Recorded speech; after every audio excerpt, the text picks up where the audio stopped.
Hello and welcome to the Party Poker Online Millions. This is the KO version this week. We have $215 buy-in, 200,000 guaranteed KO event. The final day, there's 189 left. Playing for first place is about 16,000 plus all the bounties are going to win. I'm your host Tyler Patterson, and I'm joined by Jack Sinclair. How are you doing, Jack? Hey Tyler, thanks for having me. Very excited. Very excited. Yeah, the KO edition. This should be a little extra fun.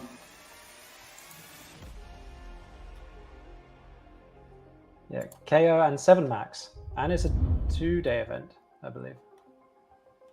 So there's all the info on the screen for us. We got 16,293 for first, but you're also going to get that big top bounty when you get first place. So it'll be considerably more than that. 250,000 total prize pool, 7 max today. Little extra action. love 7 max. And 1 million chips to start. So we're going to see some big stacks.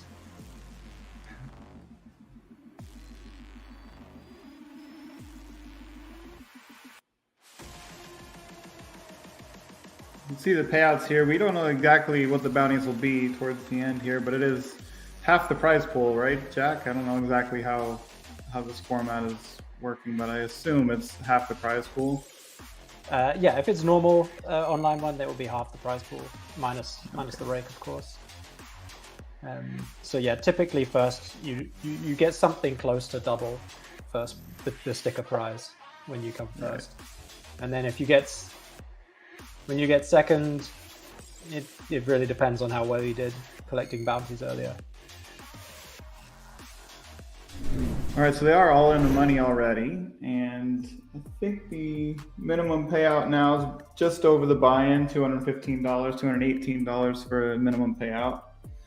Plus, should be able to see some bounties out there somewhere. I don't think we're going to get bounty information until the final table, as I recall from the last time I did this. So there's going to be a lot of educated guessing about how much bounty people have. If we're going to see some crazy plays, we're going to have to assume that they had a big bounty. Oh, I see. So the stream, we don't get to see the bounty information, but they actually know the bounty information. The players do. Yeah, they'll have it on the table. I guess we could. Okay. I guess I could try firing up Party Poker on the side and seeing if I can find the table, but maybe that's going way too far. Be above and beyond. Perhaps people watching are in the tournament can tell us.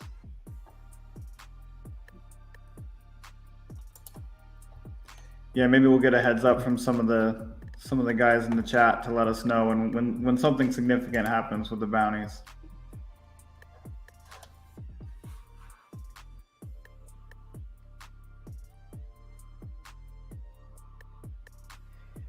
Yeah, for example here, if Joseph Walsh had a massive bounty, then Roman might decide to 3-bet call this hand.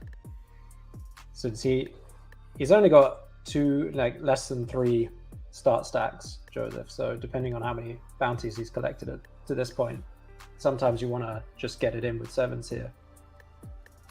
That would be a pretty rare case, but it's certainly possible. I can see, I mean, they're all pretty deep here. Joseph has, I guess that's probably a result of the bounty and the 7 max. The stacks collide a little bit earlier, but Joseph here is our shortest, and he has 27 big blinds. These guys are very deep. Yeah, it seems like a slow structure. It's split between 2 days, and yeah, just nice easygoing blinds. So we might not get to witness the crazy bounty action right in the beginning because these guys are pretty deep. Yeah, I think so. So it doesn't matter so much that we don't have the information there, which is good. Joseph with the aces, looking for some bounty action. doesn't look like anybody has anything to really put him in a spot, but he might get some action to at least come along from Emiliano or possibly Gillies here.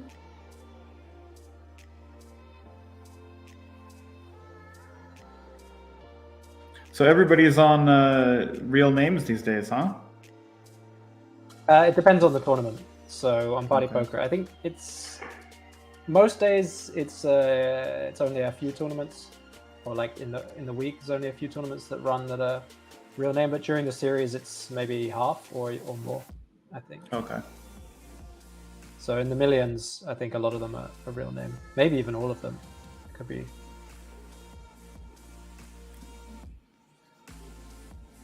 Get a little bit of action here. So I have to apologize. You're going to get the angle from the live pro in America who can't play all these online events. So my commentary is coming from a different worldview. That's a problem. I mean, I'm a full blown live player as well. So okay. I just dabble in the online stuff. I mean, as you can tell, I'm a live player because it's Sunday and I'm not playing. Right.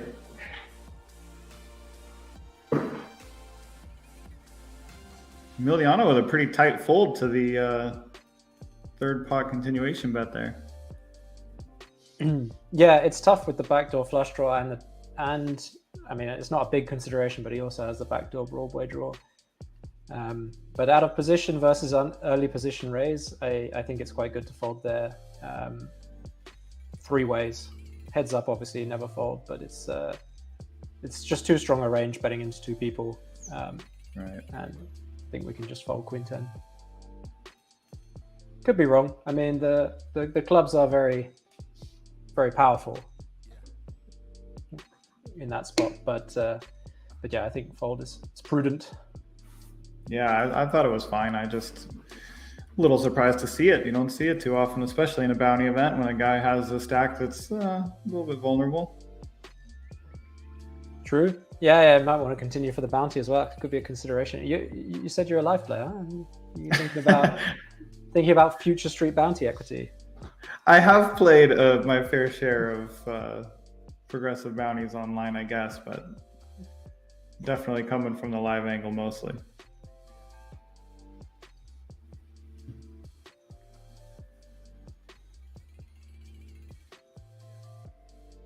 Pretty good flop for Andre here.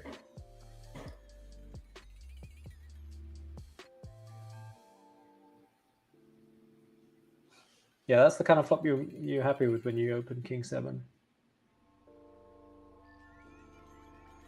I guess surprised by the check back, but he doesn't want to get check raised. King high could be good against the big blind. They've missed that board. Yeah, I think it's reasonable to bet this hand or check back. The thing is, on this board, you mostly want to be betting quite large, which means that the check raise is harder to call. Like if he was betting primarily small size on the flop, then he can call a check raise because he has a gutter and a backdoor flush draw on king high. It seems good enough to bet call a raise. But if he's building his strategy around betting big, then you want to polarize even more and check this hand back because you don't want to bet big and get a big check raise. And now you've put, over 10 big blinds in on the flop with a gutter. Definitely understand that.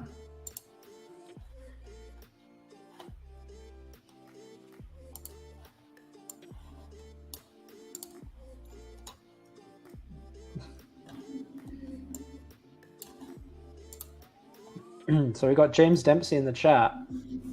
Already, huh? Couldn't tear himself away. Like, isn't this meant to be his day off?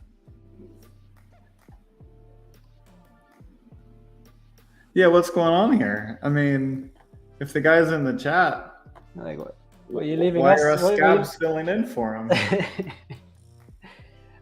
We don't have a clue what we're doing.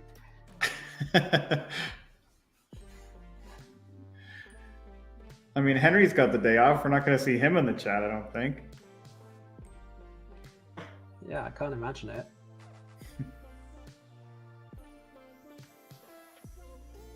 So, Mateus with a very loose flat on the button versus the under the gun open. Seems okay. He's got loads of chips to play with. Guess he's just going for the bounty value.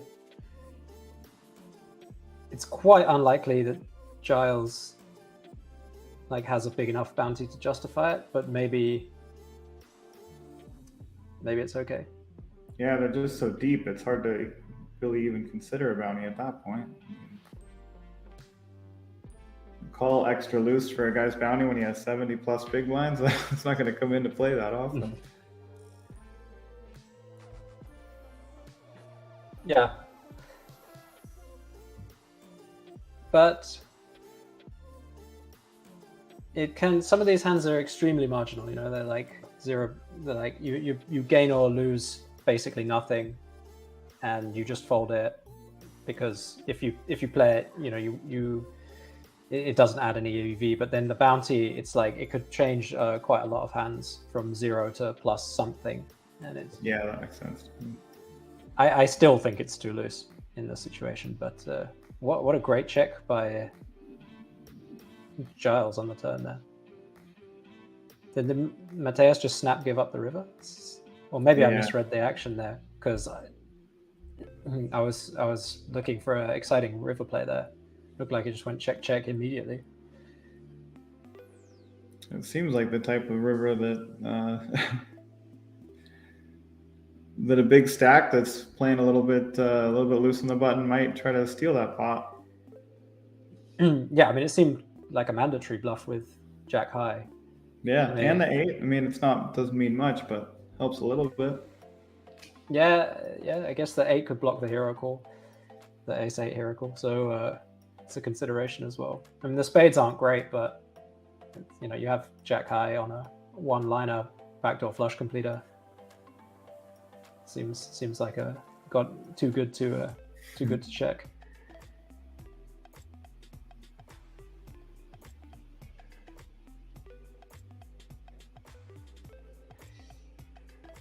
We got my squash nemesis killer in the chat, who just refuses to name himself anything creative. P. Vaz Nunez. It's just literally his name, spelled out. That's his screen name on every site as well.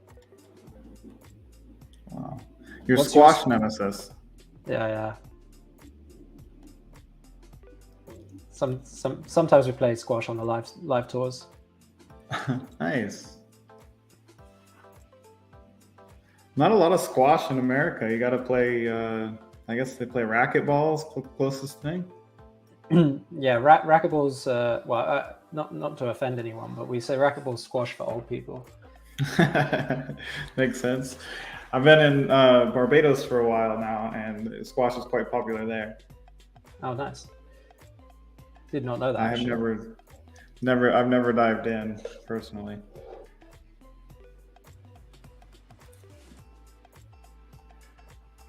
I've never been to Barbados. It's Bridgetown, the capital, right? Yep. Is that where you've been, or is it you? Is that like one of those? Is it the real capital? Is what I mean. It sort of is, but kind of businesses have moved outwards a little bit to different parts of different coasts. So Barbados is really small, so nothing's more than 30-40 minutes away. The South Coast and the West Coast are a little bit more active these days than Bridgetown. Bridgetown's kind of just the cruise port plus all the old businesses. Right. Yeah, so Barbados is really, really nice. If you only see Bridgetown in a cruise stop, you didn't do it right. Right, okay. But there's pretty parts in Bridgetown too. Right, that's what I was thinking, yeah. I've been to Belize, and we didn't actually even go to the capital because it's like a municipal area or something, or at least I assume. I didn't actually ask anyone, but we never went.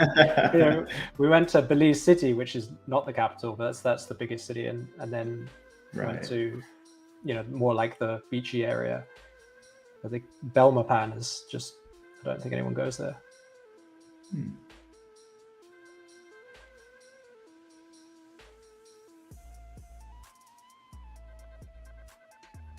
It's almost time for the World Series. A live grinder like yourself going to come over and join us?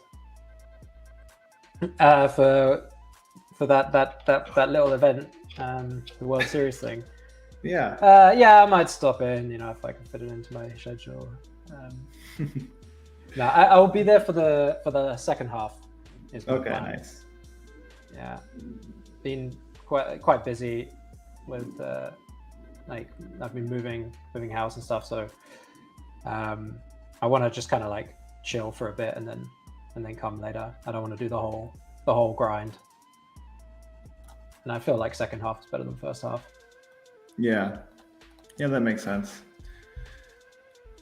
I'm excited, finally settled into Las Vegas, so I'll actually be playing the World Series on home turf for the first time, which is pretty exciting. Oh, that seems great. Yeah, I even at one point considered getting in a condo in Vegas just for precisely this reason. But never got it sorted out. More of an organizational oversight. But also, I mean, it doesn't make a lot of financial sense unless I was really renting it out the whole time otherwise. Right. But the advantage of being on home turf seems pretty massive if you just feel at home and you just drive in and play a tournament. Yeah, it should be nice. Okay, so Joseph playing quite a inconsistent strategy, I would say. The last hand he folded ace-8 off, just open folded, and now he's calling ace-10 off. This is a less of a call than the ace-8 is a raise. Definitely agree with that. I'm not in love with this play, but sometimes they have history with each other or something, and maybe this is some sort of exploitive play against Matthias, which still probably can't work, but it could be closer. Yeah, I guess that's a consideration. Matthias did play that strange Jack-8 hand. If I got the right action, then he did play that hand somewhat, so let's say, loose passive. So maybe you want to play more hands with him. But even so, like ace-10 off from early position, calling an open this short is not very easy to make money with. Agreed. A fun turn card for Emiliano. Already has the king. Now he has a little backdoor flush, a little backdoor straight. Gonna keep Matthias involved probably. Oh. Okay, interesting. I was going to say that I thought Joseph maybe should bet the flop, but it would have obviously been he would have lost those chips, undoubtedly. This play by Matthias I quite like.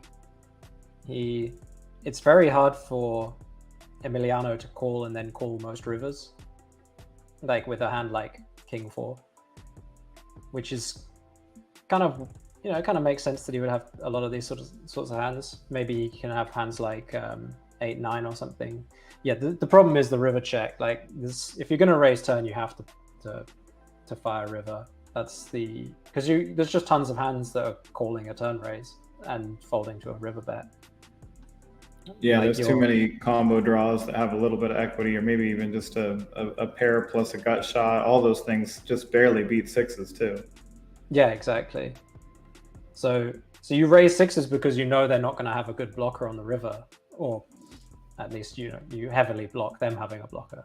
Like, they're not going to have a 6 very often. So King 6 would be the hand that gets raised, calls, and then maybe makes a hero call on the river. Having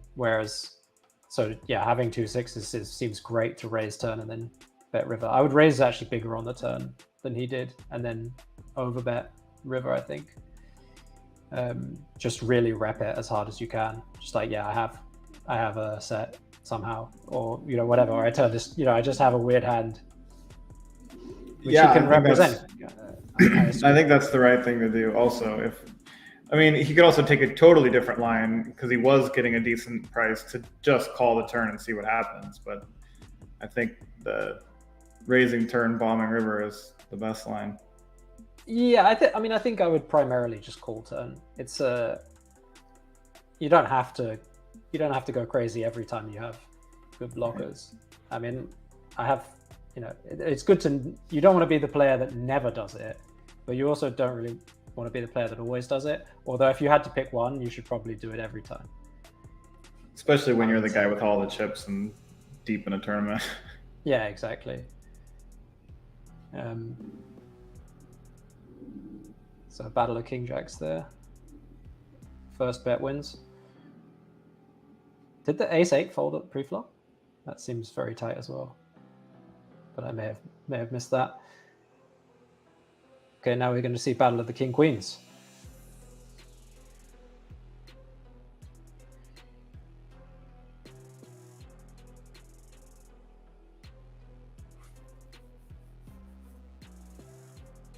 Interested to see if Mateus is going to 3-bet or just call here. It seems like by the player profile I have in my head so far, I think he's probably just going to call. Yeah, call seems like the normal play here. The hand, it can work as a 3-bet this deep for sure. I mean, obviously I'm a tournament player, so I have no idea playing this deep. I'm sure that this hand is, you could probably play a 3-bet or fold strategy here even. Probably not necessary in tournaments though. I think having Joseph in the big blind with just under 20 big blinds, you might want to 3-bet just in case he puts it in, then you get to play for the bounty rather than your opponent most often. If you just flat, then your opponent's likely to take advantage of that. Interesting. Yeah, I mean, the other side of the coin is if you flat, you can then back jam if the original raiser calls. Right. Or if the original raiser jams, you lose less. Because I don't think we're calling off 100 big blinds here. No. Unless he only has 2 start stacks, so the bounty could be massive, like in terms of his, the value of the chips. Right. Joseph in a kind of in the juicer here. I think this is a super ugly hand. I think you have to. I don't know. It's really tough because it's probably getting c-bet a lot, and Mateus probably calling quite wide. You probably dominate some Jack 10 stuff, but it's still quite hard to have a. I mean, it looks like you got a lot of outs, but like you're not getting paid much on a 10, and a queen is you can't value bet, so your only real out is a jack, and then you probably don't get paid that much either. And you're going to get blasted off the best hand a decent amount too. Yep, that's true for sure. So, yeah, I think you can just fold the flop. Now what? Well, I mean, now I think it's kind of a clear fold. Yeah. Yeah. I mean, it's hard to. It's really stretching your luck to be still winning here. I think it's very unlikely that someone bets half pot into 2 players again without something quite good, something that beats queen jack at least. The only other hand he can be, you would expect him to be betting here would be like ace 10 of clubs or something, or or they have to be like super aggro, like ace 10 hearts or something. Which they could have, but then the other guy calls and it's like, okay, well, how many ace 10s are there? Like,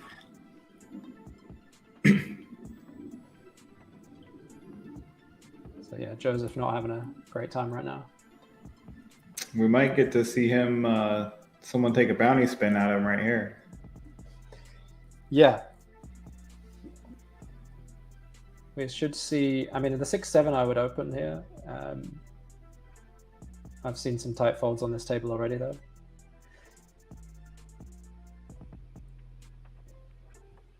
I wonder if that's because they know they're on the stream. They don't want to. Well, actually, they wouldn't. It affects people live.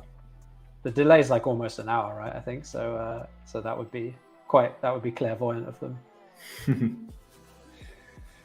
Yeah, that has a very strong effect in live poker. I haven't seen too much of online streams affecting players' play too much, but I haven't I don't know. I haven't been in that world very much, except for being on this side of the camera a little bit. Sure. Tough fold for Joseph there. I mean, if he had seen the whole cards of Mateus that we have, I guess it looks really close. Probably would shove, but Yeah. not knowing, he's not knowing his hands, I guess. And he's not been too aggro with 3-bets, so I think it's fine. I would also call the 6-7 to the 3-bet there. Like, it's just deep and plays well. But yeah, the stream factor, it can make a difference online on like final tables. If it's a big final table with a half-hour delay or something, like you definitely want to be paying attention to it if you're playing and get some reads. I don't know about this stage. I mean, I've played several of these party poker tournaments and not actually realized that it was being streamed while I was playing. At one point, someone told me, like I was final, I don't know, 50 players or something, and actually James Dempsey told me that they were doing commentary on it. Oh, nice. They weren't showing my table, but also it's like the delay is quite long, and in online poker, your table breaks quite frequently. So, you may build up all these notes, or you're like waiting for the stream to come out, and then by the time it does, you change table, or half the players where you get good info on have busted. I like this from Joseph. So one of the things about the bounty tournaments is you don't necessarily want to get in the very low fold equity jam spots with pairs. It's much better to have hands like King, Queen, King, Jack, Ace 9, Ace 10, because you get called by hands that you dominate a lot. And if you have 4s through 8s, you're not dominating much. Yeah. The hands that really suffer are like suited connectors, 9-10 suited, that kind of hand. Like pairs and like high card hands generally do better in bounties, given the wider calling range. You just want the raw equity more. At least that's how someone told me one time. That's what I believe too. Anyway. I always wonder like how much of my poker knowledge just comes from someone saying it once and me never questioning it or looking at it, like just never verifying. I had it once where someone told me that you should take a higher percentage of yourself the more times you rebuy in a tournament. I can't even remember what the logic was, but they just explained it to me, and I was like, yeah, that's okay. And then and then at some point I said it to someone, and it was one of those things where it's like, it must be a mathematical reason for it. Obviously, I don't care. Like I'll just keep doing what I was doing. Do the deep dive. Yeah. Yeah, but I believed that it was mathematically sound in some way. And at some point told someone else, and they were like, no, you should do the opposite because XYZ reason. I was like, I guess that's true. I'm not sure there is a mathematical better or worse in taking more or less on consecutive rebuys. Yeah, I remember the second person had the argument to state, I remember it. It was because your EV goes down. Well, that's true. So therefore you don't want to take a bigger piece with the same or even slightly smaller bankroll. So yeah, that made a lot of sense. The other one, I can't remember what the logic was, but I remember believing it for at least a week. But yeah, you got to be careful with those things. People believe all kinds of crazy stuff. Have you ever heard of this ICM thing? Oh yeah, the thing the Germans made up. Yeah. Yeah, exactly. Wow, this is a spicy play by the sevens. It was interesting that both of the blinds had sevens in this hand. And this is a donk on the turn, is it? He's check call. Yeah, check call lead. Yeah, I mean, now he just kind of has to check. He's actually winning a fair amount.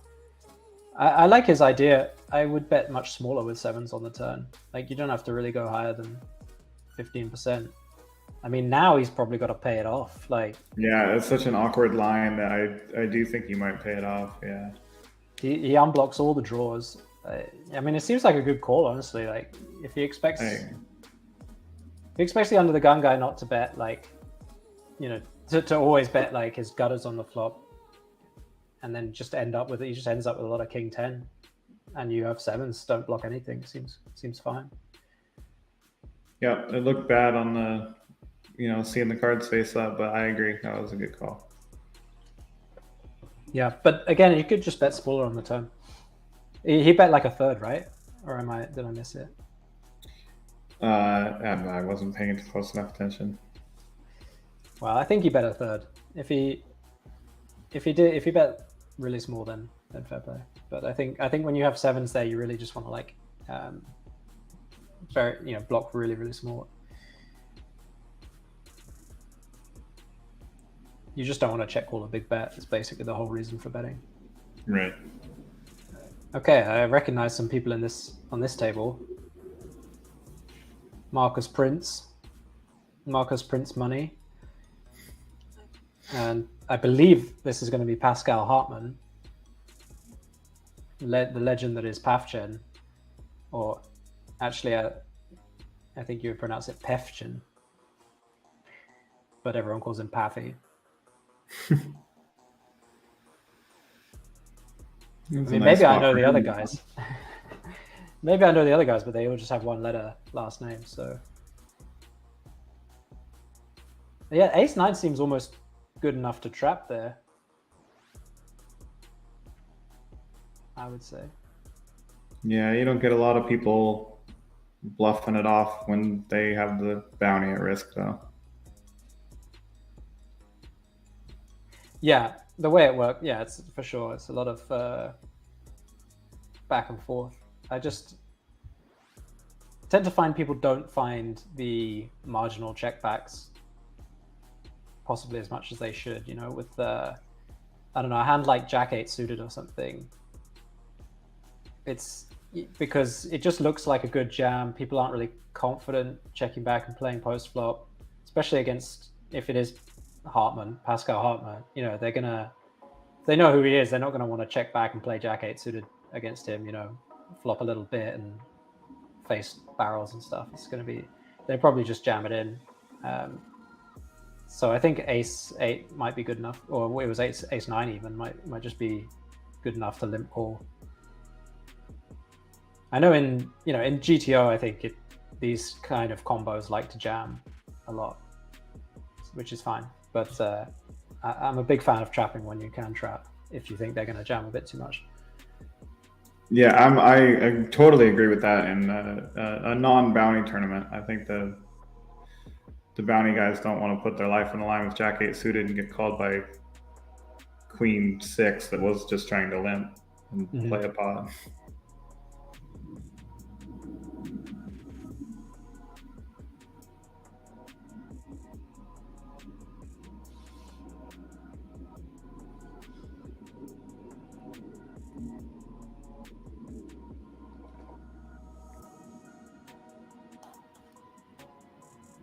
Whole bunch of nonsense in this. Right now it looks like we got Alexander's the only one with anything to play for. I don't know, Pascal might be feeling extra frisky still.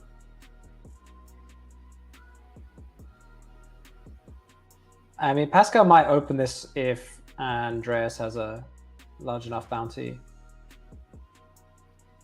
Right.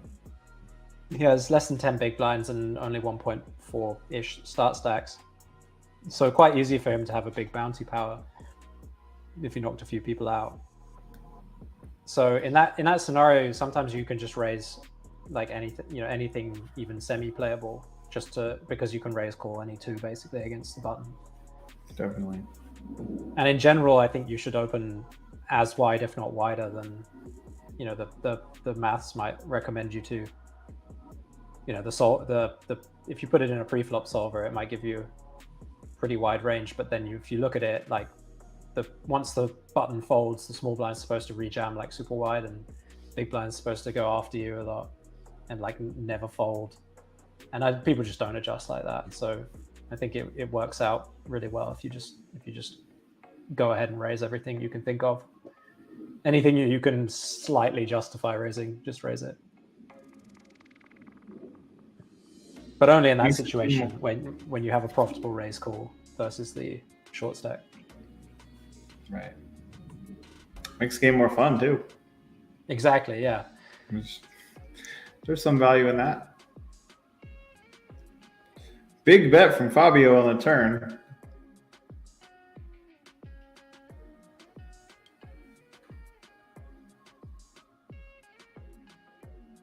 Unfortunately, he's running into an unfoldable hand, at least on the turn. I mean, we could see a hero fold here. Yeah. Oh no. Oh dear. I mean, what that was a good give up by Fabio. I don't think that was going to work to fire one more time.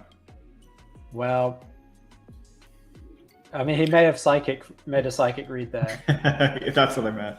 But I can't. I mean, even if I psychically read that my opponent has 2 pair, I still can't bring myself to check back 8 high with the 5 of hearts on that run out. That seems unforgivable. As I said. It would have had to have been all of it. Well, all of it that Alexander had. It would have had to be a really big bet. Yeah, even so that makes it even better, right? You can. Yeah. Like there's some chance he makes a hero fold there. They say ace deuce. I mean, what gets there? Oh, sorry, what doesn't get there? Everything got there. It was even he completed another straight, didn't it? Sure. King, flush comes in. There's straights there. There's all kinds of stuff. I mean, I guess ace 2 still can't fold because it could beat value, and he took a passive line. Like obviously this hand should be calling, but there's just so many hands that are going to fold there, and it's actually quite hard for you to have a better. I mean, it's impossible to have a better bluffing hand than 8-5 off with the 5 of hearts. Well, close enough. How about ace deuce calling on the turn? Do you like that, or would you more like to see him raise trying to get it in there? He had about a pot left behind. Yeah. Well, if he raises, he's got a shove. The line was check call, was it? Or did he bet flop? I can't remember. It was check call. Oh, okay. That's interesting. Yeah, then I quite like it. This is a line where you induce a lot of bluffs. Blind versus blind, if you check them twice, it's quite reliable that they end up starting to bet something as a bluff. So I quite like it, especially if you can still be all in after check call. It seems good. They're probably going to be quite weighted to bluffs actually in that line.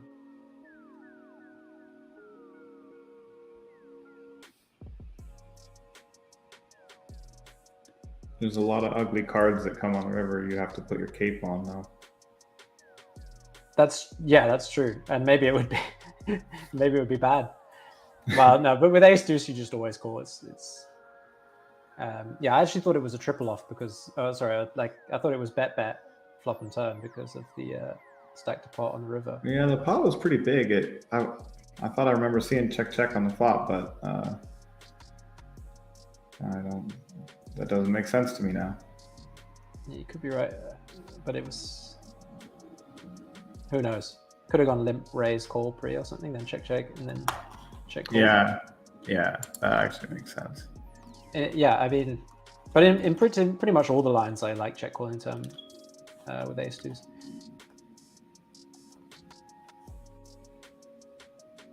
Although, I guess if you knew that your opponent isn't going to bluff their best bluff on the best river, then you should just jam turn to stop them from hitting whatever draw they have. Just make them fold their draws, and if they're never going to bluff them, then it's better. Yeah, you're giving them a free roll if you don't.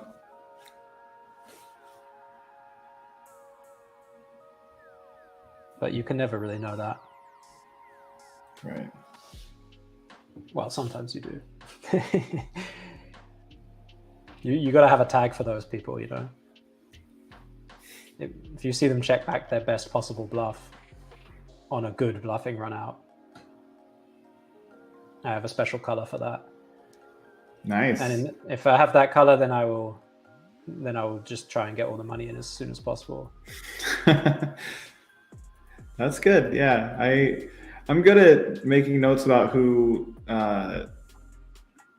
doesn't value bet enough on the river. Like check backs a lot of value when I think they should be going for some.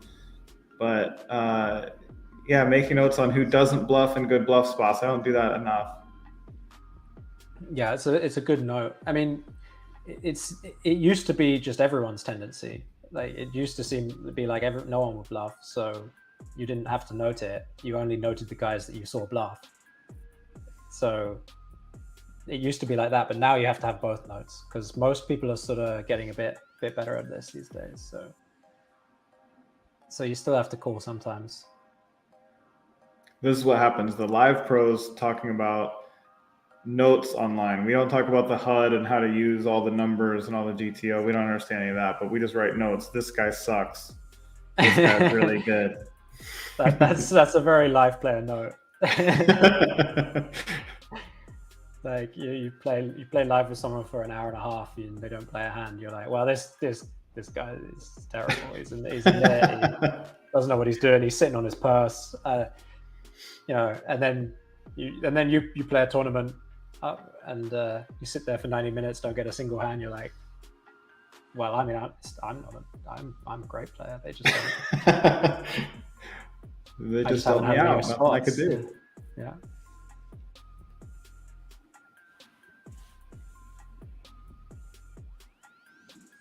But in the KOs also, especially, it's nice to note who is.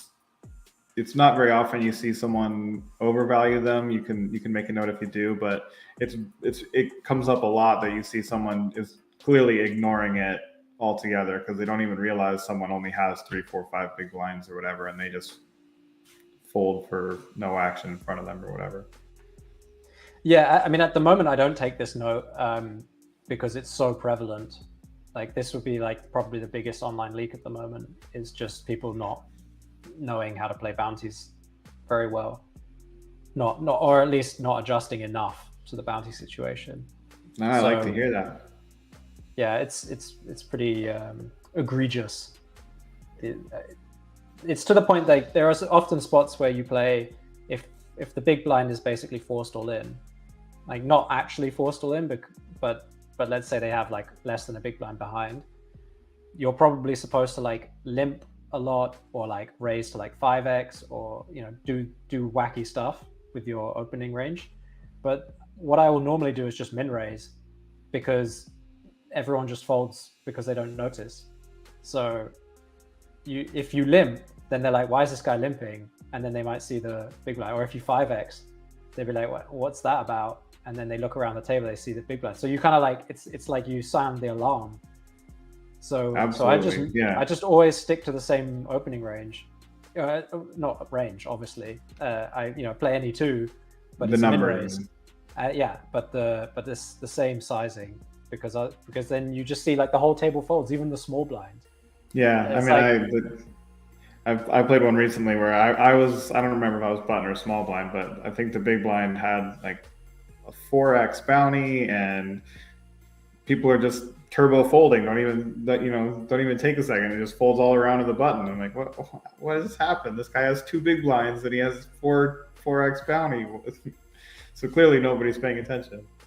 Yeah, it's by far the rule rather than the exception.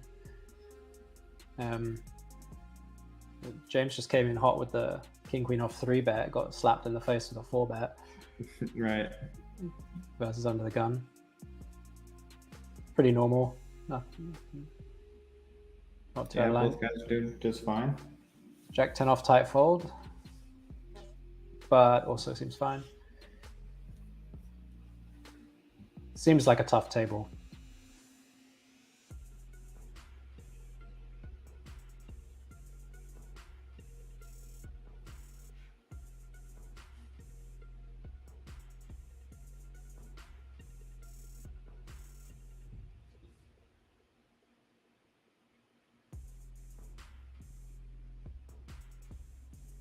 James Peters W.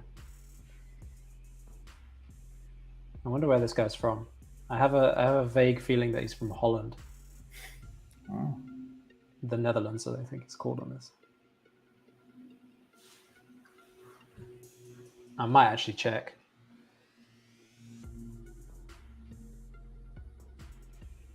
running. Seems like both players might just want to get the showdown here. Pascal not content. Nope. I guess he's just assuming that his opponent has a lot of ace high here, and 3 is going to be good enough to value bet. Yeah, I mean, you actually even get some value out of ace 10, ace jack, things like that want to just go to showdown, but also are going to call. Yeah, exactly. Value protection seems like a good spot for a small bet. Not sure I would find that one. Nice bet by Pascal.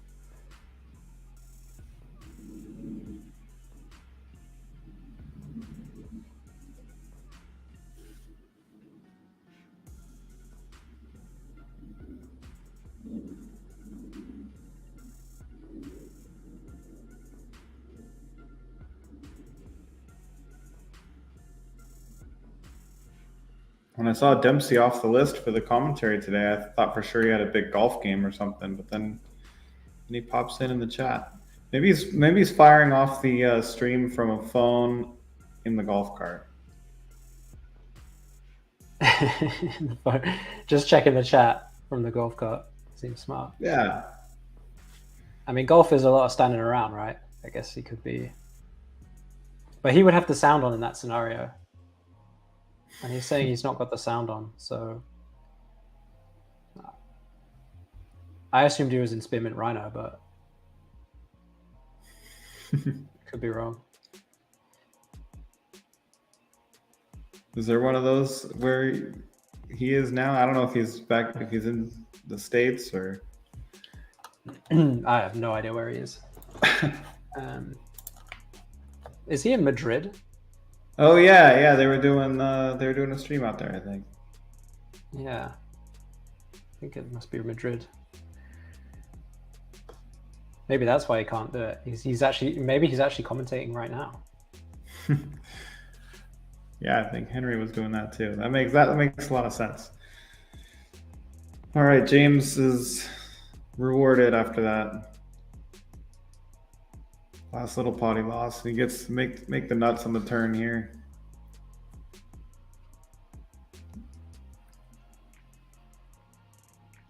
Doesn't get too much action. Pretty easy, but a good fold from Prince.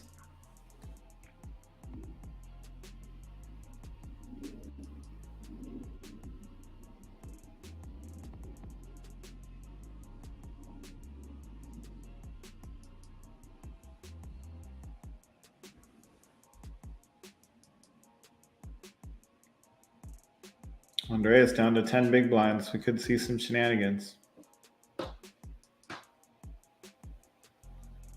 Certainly starting to run out of fold equity. The most fun thing to watch on these bounty streams is when one guy tries to isolate the bounty and then runs into someone else, and they end up with 200 big blind pots with, who knows, like jack high against a big hand. For sure.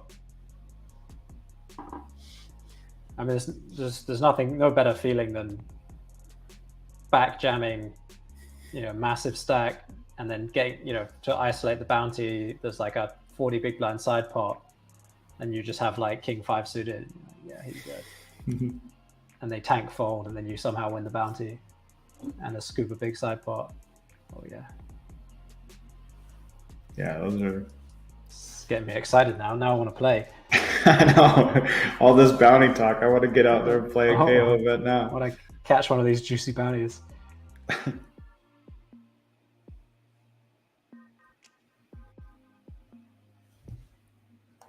The main event of this series started today, yeah? I think. It was a $1,000 buy-in with $1 million guarantee. I think is that this? Or maybe that's next week. The main... Yeah, no, you're I'm correct. Supposed to know as the host of the stream. It's actually 1B today. Okay. So yeah, that's a nice looking tournament. Maybe Oh yeah, man. might have to register that on the side here.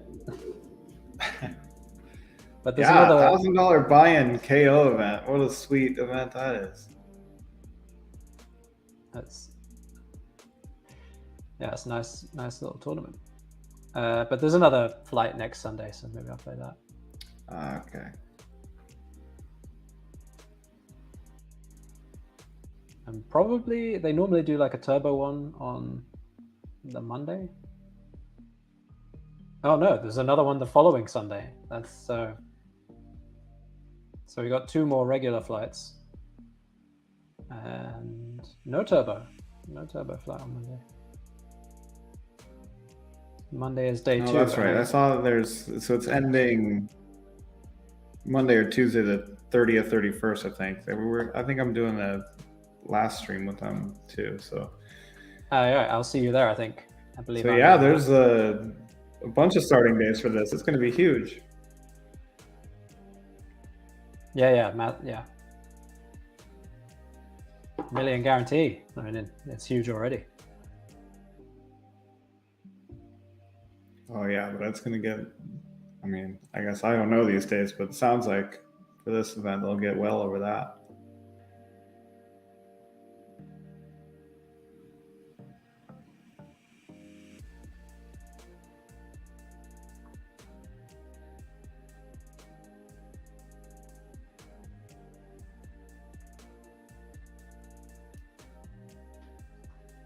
Andreas with the Queen Jack fold.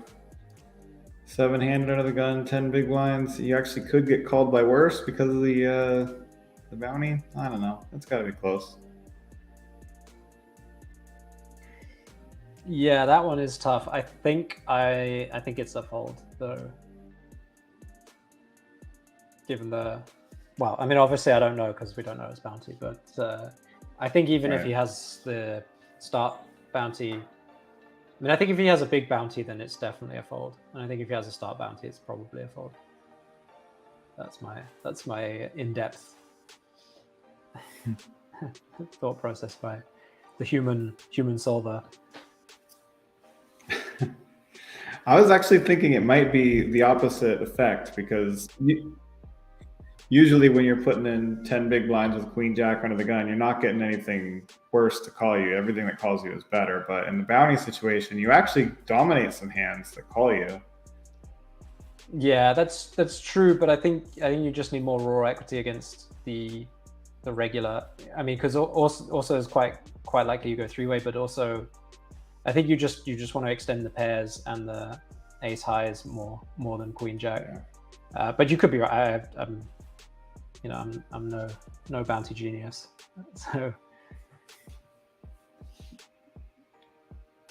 so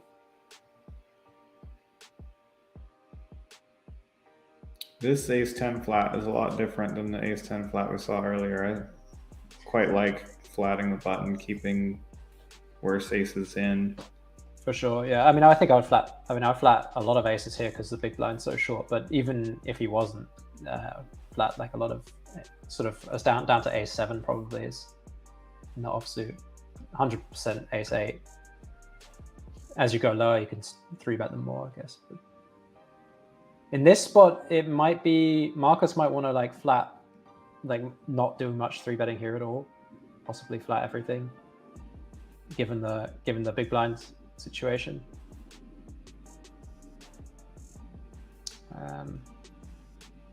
Yeah, looks like a pretty uninteresting hand post flop. Unless Marcus decides to do something crazy. No.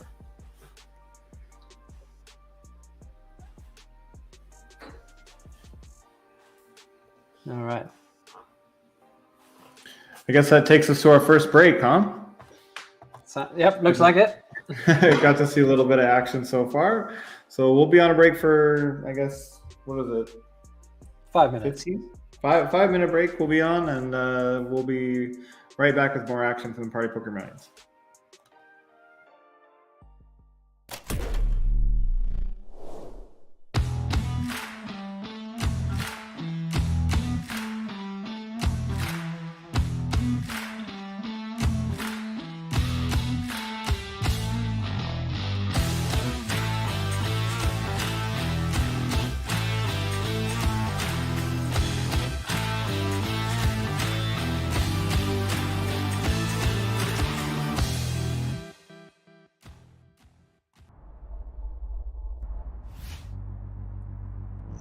was playing cash the other day. Just head on down and jump in. Cash games have been insane. Back out with the jacks in the hijack. 18 bigs and a dream. 18 bigs, a dream, and a couple of hooks. Not a bad spot at all. Oh boy. Oh dear. Oh boy. There may be trouble ahead for Artur Martirosyan. Bacalao gonna have some raise folds off of 18 big blinds. And ace 10. Kind of a nice hand unblocking those raise folds. Ooh. King queen, king jack. Gets away, Henry. Will Anton get away?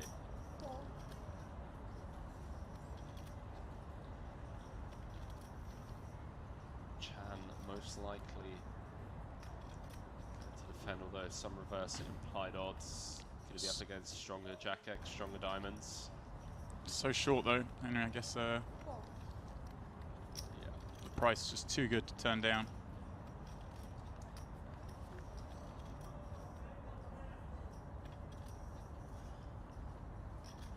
And well, a set once more. Anton this time. Quickly checks it over. Makalu a little upset, Henry. See the ace high board. Okay, how's the impetus? Up against the small and the big. Does decide to continue?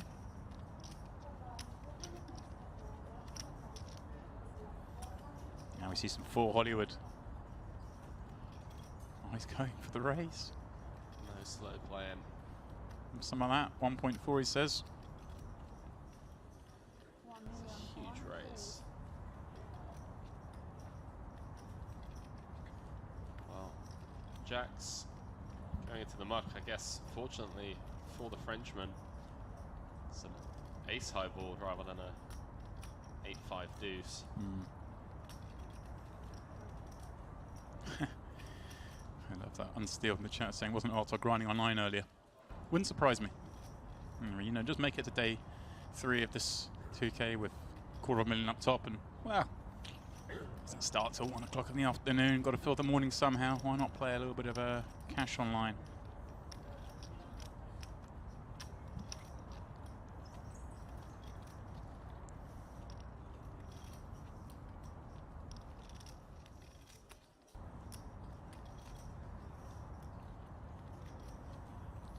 Oh, Michael taking his time over this.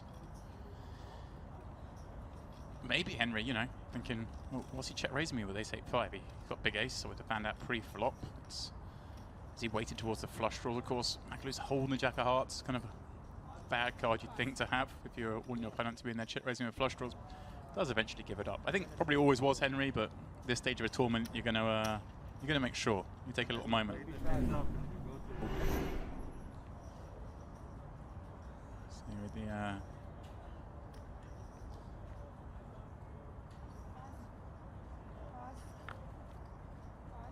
I'm just looking at him. Obviously, we're getting some requests about Johan Gilbert, but it looks like he is actually the tournament chip leader out on the other table with 15 million in chips.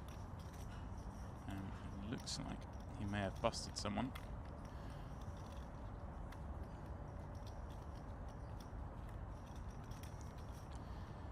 Yeah, looks like he's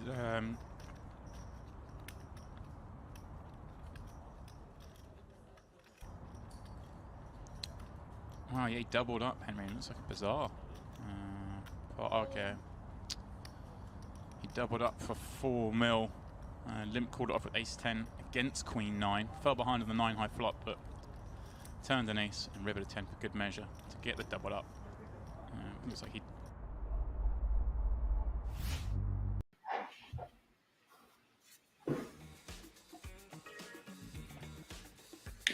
Welcome back to Party Poker Millions Online KO event, seven-handed weekender 215 with the 200K guarantee. I'm joined by Jack Sinclair. How are you doing, Jack? Howdy. Good to be back. Very I'm sure refreshing. there's not a lot of people who are just tuning in. It's probably a lot more people who took that little 5-minute break. And as we were on the way out, I realized I didn't know how long the break was. I was thinking it might be 15 minutes, but it's an online event. Of course, it's 5 minutes. Another live guy fish play coming out.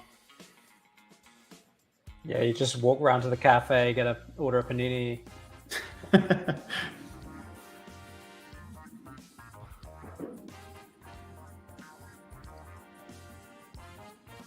You ever got the dinner break time wrong in a live event? Walk back, everyone's been playing for half an hour. No, I haven't. I've definitely seen it, but yeah, I'm a live pro. I got those plays down pat. That's impressive. I mean, you never show up late without, just from misreading the clock. Then that's good.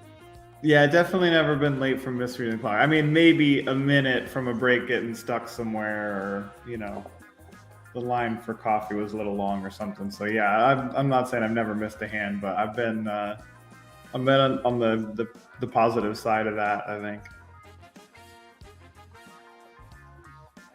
So I'm good at timing, what restaurant I can get to on a dinner break and get back, and all those things. Yeah, I had it once where I was just sitting in someone's in their condo in Vegas, just chatting away, and then I was like, I should probably get back soon. And I just got back. I was like, oh, they've been playing for 20 minutes already. Just completely misunderstood how long the dinner break was. I did one time online in a bar in New Jersey, where you can only play in their site, in their state. There was a 5-minute break, and at the bar I was drinking, hanging out with people. I wasn't drunk. That wasn't the reason that I missed going back, but just used my phone in that 5-minute break, and then just stone forgot I was in a tournament. Yeah, so it didn't go back for over an hour, and then when I realized it, I was gone.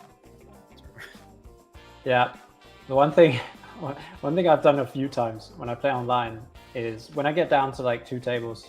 Usually it's when it's 1 table, I'll have it on my laptop. I'll team view my desktop and take my laptop into the kitchen and cook some food at the end of the session. So at one point, the screen is showing the table, and then I move, I fold a hand, switch over, it's the table isn't on the screen, and then I'm cooking, and then at some point I'm like, why is my laptop here? And I'm like, oh yeah, it's been sitting out. It's unbelievable how the brain is able to forget things that seems so unforgettable. Like I'm actually playing a tournament right now. No, just forget. Oh, big flop for Lando. And we came back from break with a new table. Do you recognize anybody here? No, they all look, unless that says Victor Frankl, I don't know any of them. Now, Perrier could conceivably check raise this hand. It has a lot of good qualities. There you go. Very tempting one, this. Wow. Whoa. That will probably not nice be turn. the end of the hand. Whoa.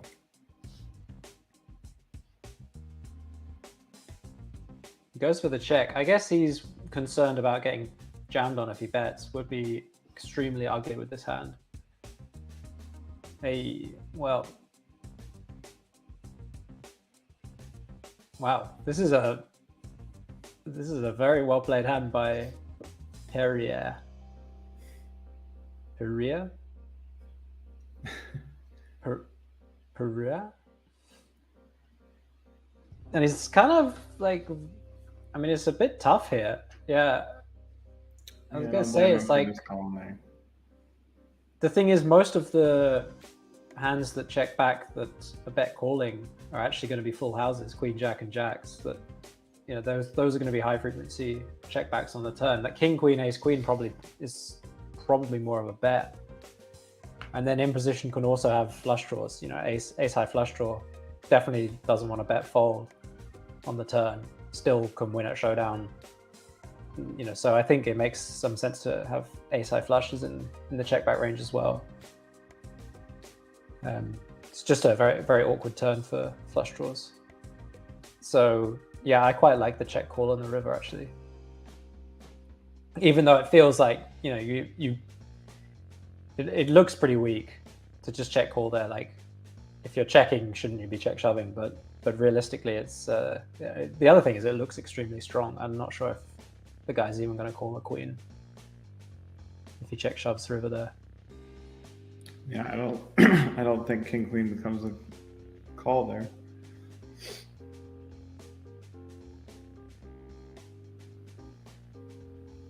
I mean, he might just say, well, I've got, you know, I check back turn, I'm not folding. It's yeah. That's the logic sometimes.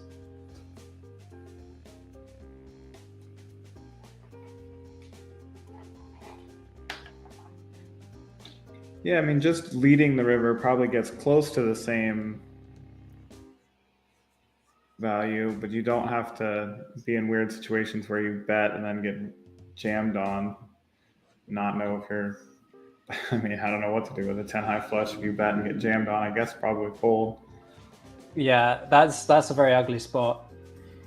I think if bet is going to outperform check, like ignoring that node, I think you should just bet your strategy around, you know, how much value you get, and then not really worry about the bet call, bet fold dilemma. But yeah,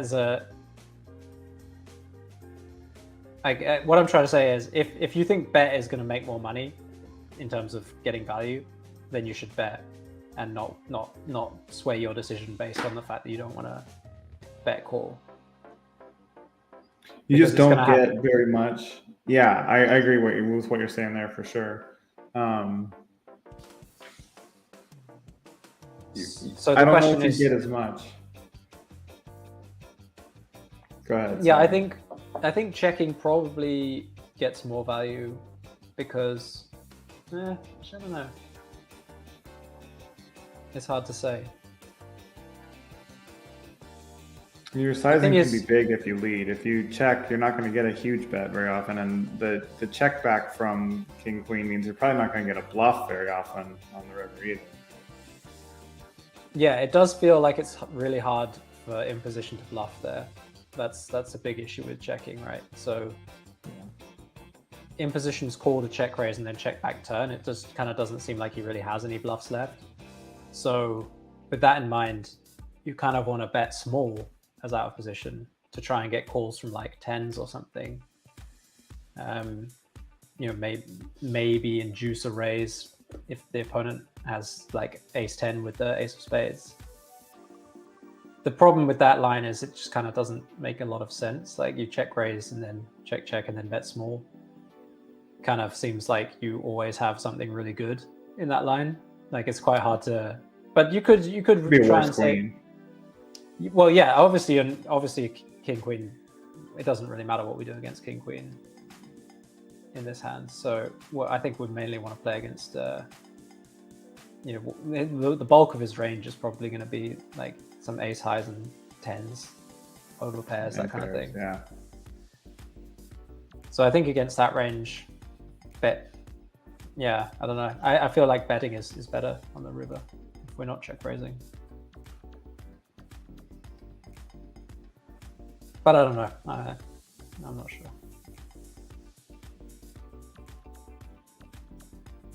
You could bet kind of a lot too, because you can actually still have some bluffs in your range. Yeah, you could still have like Jack 10 with backdoor flush draw on the flop, which gives up turn because it misses everything and then tries to bet again. I think small bet could represent these hands as well. You know, like a desperation bluff style. You bet third. Problem is you just don't really rep weak value in this line, so third makes no sense from a theoretical perspective. Or maybe it does, I don't know. Like, I mean, you Well, can if we're always only find- betting small, then maybe checking and hoping to get a big bet out of a queen is better.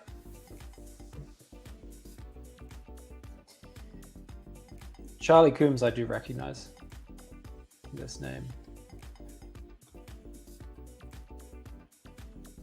I think I've played a bit with this guy. If it's the part, I mean, although I thought it was spelt with 2 O's, so I'm not sure. But there's probably not many Charlie Coombs with different spellings that play poker.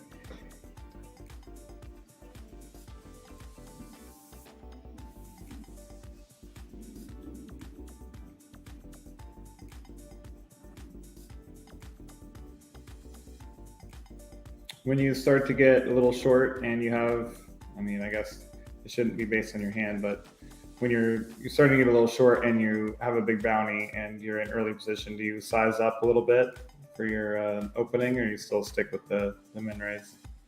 So, yeah, this is one of those things that someone told me, and I haven't really done my own research, that apparently, you know, you're supposed to size bigger in bounties when you're short. I feel mean, that just feels intuitive to me, so I do that, but I don't know if I'm doing it for a good reason. Yeah, well, that's exactly how I feel about this thing. I do it because my friends will will say I'm an idiot if I don't. But I don't actually. I mean, I don't know. I'm not so sure about the theory of it. I mean, like, I understand the theory, but I'm not so sure if it really applies. You know, I don't think people adjust so much to your bounty that you making it 2.3, 2.4 instead of 2.2 is really going to have any effect on their range. So I still, I'm at 2.2. I think it makes a little difference over 2 against the big blind in particular, which is the only position that really matters when we're talking about raise size variations. But I think going like 2.5 or whatever, it just ends up not really working. So I mean, there are times when I think it makes a big difference, like final tables and high ICM spots or whatever, when everyone's short, like these kind of things. But sort of like mid to late-ish stage in a bounty when everyone covers you, when they're all deep, like in this situation, I don't think it's going to have a big impact on how. Yeah, I don't think it affects their range much, but they still are just trying to get your bounty, so they're happy just calling and check and playing fit or fold on the flop. When you only have a 15, when you have a 15 big blind stack or smaller, they play so fit or fold that you might as well just take that extra half a big blind by making it 2.5 rather than 2. For sure. Yeah. Well, the other side of the argument is that or rather, I guess it's the same side, but you're playing a super tight range, so you just want to play a bigger pot when you open like that. Yeah. You're playing a tight range versus a wide range, so it makes sense intuitively. It was a nice little overbet there from Pereira in the big blind. Very nice. Wins a pot with Jack High against Ace King on a board that is going to give the big blind a big range advantage, or some range advantage likely. Yeah, I think I'd like to see a call with Ace King there. I mean, obviously you have, it's a pretty ugly hand, but the big blind is just going to have so many overbet bluffs there. And once you call, if the river bricks out, they pretty much always give up, because they have a super wide bluff range and you look like you have a strong range calling an overbet. So they typically just like give up a lot on the river. And so I think you have a good drawing hand to a brick, if that makes sense. Yeah, I like that. And yeah, people who know, like when you find out about the overbet in that spot, it's like learning a new magic trick. You just want to do it every time. Yeah. Okay, nice open here with 10-3. I like that.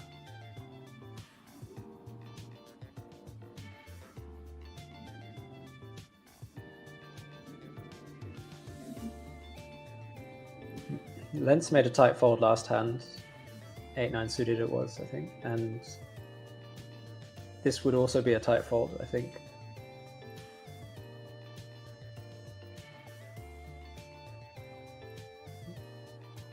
Well, either something froze or he really wasn't sure about it. I mean, or he was making pasta in the kitchen and had to reach over. Could be.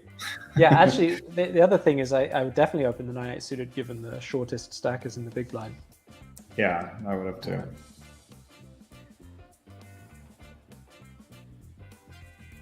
Now you're opening into someone that covers you, although that's always going to be the case except for Victor. But even so, I think we're deep enough here to just always play King 7.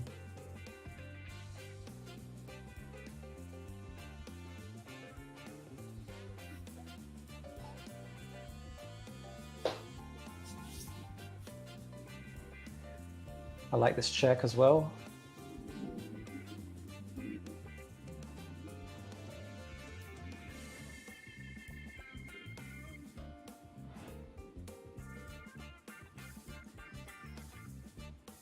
This check I'm not so in love with. I think Imposition just has a lot of hands that are trying to show down now.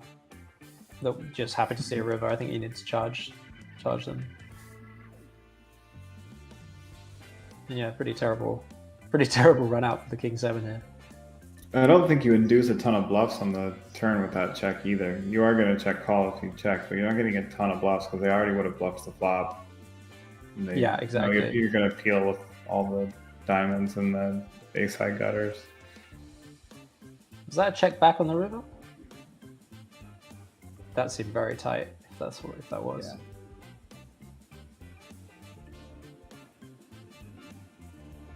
Yeah, I think ace jack's just a bit too good to be checking back there.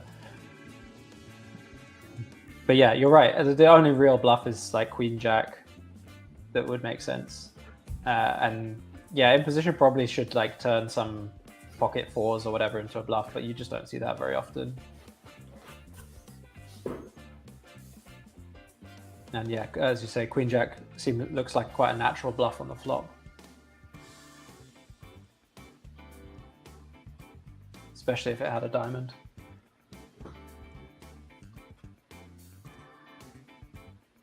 There's a fun pot brewing here.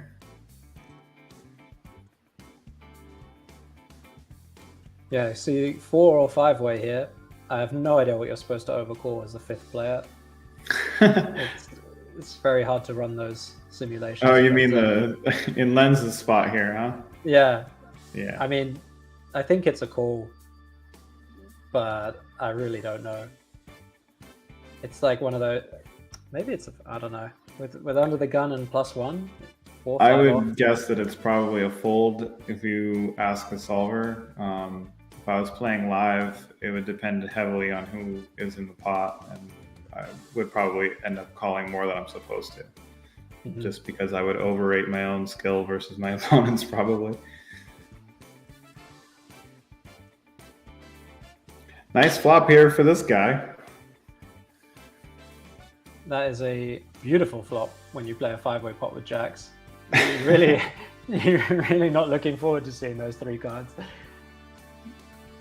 Just praying the 4-5 had been a 3-5. Oh, now 4-5 gets a little intrigued.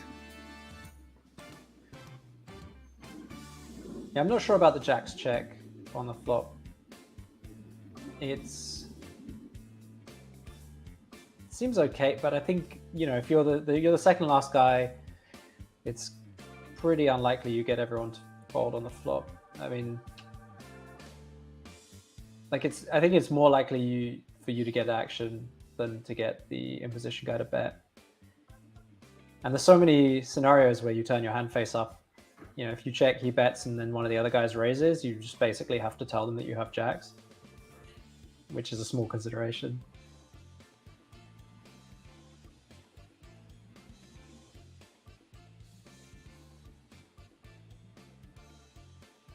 Wow. Oh.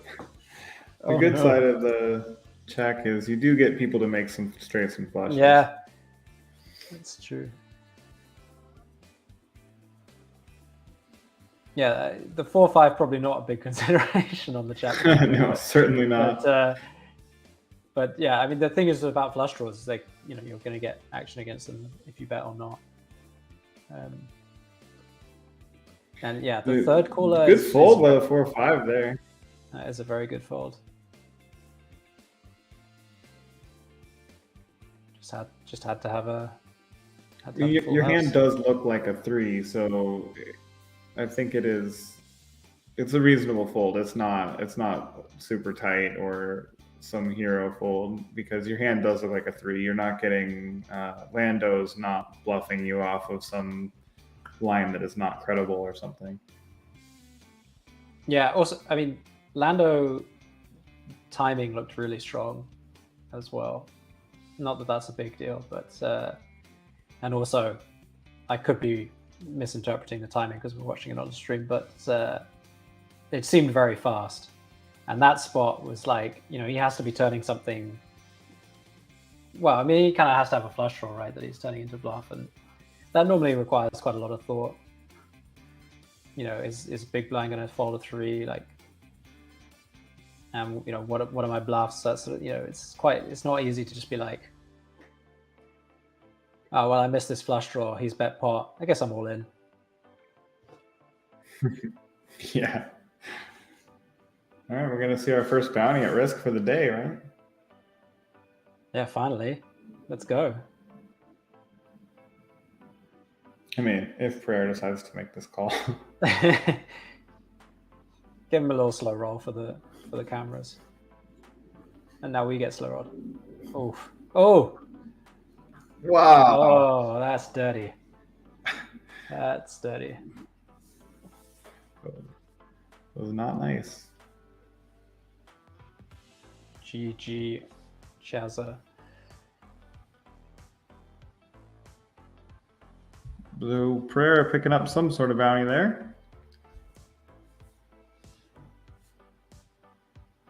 Down to 131 players left. I think that might have been the number when we came back from break, so it's probably a little bit lower than that.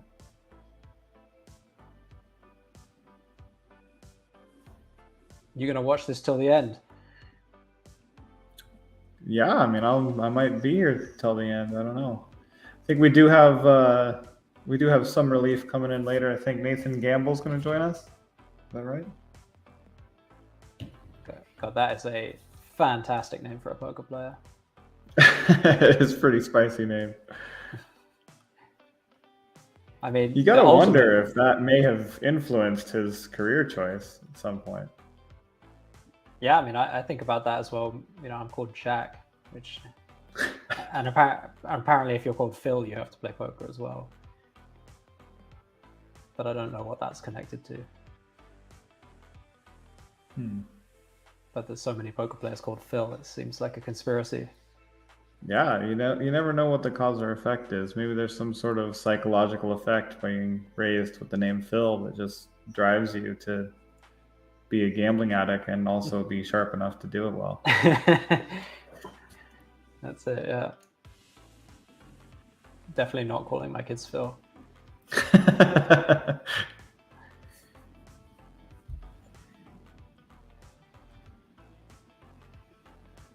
But Gamble, on the other hand, that is a fantastic name.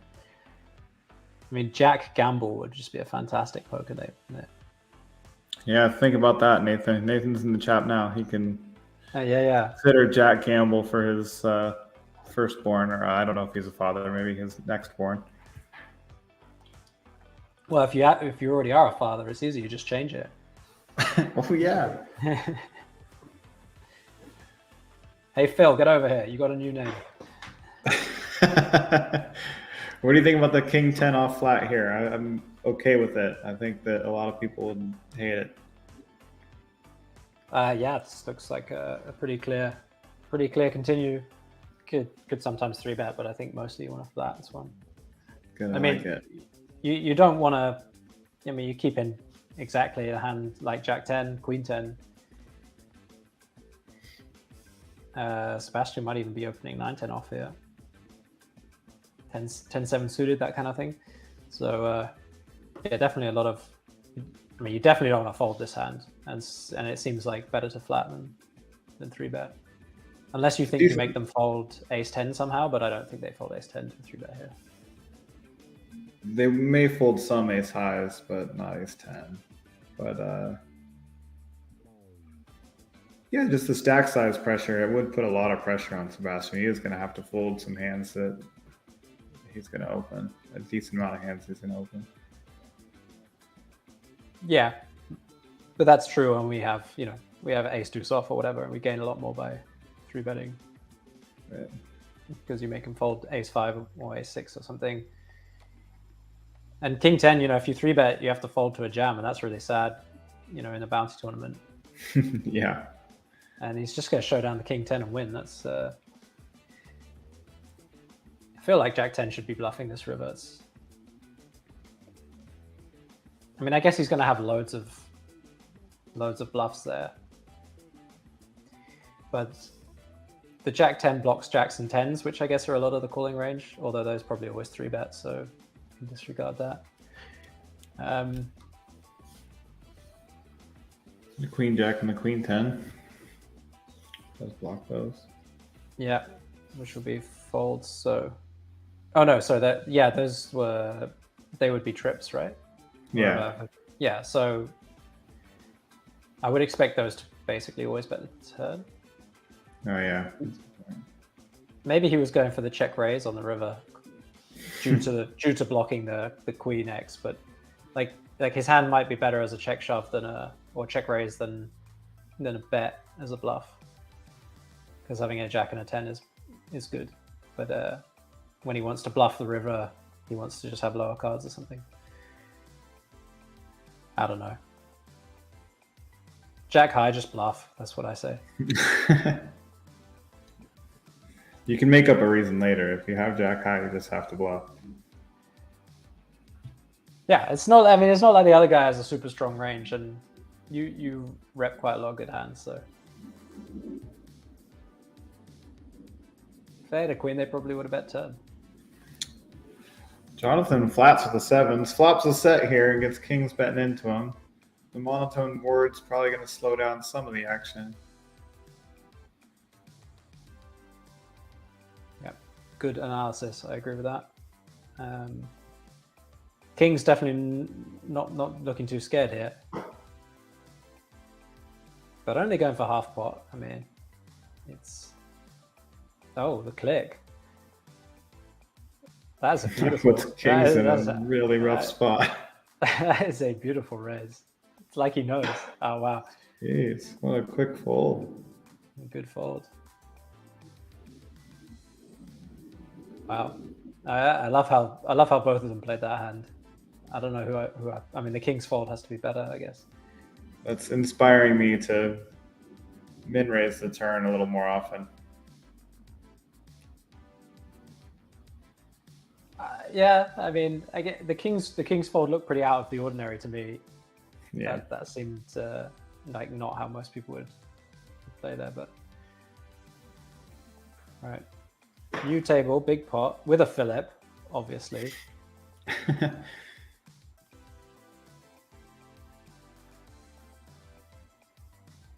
We come in the middle of this hand. Nikita does check back there, so Raul wins a nice pot with his flush. Doesn't get the rest of it though.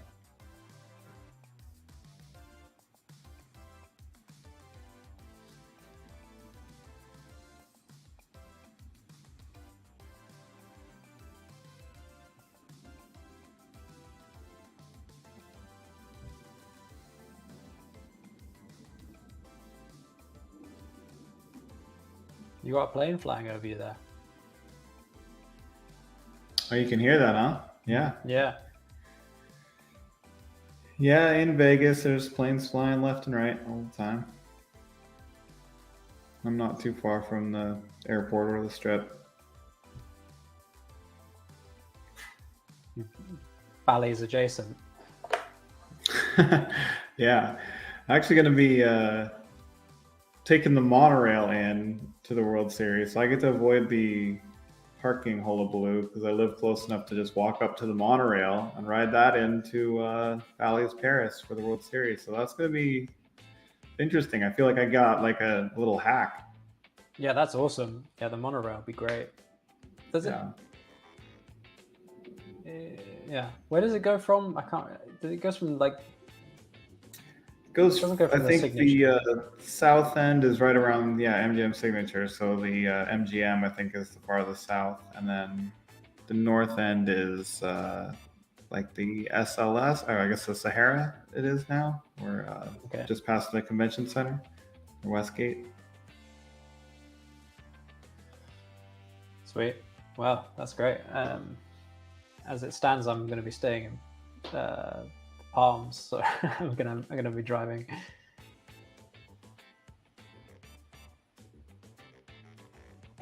You could walk over to the Rio. Yeah, exactly. Yeah. Although actually, it was too far to walk to the Rio. Too bad. It was way too hot. Couldn't do it. Okay.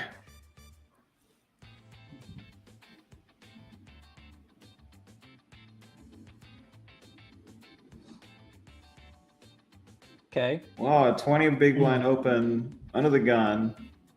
Folds run of the small blind. Nikita just throws it all in there with the Jack 10 suited, which I kind of love because the big blind has such a short stack, so you're in for their bounty. The small or the under the gun guy probably doesn't have a ton of opens and folds, but I mean, if he puts it in, you have Jack 10 suited for a bounty. Yeah, exactly. Terrible There's spot. tons of upside and not so many downsides.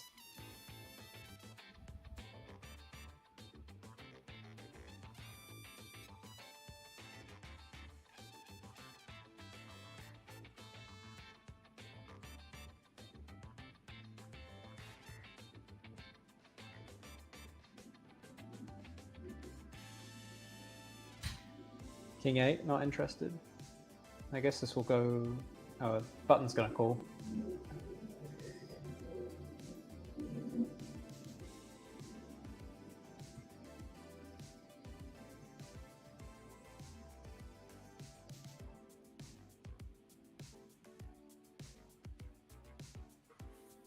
This is a very bounty aware play from Nikita last hand.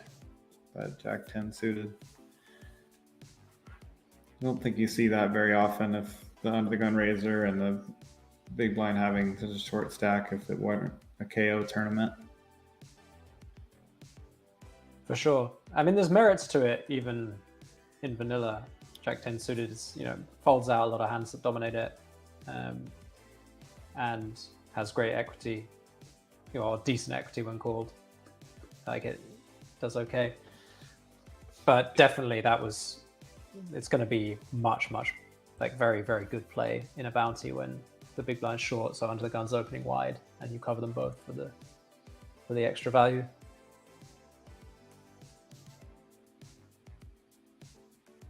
Another scenario that makes these KO tournaments so fun. Yeah, you've always got to be in the mix.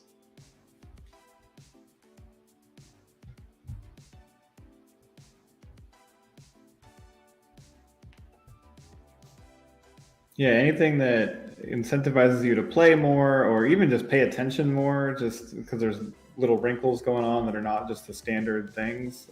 Anything like that is good for the game, in my opinion. Yeah, definitely. It's just more puzzles to figure out. It's not like MTTs needed to be more complicated, but...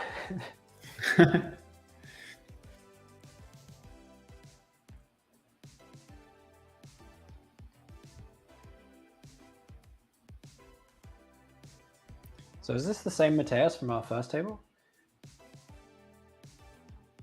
I don't recognize him being called Castro, but I think I would have remembered that. Yeah, it's funny that our brains, neither one of us remember. I don't know. I feel like the ace-5 has to at least call here. Yeah, I think so. Ah, I said at least just in case. Yeah.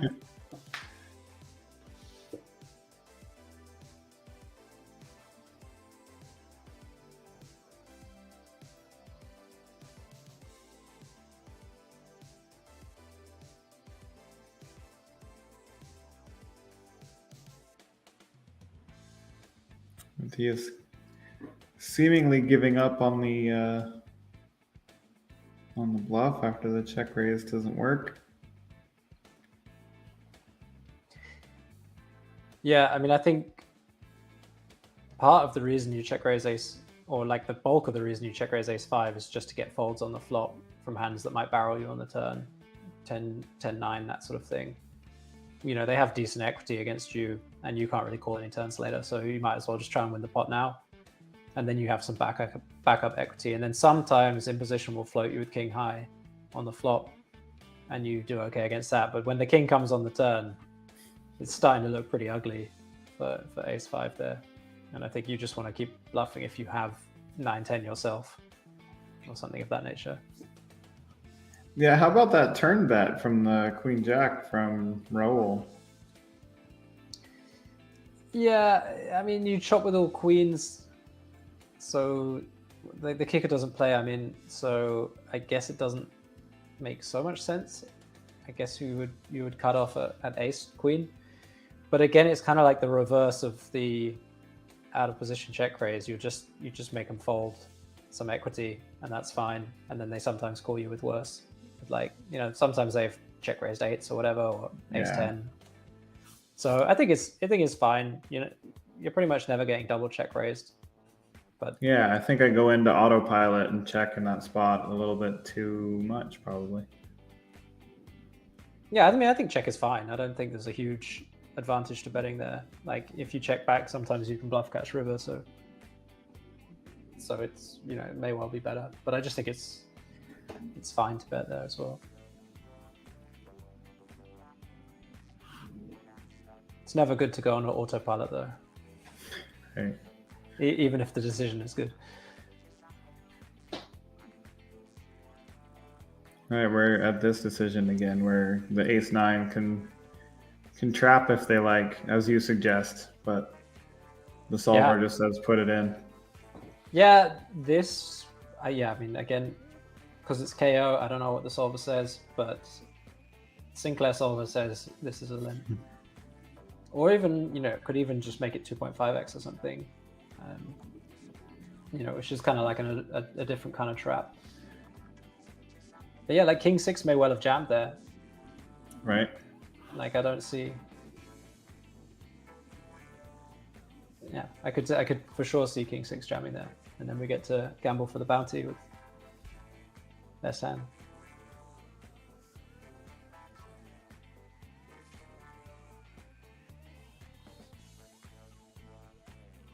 Okay. Very slow raise again.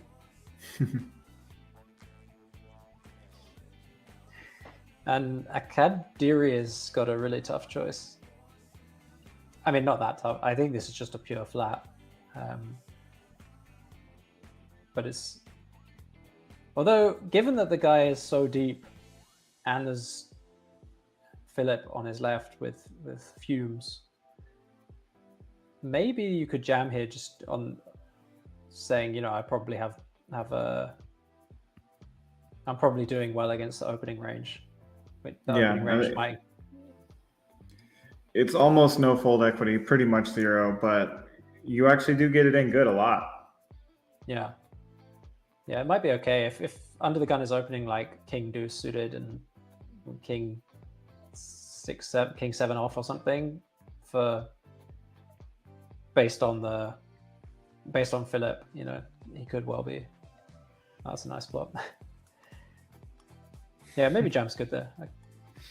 Now that we see the results, it's great. Yeah. Now it looks. now I think I would have done it.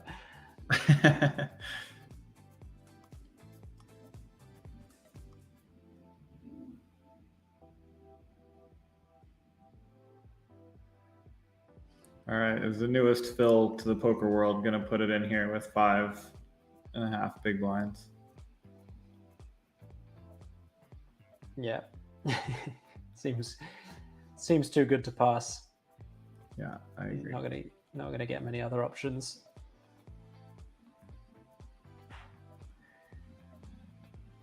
Now we'll see if Mateus goes for the trap here. It will depend quite a bit on the bounty power, I think. No, it just rams it in.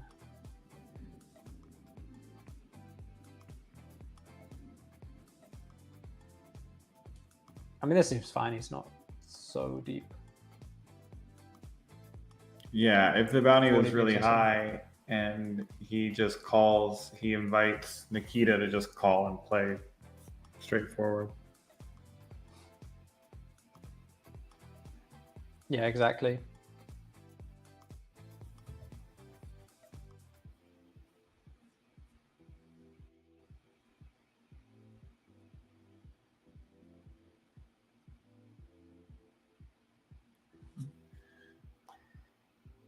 Good game, Philip.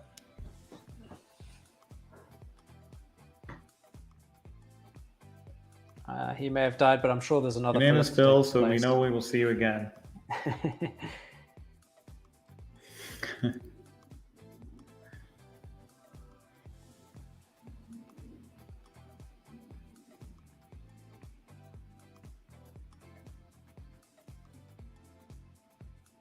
Oh, wow. So I just pulled up the lobby and I've just seen a player called Pascal Heinzelmann.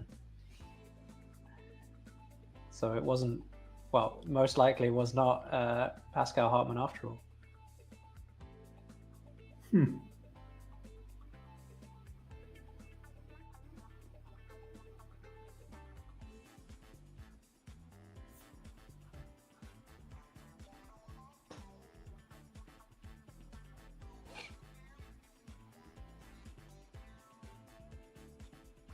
Someone's saying Nikita seems Nikita's like getting a loose after it. player. Well, he is at the moment, which could just be him leveraging his stack, and that Jack 10 suited was a really good play. This ace 5 off, what a win that is. Yeah. Yeah, I mean, this is a pretty reasonable 3-bet. Another nice thing about it is that, you know, well, the big blind is quite short. Like, the big blind has, what, 14 big blinds or something. So the button's going to be opening Uber. It's like super wide. And ace 5 off can't really call, but it seems too good to fold. So I like the 3-bet there a lot. For all those same reasons, Raul could defend the 3-bet and play the pot in position with ace 7 suited, but ace 7 suited does tend to not realize its equity all the time. Yeah, but I think the fold is a mistake. The ace 7 suited. It seems like too good to fold there for sure. Yeah, like you say, all those reasons.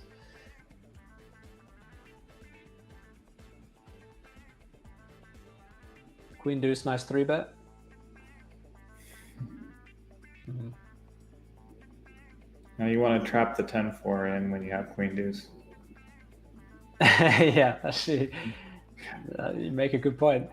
I don't mean that, guys, but in this case, it looks like it worked out so far.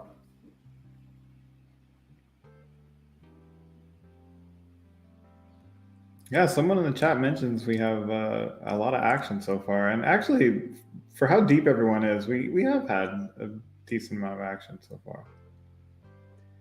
Yeah, I can hardly keep up. Every hand. Somehow I knew there was going to be a spade on this turn. It was just so clear. Although that river is a bit disappointing.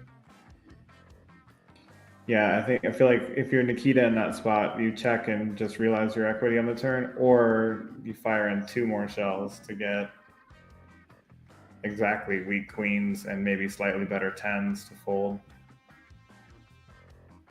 Yeah, but I think you just have too much showdown equity to bluff a 10 there. I mean, you can just win against a 7. It seems like overkill. If you're betting turn, it's because it's because you're so confident you're going to hit the river. So you should build the pot.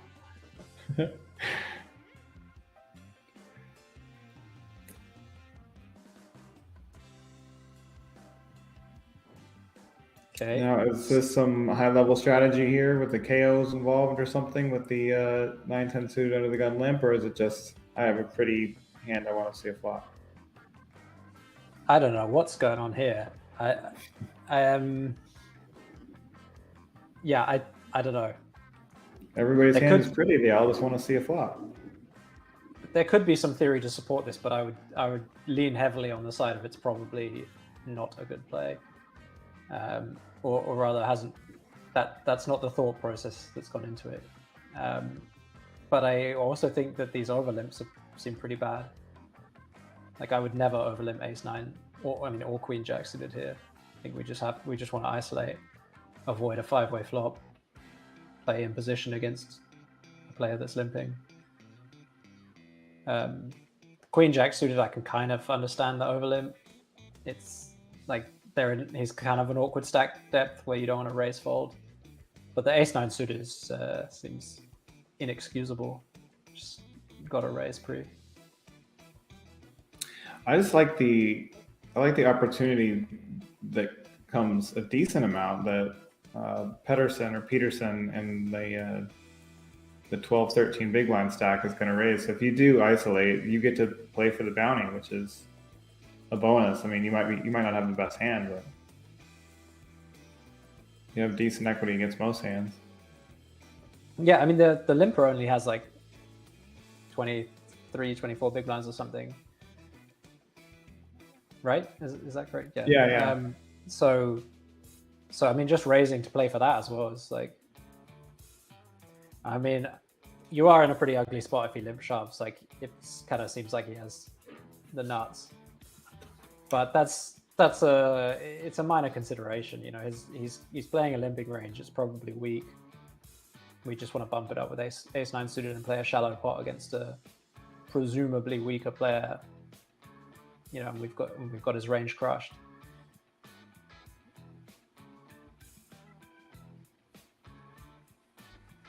Six-handed, that fours is a pretty tight fold right there also. Yeah, 40 bigs. Yeah, I mean, I think it's a fold at 30. I mean, obviously I'm talking about vanilla. I don't know what in the KO situation, who knows? It does seem tight, yeah, for sure. With the short stack, I think I would raise it. Yeah, I mean, I think people just get so trained to fold those hands under the gun that you just do it, but I'm maybe not realizing the KO value that we happen to be six-handed because one player is sitting out. It is a 7 max tournament, so for all those reasons, pretty sure it becomes an open. Yep. Yeah. I think you're right. Another example of not autopiloting. Right. Also, we just seen the guy that's in the big blind. We just saw him limp under the gun last hand and didn't show up with the monster. So we definitely want to extend our opening range next hand.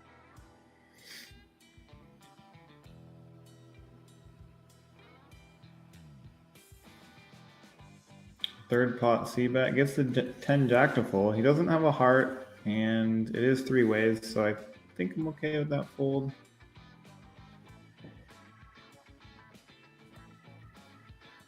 Jack 7 could even be a fold there on the flop. Like it's not, I guess against button it's quite hard to fold, but he's betting 3 ways and our hand just like, I mean, we don't really have a good turn card in the deck except for a 7 or a jack. And yeah, I think we could have folded flop there. Flop pair and fold on the flop. You're getting some high level analysis here from Jack Sinclair. And I'm talking nonsense. We'll be back in 5 minutes.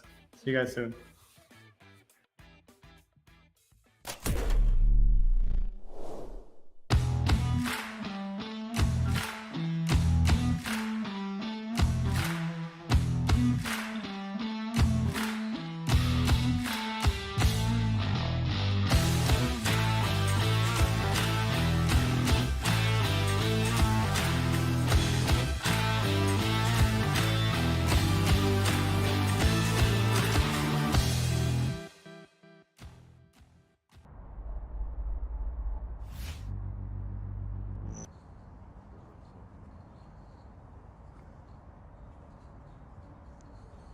he is, Henry. The man that I feel I've said his name more than anyone.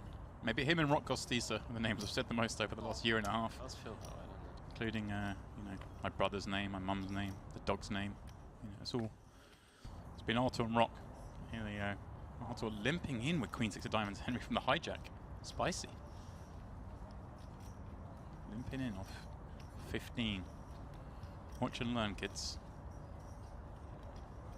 The thing is, James, if I did that, everyone would be screaming at their screens, and what is this fish doing? But when Artur does it, everyone runs to their computer, checks the solvers, and they're like, oh, yeah, okay. Yeah, you meant to do that every now and then.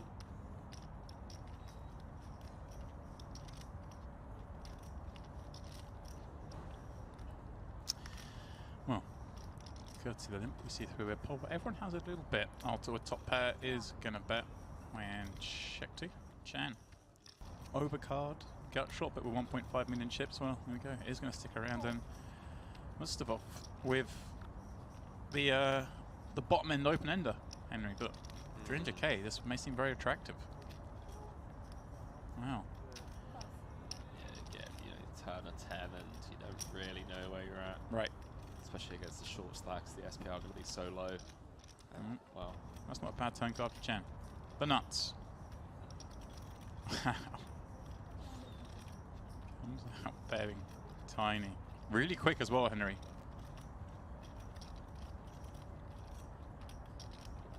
Artur's dug himself a hole. Can he find the ladder to climb on out of it?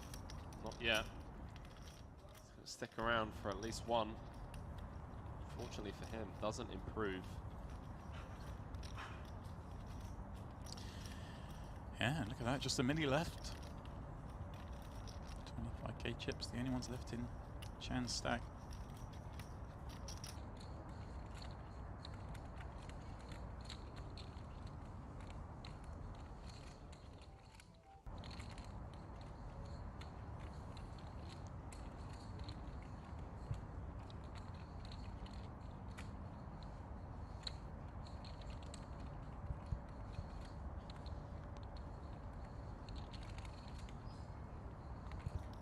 There we go, Chan goes for $500,000. Henry's just desperate to get paid here.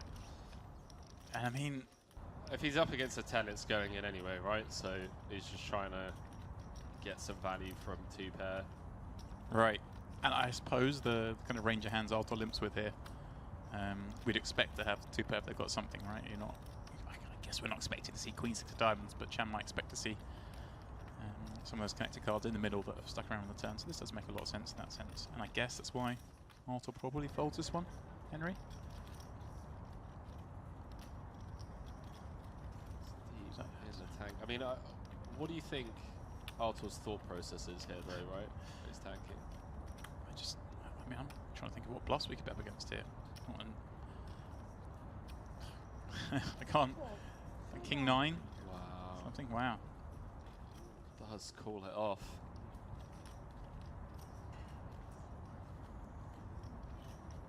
Oh, huge turnaround for Chan, a near double up.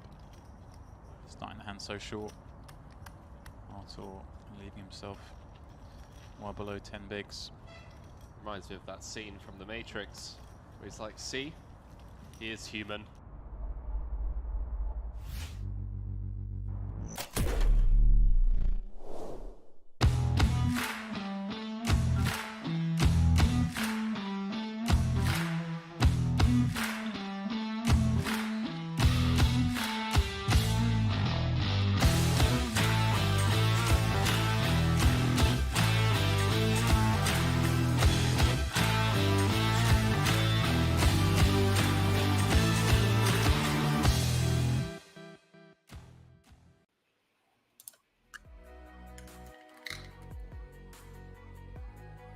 Hey guys, we're back at the Party Poker Millions Online KO edition. Tyler Patterson here with Jack Sinclair. We are watching the $215 7 max weekender with probably just over 20,000, maybe 30,000 on top, depending on the bounties. Yeah, probably Jack? close to, yeah, feeling good. I think probably closer to 30 than 20. I just got some chili peanut in my throat.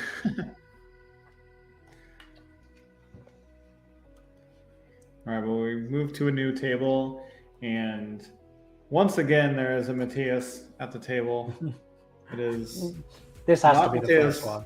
It's not the same as the last one. It may be the same as the first one, or it may be a third one.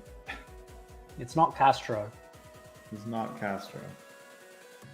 Ronan Sweeney, that's a name I recognize. Thomas G kind of looks like Tony G, but it's not. Big stack opening King 7 suited. We're getting the 30-ish big blind shove from Queen Jack Diamonds. 30 almost exactly. I like the play. It's not going to get a call. We're down to 81 players. This is day 2 of this event, and it's wrapping up tonight.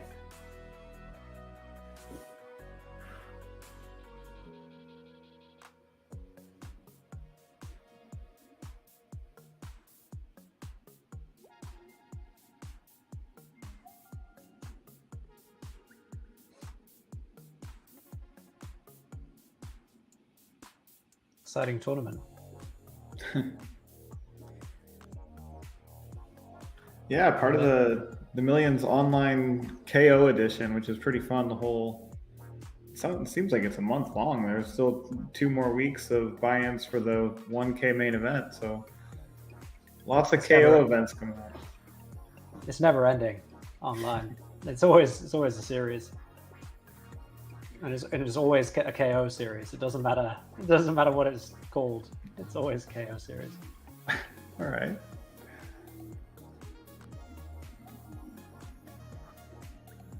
I had someone say they didn't like KOs the other day. Well, it was quite a while ago. But someone said, "Yeah, I don't really play PKOs." He's an online player. He just said, "Well, what do you do? You just like watch TV or something?"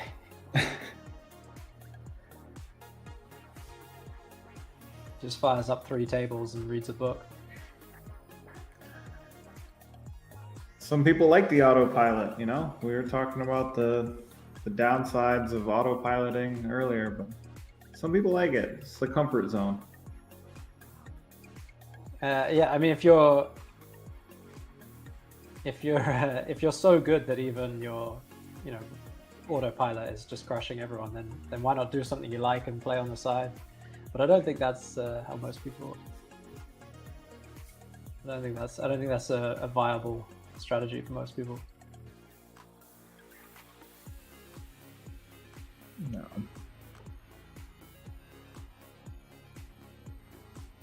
So we're now going to find out. If I noticed somebody in the.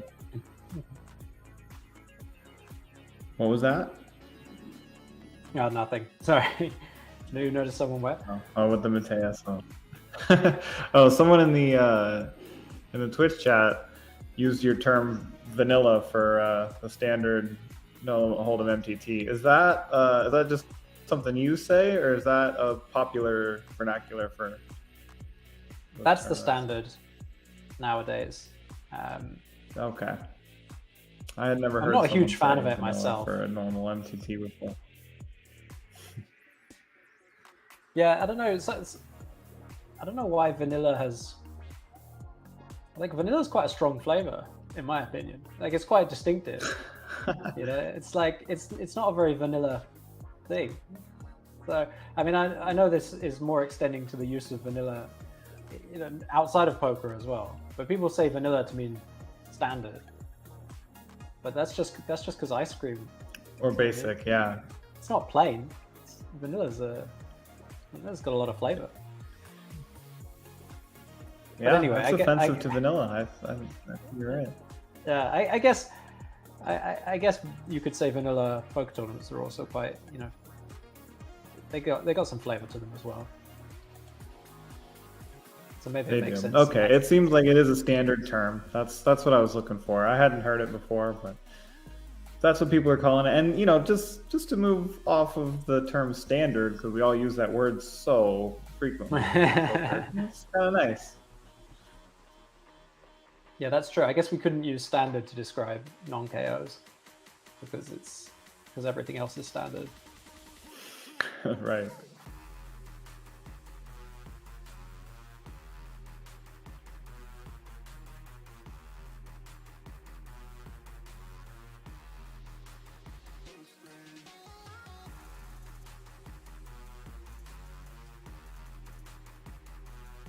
Ten of spades and an 8 in this situation is a hand people very frequently use for a check raise. I kind of saw it coming.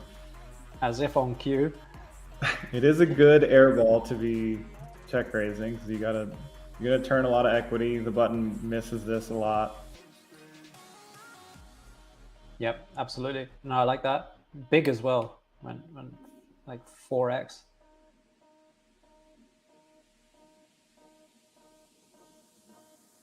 Okay, Tony G.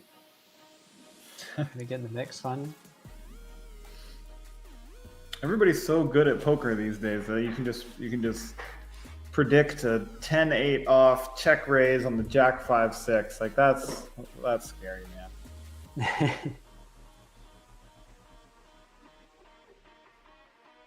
They play too good. They do. I mean, nice play, Henning Andre. I don't want to take anything away from you there. That was a good play. It just saddens me a little bit to know that so many people know that's a good play now.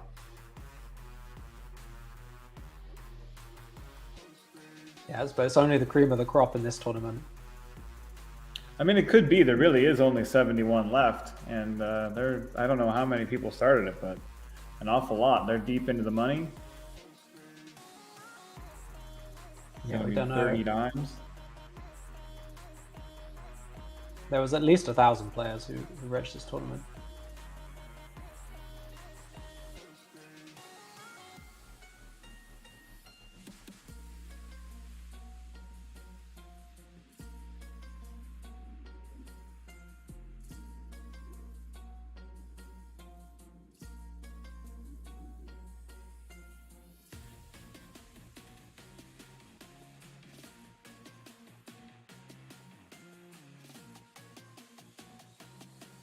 Wow. Okay. Tony G saying, I'm under the gun. I have cards that go with ace. I'm just going to rep it to the end. Now let's see. Can Mateus? I bet this goes check. Yeah. I don't know. The way things have been going. But I don't know. You don't typically bet. Yeah. God. We wanted to see it just to see how Mateus had to, Like, how he's going to react.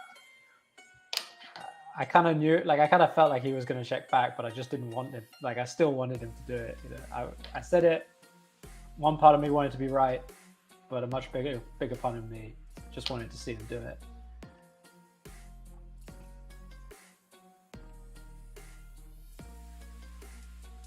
I guess he's like value betting the turn somehow, trying to get called by a flush draw,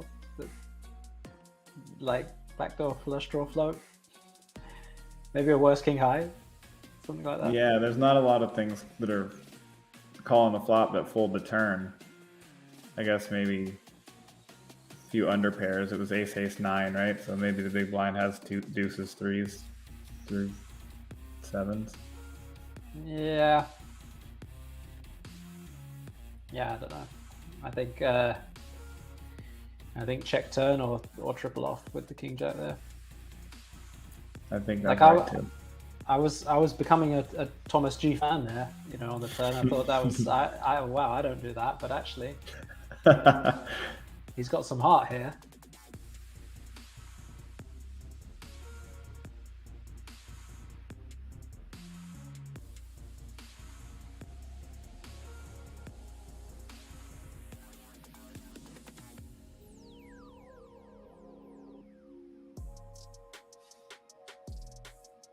Okay, a lot of marginal hands here. Could see an open from Queen 7.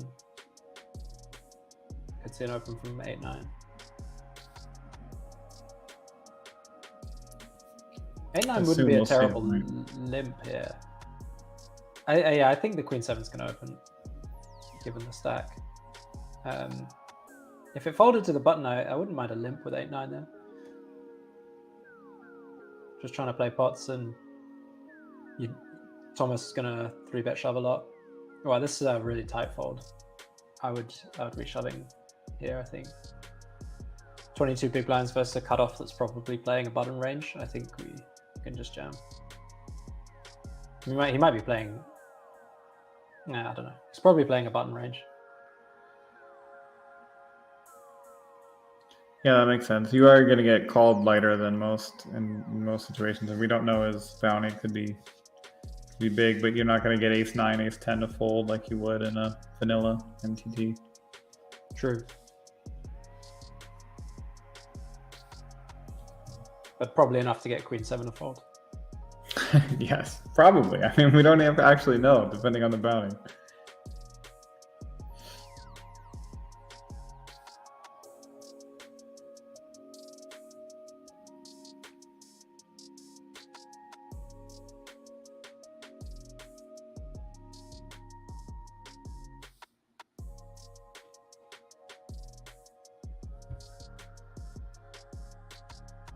We did say Andre Philippe on the table earlier. I don't remember seeing him mix it up too much. Oh, a nice little walk. Min Hin definitely mixing it up with the king 6 fold there. Yeah, that's not much of an adjustment. It's just, I don't like king 6 offsuit, so fold. It's the stream nerves. It must be. Could be.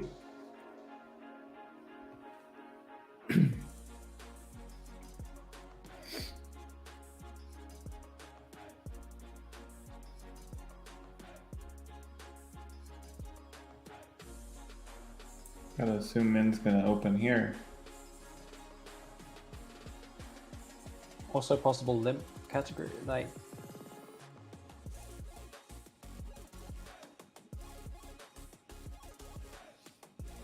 I don't know, this could be a fold even on the button, covered by both with... Yeah, I don't hate a limp there. I think it would be... The solvers hate these hands at this depth. I don't. Whoa, just open fold the threes? Yeah. Man. He just has like 33 big blinds, right? I think it...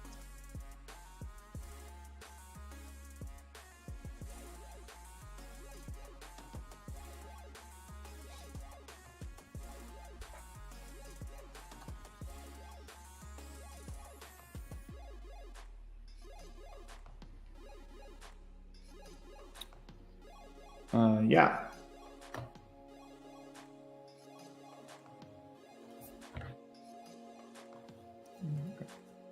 Okay. Ooh. Oh, I take it all back. Oh my goodness.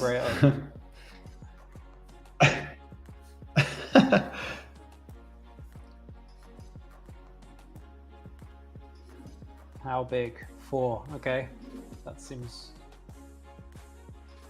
a good size. I mean, pretty horrific spot for the A7, but doesn't really think too much. Pays it off. Gotta be steaming after that one. I mean, it's just a bluff catcher, but it's... I don't know, the line looks pretty weird. Yeah, it's one of those ones where before you click call, you're like, I mean, it's obvious you have 3s, but I'm just gonna call.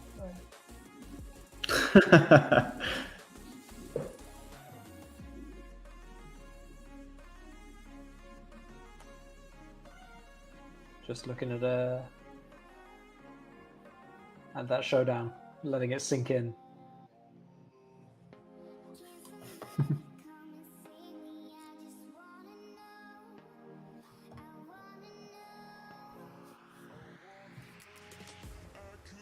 The balancing tables or something here?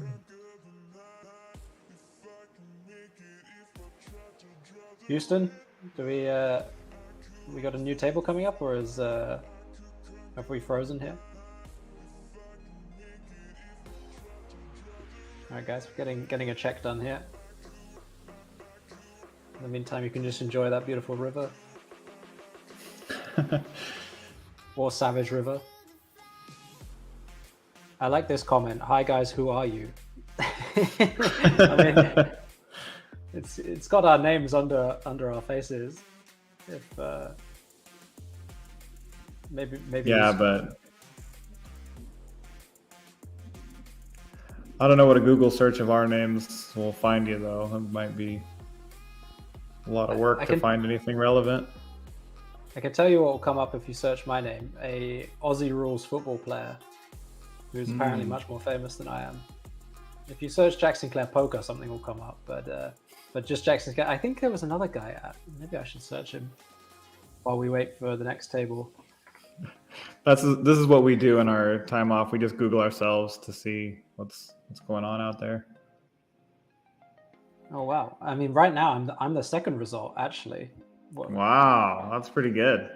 But this is tailored to me. I think this. I don't buy it. I mean, there's nothing about the Aussie rules guy now. I don't know what's going on here. Baseball. Oh, this is very confusing. Wow, there's a really professional website at jack-sinclair.com. It's like cinematography. Wow, you missed out. No, I didn't. No, I'm seeing it now. This is amazing. They do. Wow. I mean, that looks amazing. You guys should check this out. I'm not plugging it. Guy's plugging his own website. Jack-Sinclair.com looks amazing. They've got some artwork on here as well. Yeah, cinematography. I think he meant, how are you? Well, we were okay, but then we lost the stream, so now we have to talk about ourselves. We're not doing very well at it. Yeah. How are you guys doing? How's chat?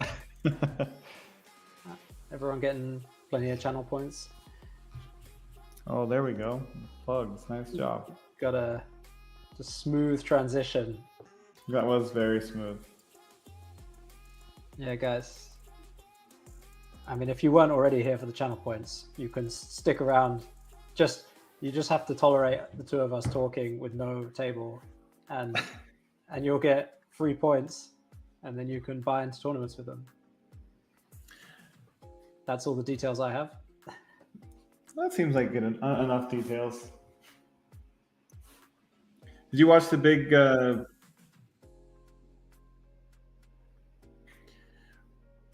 Sounds like we're getting info. We're going to go to a break for a little bit. So we're going to be back in 5 minutes, and all the hamsters running the wheels behind the scenes will have this solved for you guys, I'm sure.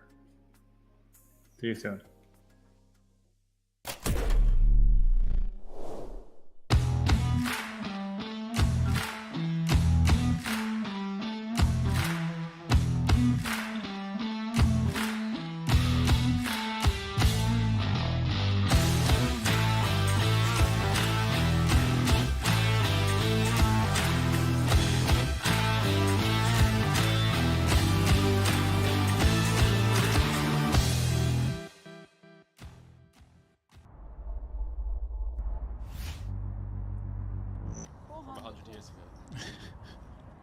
Yes, because it's not like the rest of the rooms decorated in such fashion. Obviously, we're looking at the TV stage here.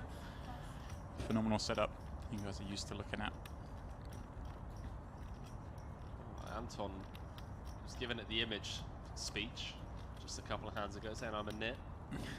Then finds the A6 from the hijack, raises it up. Oh, just a cool, interesting. Well, maybe the speech got through, you know. Someone's curious. I have to say, Henry, I just did a quick check on Silver Makaloo and just barely a couple of cashes for just a few $1,000, so already smashing best live earnings. I don't know. There's some online presence there, but I'm going to guess, looking at their Hender Mob, that they've won a satellite here maybe for the main event or something and jumped in and played this as well, or who knows, maybe they played a satellite before this, for this event itself, this 2K, I don't know, but certainly based on their hand mob, this is a huge spot they find themselves in. Yeah. Why do I think Arthur's not going to win this one? Wow. Ooh.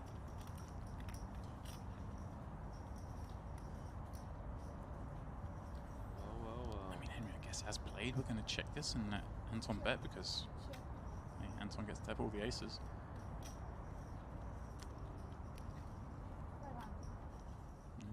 Yeah. Well, Henry, he's going to win a lot more chips than we would have won. We would have ripped this pre. It will be over.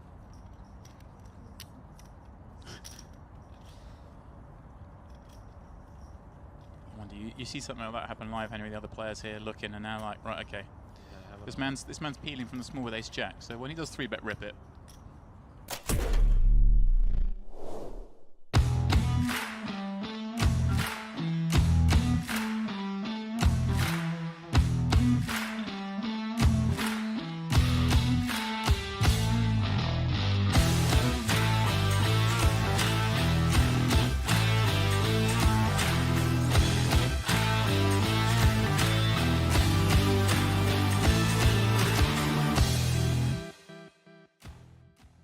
It's hanging off though. Mantas interested in playing against what I can only assume he perceives to be a somewhat, not necessarily weak opponent, but an opponent that plays his strong hands somewhat face up and plays passively in a lot of spots. So it's going to be kind of easy to exploit, especially over 3 streets. And yes, there is a delay, guys. There is a delay, obviously, to protect the integrity of the game. Ah, problems everywhere, Henry. Problems everywhere. My laptop's decided not to charge. This is brilliant. Josh saying, wish I knew about this festival in advance. I'd have been straight over. That sounds like an excuse to me, Josh, not going to lie. There are people that are coming for the festival that haven't even arrived yet. It's only Monday. We're here until the 27th. You've got an entire week, mate. Don't have to come tomorrow. No drama. But you could very easily book a flight for Wednesday.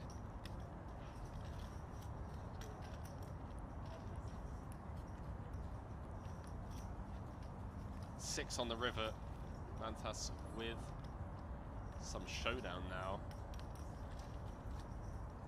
10-7, 7-5 also getting there. He does decide to give this one up, and Anton with the 2-pair.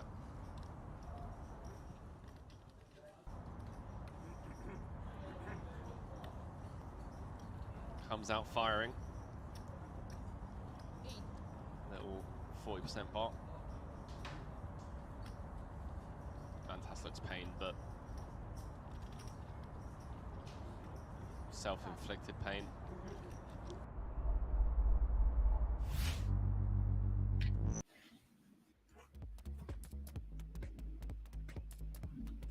All right, welcome back, guys. Looks like they got everything working, so we're going to be back to talking about poker, not just talking about ourselves. Me, Tyler Patterson here, and joined by Jack Sinclair. How are we doing, Jack? Oh, well, nice refreshing break, just what I needed. Hopefully we got a table back. Maybe they just brought us back to chit chat a bit longer. Well, they might have. I'm not sure. Oh, there we go. We're back to real action.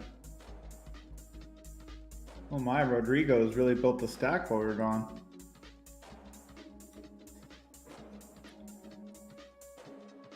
Must have Nearly 100 big blinds. recovered from the A7 debacle. Right.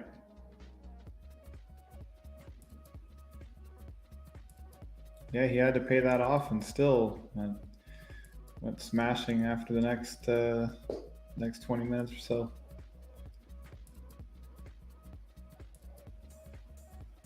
Okay, interesting 3-bet here. Super small.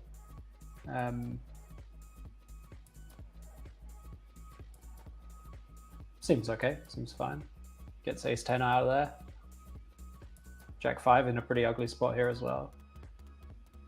I think I'd lean towards folding, yeah. Yeah, you're getting a Hey, decent price to play in position, but usually those small 3-bets are weighted towards the very tippy top. I mean, they definitely don't have to be.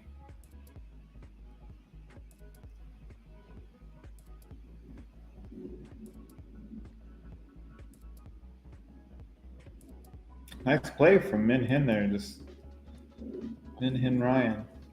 I guess with a name like Min, you don't go in for the big 3-bets.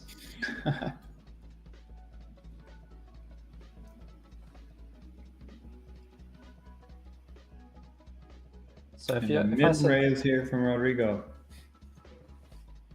Probably just going to go through here.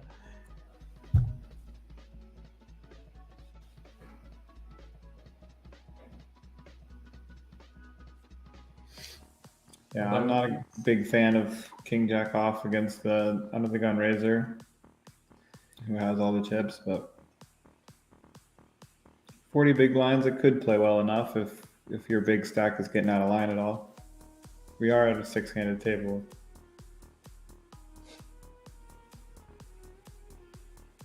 Yeah, but I think it should just be a fold against low jack in that spot. Agreed.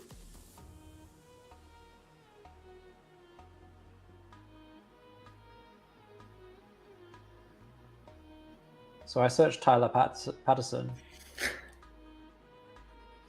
Great. Have you done this? Have you done this recently? I'm getting pattersontyler.com as the first result, which appears to be some sort of car dealership. It's my side gig. No, it's not. Oh, okay, that makes sense. And then there's a basketball player. Wow, I didn't know that. Yeah, Montana State Bobcats. Okay. Oh, so not the top one, or is it? Is that the top one? No, that is NCAA, whatever that means. Yeah, men's basketball. That's right. Gotcha. I don't understand American sports, I'm afraid. So wait, did the Queen 10 just fold? Wow. What? Come again? That's a crazy fold. Yeah, I don't understand that. I mean, maybe who knows what happened? Maybe he timed out or something.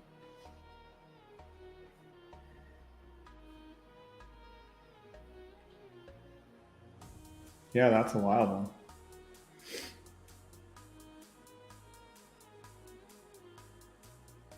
There's no significant pay jumps to be considering it anytime soon. We are 71 left, I think, was the last break. So I think we actually have a little bit less than that. And the bounties are worth considerably more than any little pay jumps going on now.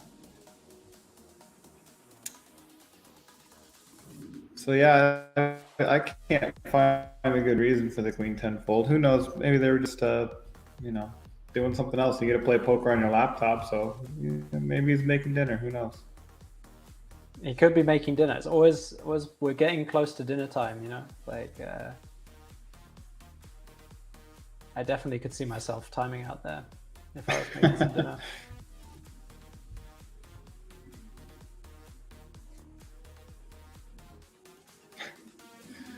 What is it in what is British summertime these days? It's like you're 11 o'clock there or something?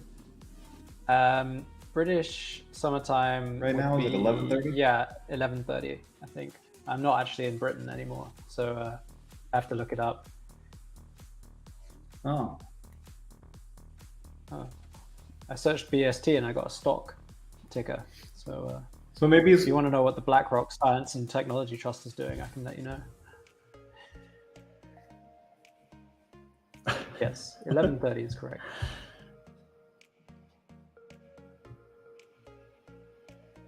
So who knows? Min and Ryan maybe at the Rhino with Dempsey at this point.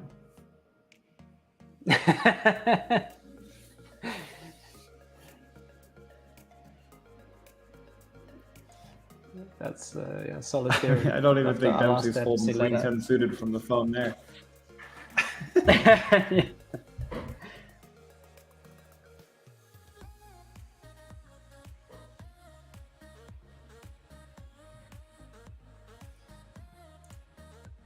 Well, since I'm in the researching mood, I pulled up the lobby in Party Poker, and Minhin Ryan Kwok has a British flag. So the theory is starting to get some strong evidence. He's in the same.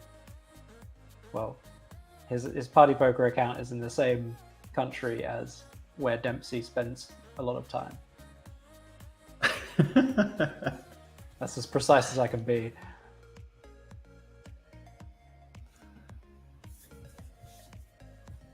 All right, Tony G getting a 3-bet in. Rodrigo with the set mining, trying to get a bounty. Well, he's got a set. I don't know if he's worked. going to get the bounty. Right. Ooh. They're both playing very fancy.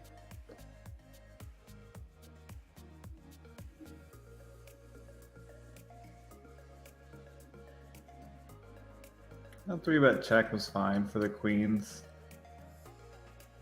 Checking back was surprising.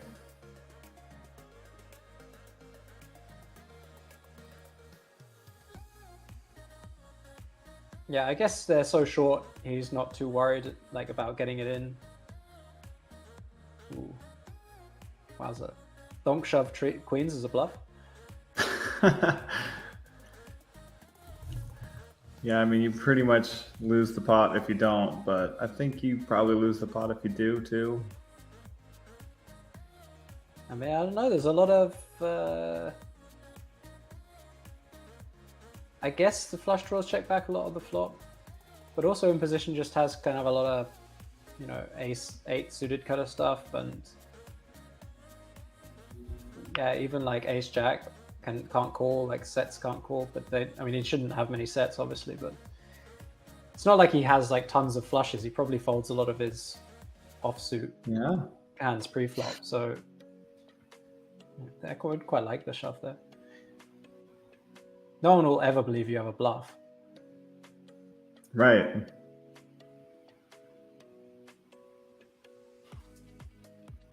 You almost have to be turning some value into a bluff, which is what it would have been.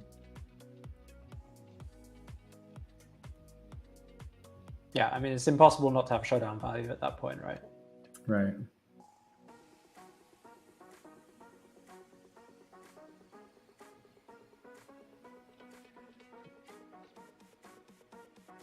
Rodrigo sticking in the 55 million. Showing everyone who's boss. Leaving 2 behind.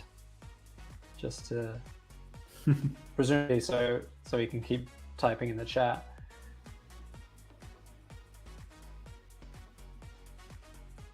Or does it work like that on Party? I can't remember. Do they disable chat when you're all in? Not something I would know. No.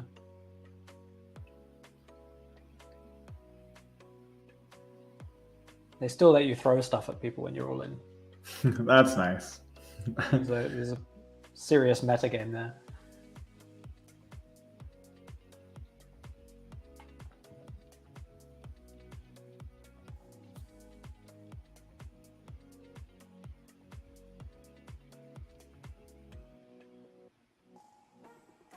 Rodrigo's really building himself a stack now.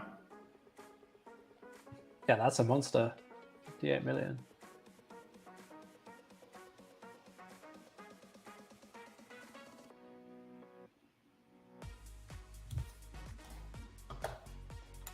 Well, I read the same in the chat. You were just about to mention the no chat at all on Party Poker anymore, huh? That I hadn't noticed. I mean, you can tell how little I've been playing. I haven't noticed that.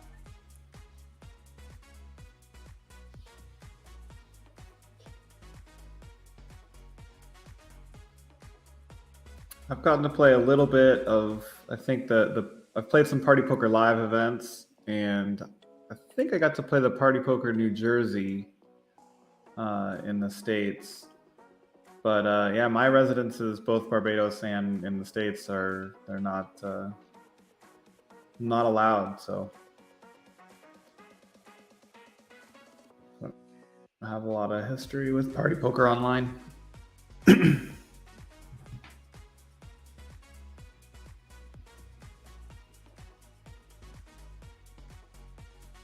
the other hand, have played Lots of emotes though. That's kind of fun. You just type in yeah.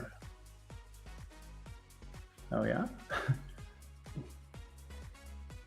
Been gone for months. I mean, I think I must have still been playing when they switched it. I've seen the new graphics. I've played with the new graphic stuff. I do like the emojis. This one that says perfect with this symbol, and that one's really nice.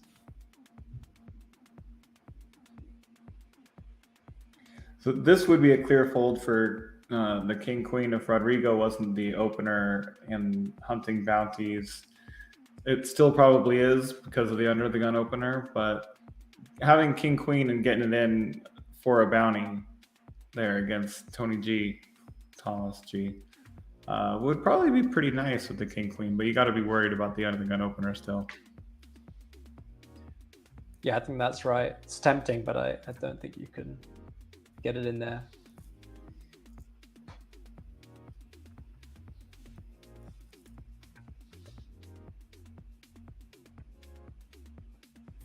Down to 51 players. If we're starting to get serious.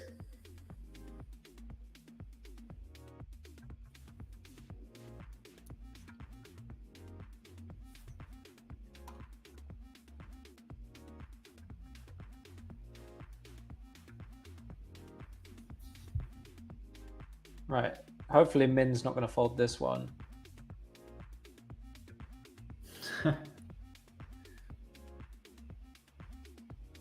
Nah, you're only folding that one in a timeout situation.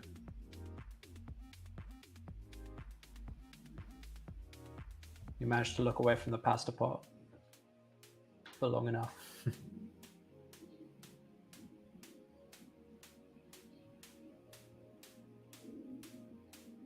This is a pretty loose call off less than 20 big blinds. I think this just has to be a fold. 6-7. Especially with the big blind never going to be folding anything and potentially squeezing quite a lot. Yeah, well, 6-7 is a beautiful hand. 6-7 suited. It's we just don't have enough chips to make it worth it.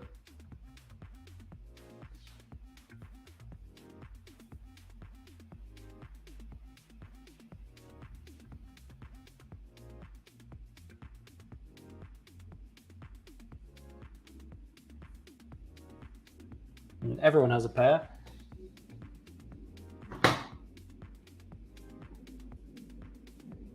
Yeah, it's an awkward stack size here now for Andre Philippe, and this is actually one of the major reasons why you can't call this hand pre-flop. When you do flop something like this is way above average flop for you. But now what? Yeah, you put yourself in the bin too much. The king 3 overcall here is pretty ambitious, I would say. I guess the one thing is like the king out is very good. You know, if he had like the king out, he's the in position player is going to bet if they have a bluff on a king a lot, so that's good, and it's very clean. I mean, it's not amazingly clean, but it's pretty clean. Like it hits the in position range a lot when you hit a king, which is good. But even so, I don't think you can call here.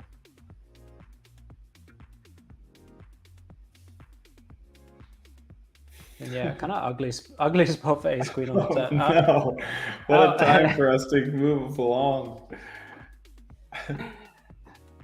Houston, put that table back.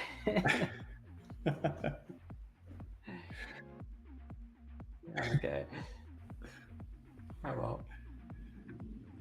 I guess we'll never know what happened. Probably the ace queen lost some. Yeah, I mean, it would take Rodrigo really firing. Oh, and he did too, yeah. Because if Rodrigo checks, he's going to get checked back a lot. So he's got a donk, and he did, and he got called. He won a big pot. Nice donk for sure. Well, not a donk. It was check on the turn, right? Right, yeah. Yeah, pot seems like a good size. Ace queen, I mean, I don't know. You could probably fold versus pot 3 ways. Although, kind of hard to put him on a range when he overcalls flop because you don't expect him to ever have a 3. It could be flushes a lot. Yeah, it's probably what you're worried about. Did he? I think he had that ace of the suit or something, and they always call when they have that, so it could be the reason. Nice work from our back end team getting us back to that table for a second. It's too Thanks. Yeah, exciting. thank you, Houston. So this is Pascal, not Hartman, I believe. Just some any Pascal. Well, that's just not fair. Pascal Heinzelman, I don't know if I said your name correctly, but you're not any Pascal to us. You are our second favorite at least. Heinzelman.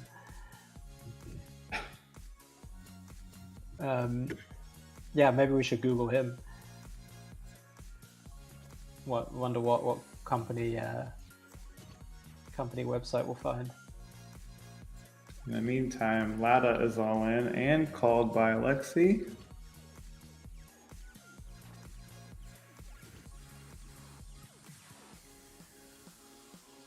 Oh, and it looked like a pretty river, but it just wasn't. Very nice run out. Yeah, it's an exciting one. It was like in the movies.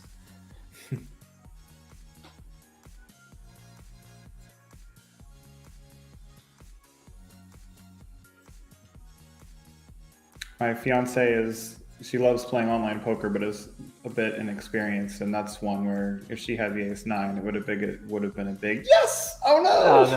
Oh, no. You lost, bro.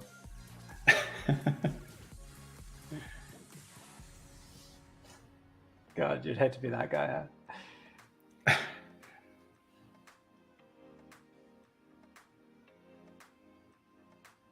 But yeah, we've all done it. Absolutely. It's worse when you play live because you don't have the 4-color deck. Sometimes I don't know. Since flushes seem more, you're paying more attention to the fact that it's a flush, you know. So you don't notice it pairs the board. That's the classic one. You have your flush draw on the turn, and you're just like, give me that heart. If it was 4-color Yeah, deck, I mean, I recognize that.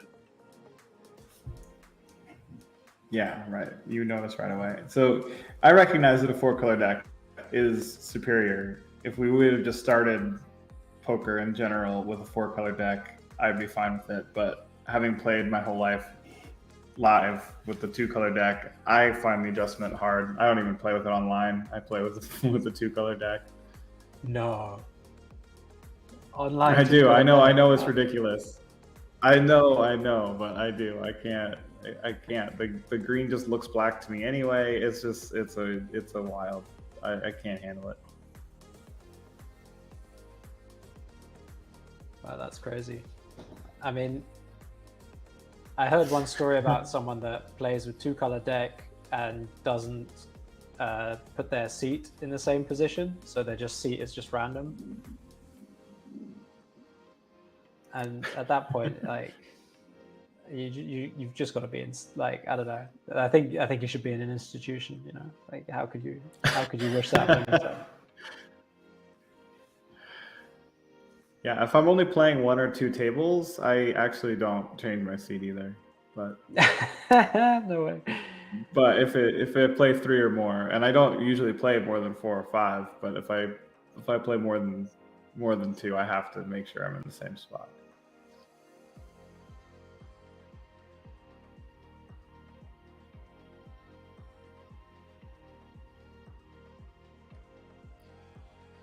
These are the illogical fish you guys are playing with. If you play live, guys like me that can do that, those kinds of illogical things can still win.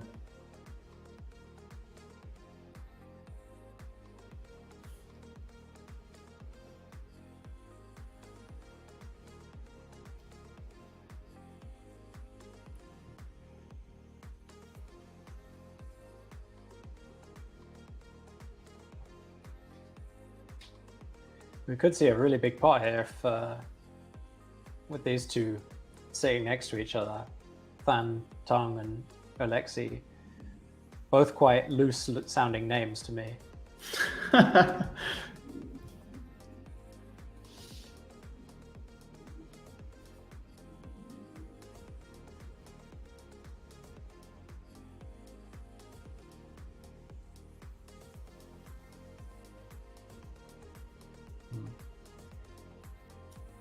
their stack sizes and hands. I mean, could have seen a 4-bet from Alexi there. For sure.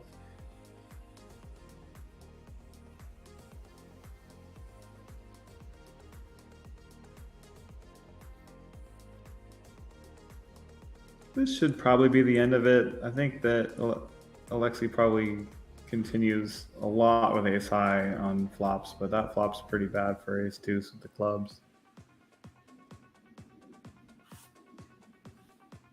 Yeah, it seems like a pretty clear fold. It would have been quite out of line to do anything else. Timothy almost was wishing he was in the hand. He had the nut flush draw.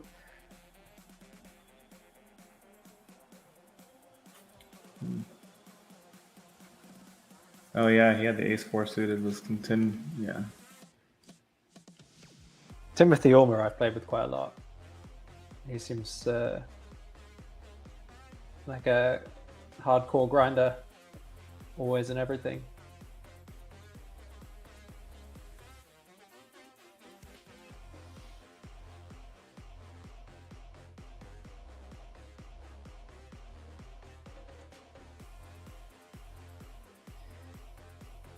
Fours looks like a good fold from Heinzelmann.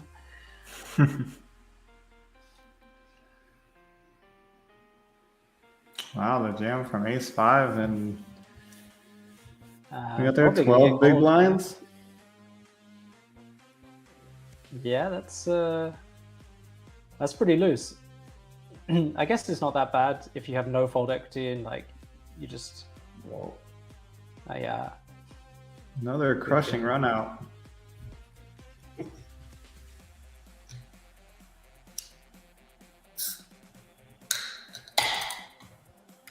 Oi, oi, cracking open a beer. Nah. Still early here. Gotta What work time for is a it few where more you- hours till Nathan's gonna take over. I still got. It's only 3:50. We're on the sparkling water. All right. I believe you. You didn't have to show it. It looks like a looks like a craft beer can there to my eyes.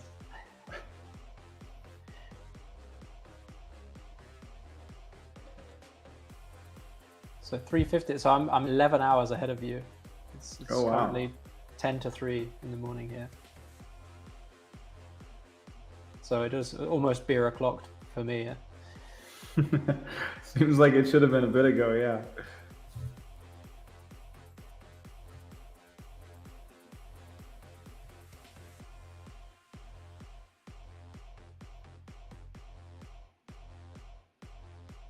This is a fun hand.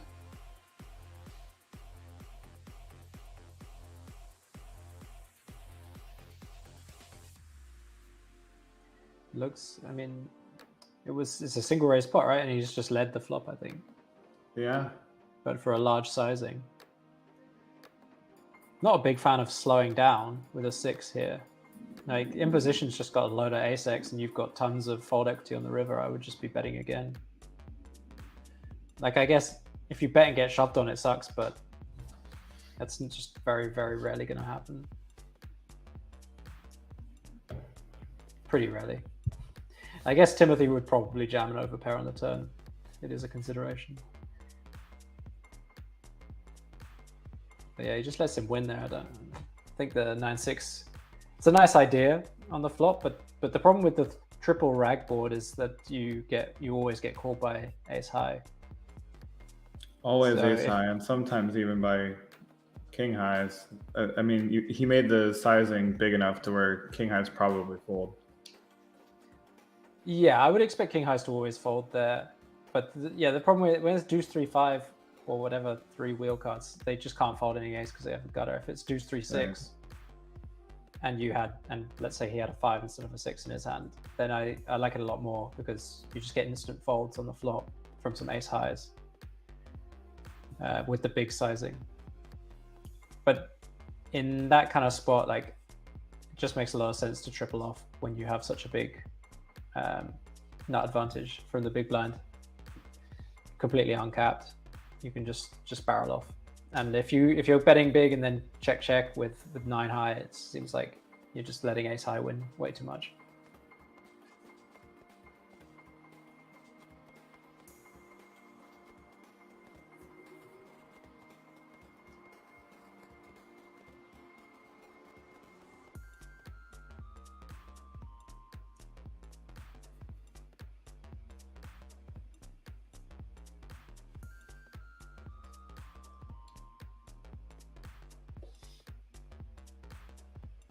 Yeah, it's not like a mandatory triple off spot. You can just check instead of leading. But if you decide to lead those boards, you got to work pretty hard to get ace high to fold. So you should know that it's going to take at least 2 streets, probably 3. Yeah, exactly.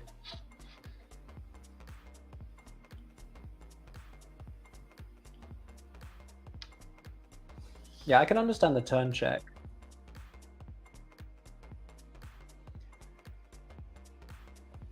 I can understand the turn check on the basis that the hands just seems a little bit too good to bet fold. And if he thinks that Timothy's going to jam over pairs on the turn, I can understand. But I think you then have to bet river. You can represent that you have like a flop top pair that now wants to block, and it's pretty effective. I think probably get a lot of ace highs to fold. So we're going to see a run out. Lexi tried to get in there for cheap. Yeah, at least he'll know, he gets to see that it was ace king and it wasn't some nonsense that blasted him off.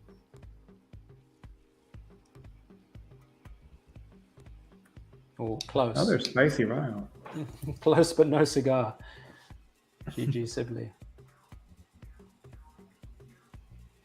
All right, we're off for another 5 minutes and we'll be right back. Don't go anywhere. And that's the end from me, I'm afraid. So thanks Oh, for having me. no. And yeah, I'll see you for I think on the 1st or so. So Okay, cool. have a good stream. Thanks for having me. Cheers. Cheers.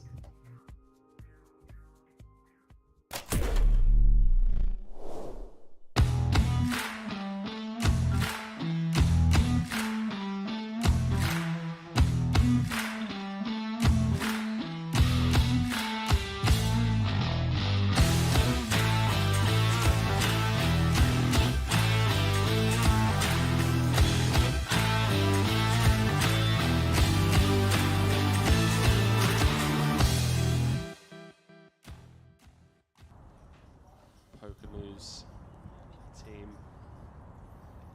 doing the Lord's work out on the main floor.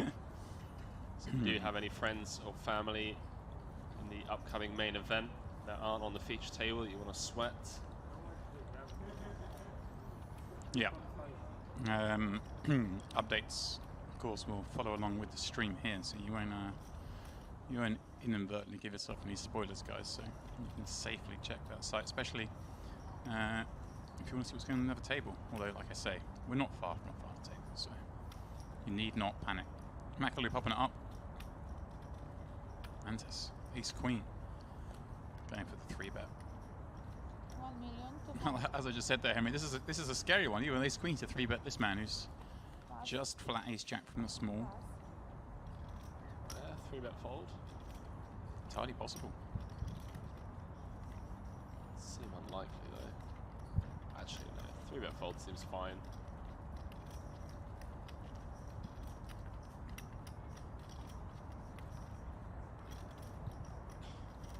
Just more excuses, Josh.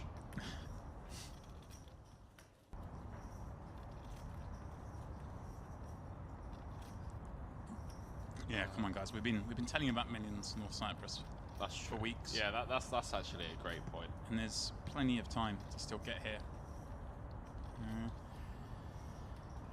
Play these fantastic events in some fantastic setting. Oh, we're reaching. Oh. Looks like calling chips, Henry. Up to the flop we go. Well, an ace high board. GG's for the Frenchman. SPR less than 1. Yeah, this one far from run though. Ace 10 of hearts, plenty of potential, even up against ace queen. Queen jack 4, 1 heart, gut shot for McAloo with backdoor hearts. Fantastic though, with, well, top Henry. It's nice when you 3-bet ace queen off, you get called. You've got, as you say, SPR of 1 and you do flop top.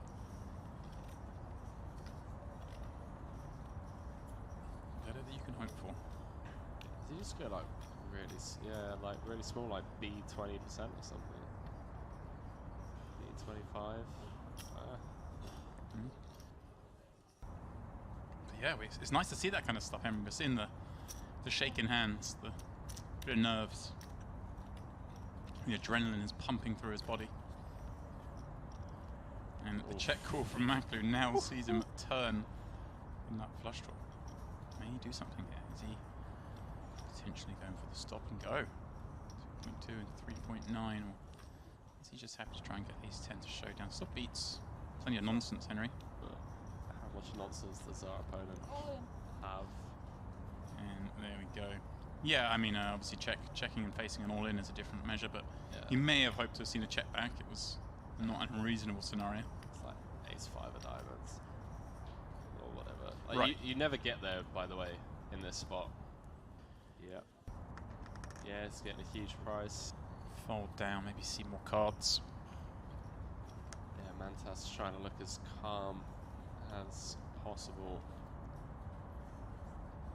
I mean, I guess this is like the hand that he doesn't want to see. He's just like hoping he's up against like king, queen, or ace jack. Right. It's like, I think ace, yeah. I think it would be more of a sweat if you get showed the ace 10 of hearts here. Yeah. You know, it's a queen would call. Maybe a hand like king jack suited here, tanking it up. Yeah, certainly wouldn't be happy to see ace 10 of hearts if it called. Would rather take the pot now, I would imagine. Playing pretty much correct chip odds.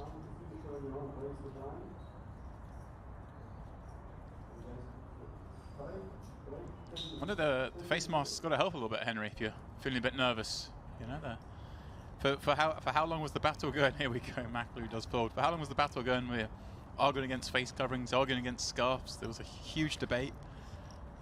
Spilled into early 2020, and now here we go. You guys have all got to wear face coverings. Yes. Who would have thought it? Someone give Vogelsang a call.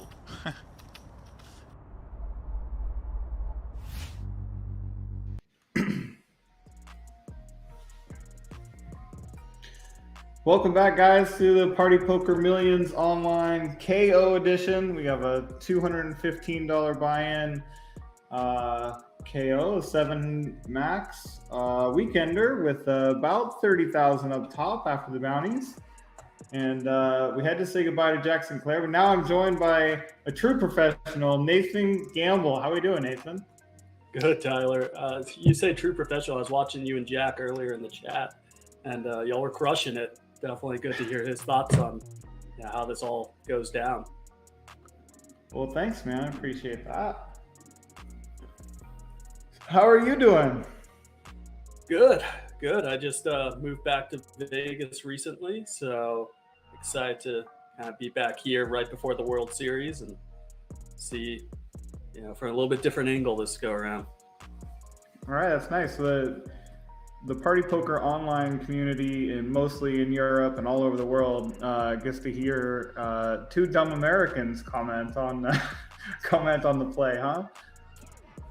Yeah, our one, we had 2 English guys doing it for quite some time, and now they're both overseas, so they're left with us. Great. Well, they're going to be reminded how easy poker is in the United States if they pay attention. Where are you located at these days? I'm in Vegas too, so we're neighbors. For anyone wondering, we're not sitting in the same room right now, but maybe next go around. Yeah. All right, so we are down to 39 players. We're getting close to the final table, and it looks like Paola Pereira here is, I'm not sure if I'm pronouncing that name correctly, but must be the chip leader, right? I mean, 105 million out of 350, 700. Yeah, well, I mean, we're well over 150 bigs, and looks like we're going to have a little bit of spicy action here with those kings on the button for Daniel Graham.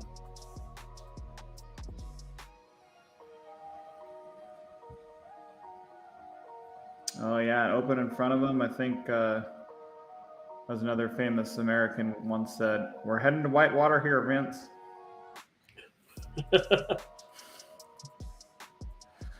Sorry, man. It's kind of fun to be able to love. Well, you've won at WPT before, right? So you've had those words echoed for you.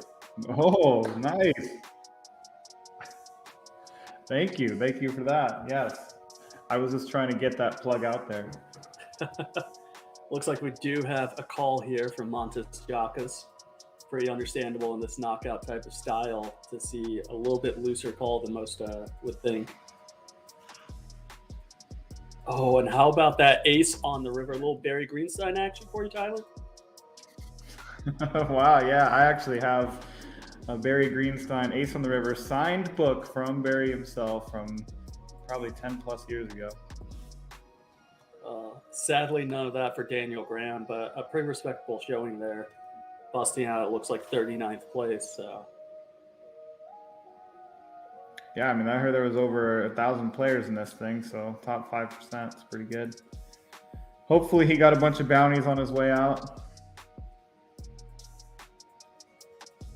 I like this format that we have where we get all the up cards. I'm used to doing a couple different online challenges for Galfon and a couple others where it's all cards down and you don't get to see the train wrecks coming. But now you can kind of get a little sneak peek at the future and you just know there's about to be carnage. So I'm kind of really hyped for this.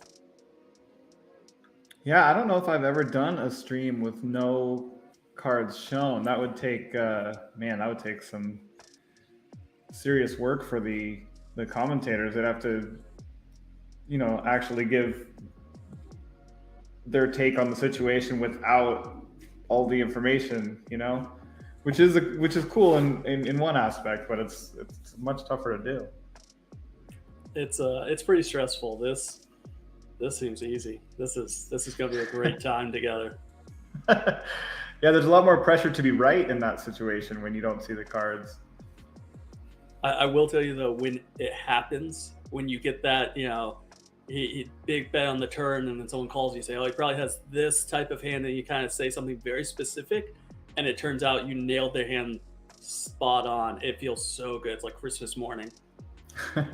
I felt that same way watching this stream today when I correctly predicted that 10-8 offsuit was going to check raise on Jack 5-6, and without too much history on the player. So that felt similar. Do we have any history on the players we're currently watching? Obviously, being American, we're both kind of a little in the dark for the European regs. Yeah, I mean, Twitch chat, if you guys know these players, if you want to say anything about them, give us some info. We don't know anything over here. Obviously, Pereira's got a huge chip lead. We saw some of he or she action earlier. Sorry. I gotta take Dino here. Don't know a single thing. Short stack.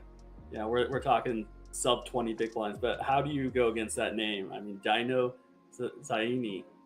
Like, I'm in.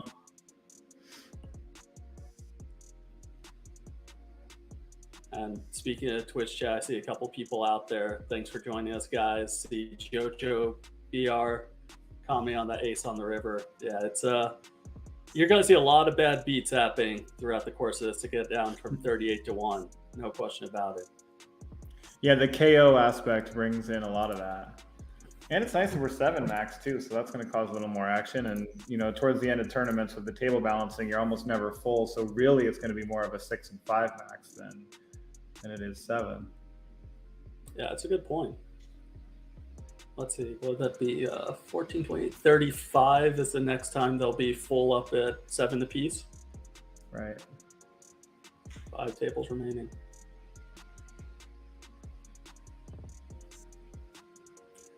I like how we also have actual names here, kind of gives us a little bit more character to this table. And I think it puts an international flair on it when you can see it's not just American names that we're used to, but it's kind of all over with Dino and Montes, Andreas. And us likely butchering pronunciations. Sorry about that, guys. 100%. 100%. I like to see Mary getting after it here, opening under the gun with the 7 high. 7-6 suited is a beauty under the gun. It's tough, especially when you got people out there on your table making life miserable, like with chip leader, 3-betting with the A7. Tough spot, but I like the ambitious open. Definitely feels proper. I haven't had the opportunity to play any of the PKOs, but it seems like this very fine balancing act between complete kamikaze and preserving your stack so that you can cover, at least a handful of people and have the opportunity at their bounties. Right. Yeah, the most fun aspect for me is just you get a little bit more excuse to get involved. So especially when either of the blinds are short, if it's even remotely close to an open, you just open, even though you might be in an earlier position than you would normally open the 8-9 off or whatever. Speaking of 8-9 off. Wow, these players are getting after it. You got to root on the Dino. I mean, let's go. Open in the cutoff off 20 bigs.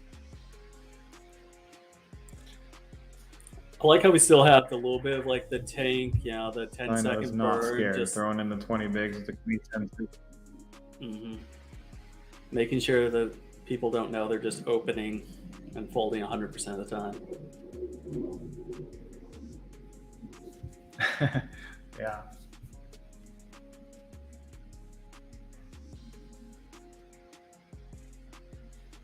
I'll give a quick shout to Snowball in the chat. Oh, even before he mentioned Mary here, he's been a good source of information for us so far. Geez. Sorry, Snowball. I'm guessing Snowball's a he, and he's saying Mary's a she. Actually, misspoke in the chat. Got it. I'm really struggling over here, but so Mary, a full-time doctor in Canada, and won the Irish Poker Masters. That is awesome. All right, definitely rooting for Mary. Am I supposed to not root as a commentator? I don't know what the ethics rules apply. No, we can be completely biased. I'm in. You got Mary, I got Dino.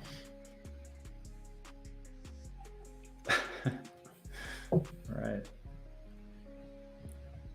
That's awesome. That's kind of like a dream thing for coming in from an outside profession, being a recreational player, and winning an Irish Poker Masters or winning Party Poker Millions online, something like that. Just have that outside career and do this as fun, and yeah, that's awesome.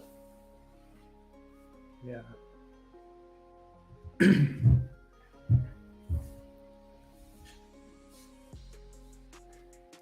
Can't blame Mary for sticking around for at least one here.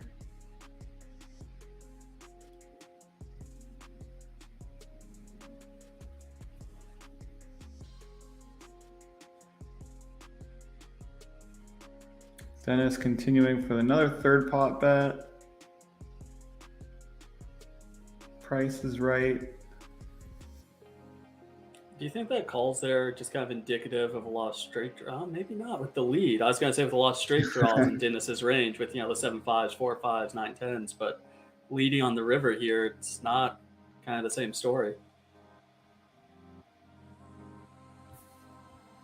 Healthy pot there for Dennis. Yeah, I'm not sure about the lead on the river. I guess it was a bluff. It might have just been a blocking value bet to try to get ace high to call. I'm not exactly sure.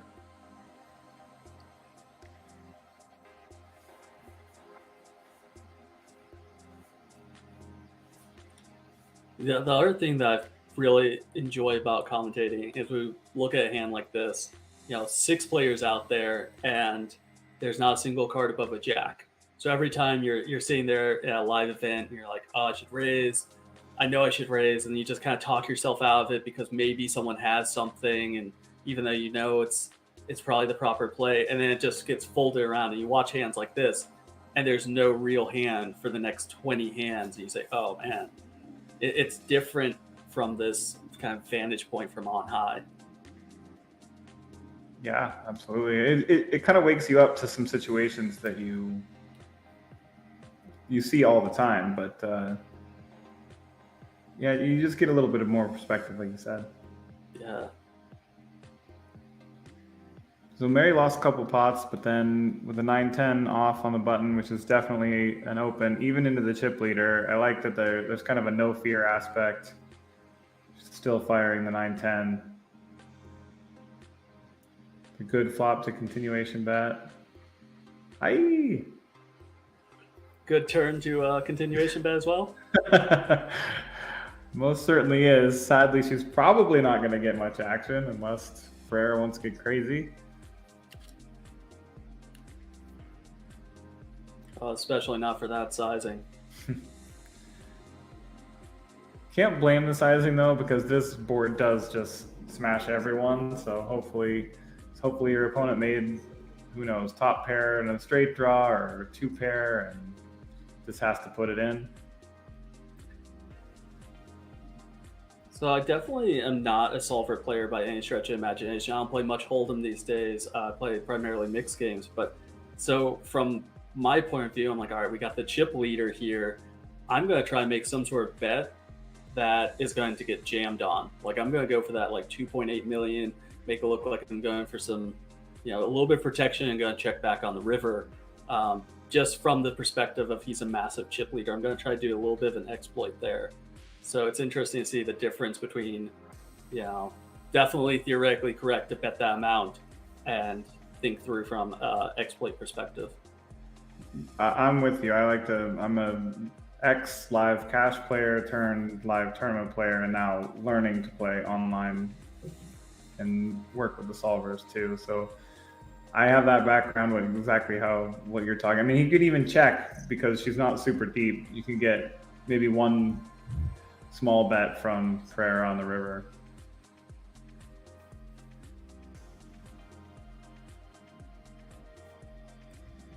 This is a beautiful situation again for a chip leader where it's the bottom set, not blocking the top pairs, not blocking the draws. Definitely expect him to just be mashing buttons on this one. It's funny when he checks.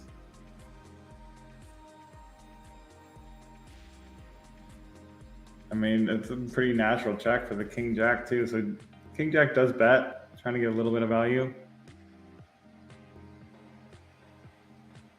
And also makes it so he can maybe check back or go for some value on the river. But now you run into this awkward situation. Dennis is kind of in a tough spot. Dennis does make the call. I mean, this is what he wanted to see, but he's not going to get a lot of action out of it. Oh, that's interesting. Goes for a check back on the end, and just I think that's just indicative that he knows he's against a chip leader who can get frisky and doesn't want to bet for value and then get jammed on. One little spot. Yeah, absolutely. I think, if you can't get any value out of that 10, I'm not sure calling the turn is correct, but it's not an easy spot. And maybe the other 3 10s, he could have gotten some value. Yeah, definitely. I think something along the lines of, a quarter to a third pot where it could look like you're going for it with, say, top 2 pair or something along those lines. Would work in that particular instance, but it's so hard to say.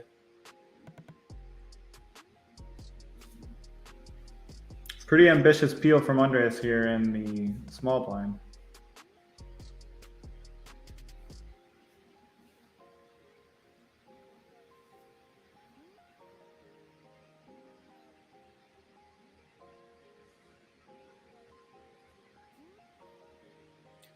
This is one of those weird spots, just from a theoretical perspective, because Dino's raising under a gun, should have most of the aces, has the board coverage, and does want to kind of check back with its actual hand, which is what Dino ends up doing. And now Montes turns it straight. Andreas is in there with a 9-high club draw trying to get some bluffs through. Wow, very interesting hand. All three ways. And now I think Dino just has a clear fold. He does. He's getting a decent price, but there's just no good cards.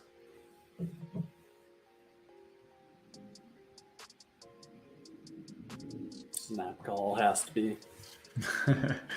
Yeah, this is Andreas has just found. Whoa, that's a surprising raise, but it doesn't really matter in the grand scheme of things here. But I guess trying to get a little some value. heart. Ace 5, Ace 2 suited, perhaps. Because we are in a PKO, so any knockout you get is it's a little bit of everything, right? That's why we're here. Just in case, and it might be worth a ton. Who knows? You got to give it a shot.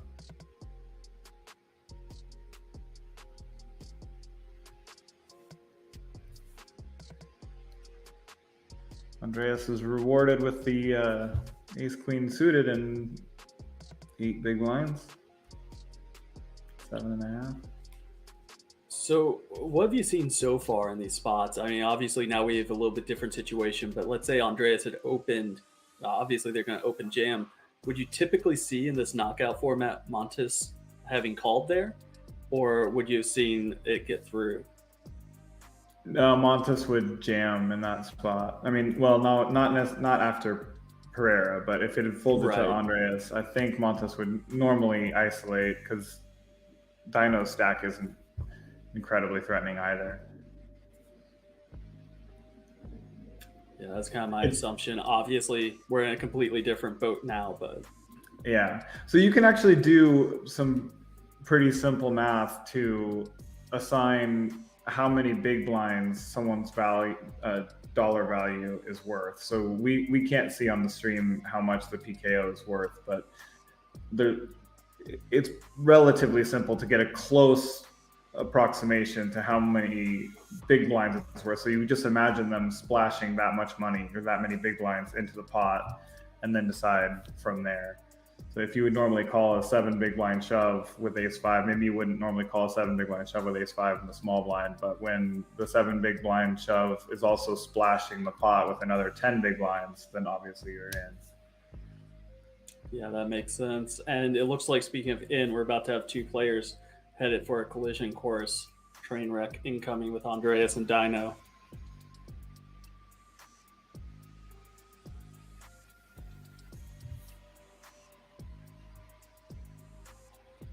Yeah, and then I'll clear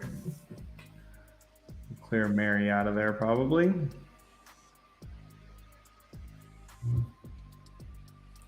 Step 1 complete.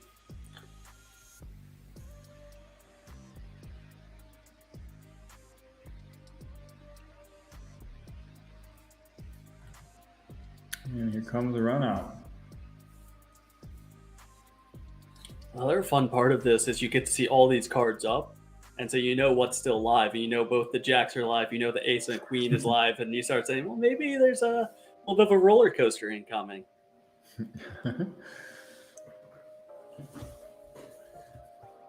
We go a bunch of bricks and this creates another great dynamic for these tournaments. So now Dino is going to be all in for 1 big blind when he's all in, or in for the antes. Now, and that can cause total havoc amongst the other players. Yeah, this is a spot if, let's say Dino shove, obviously he's not going to with this 4-7, but let's say it's Jack 10 clubs and he shoves. I'd like to just see a flat from Mary, expecting to get shoved on a whole bunch of the time here. So I've watched enough of these to see this train I wreck actually in like action. Pereira should be limping there, I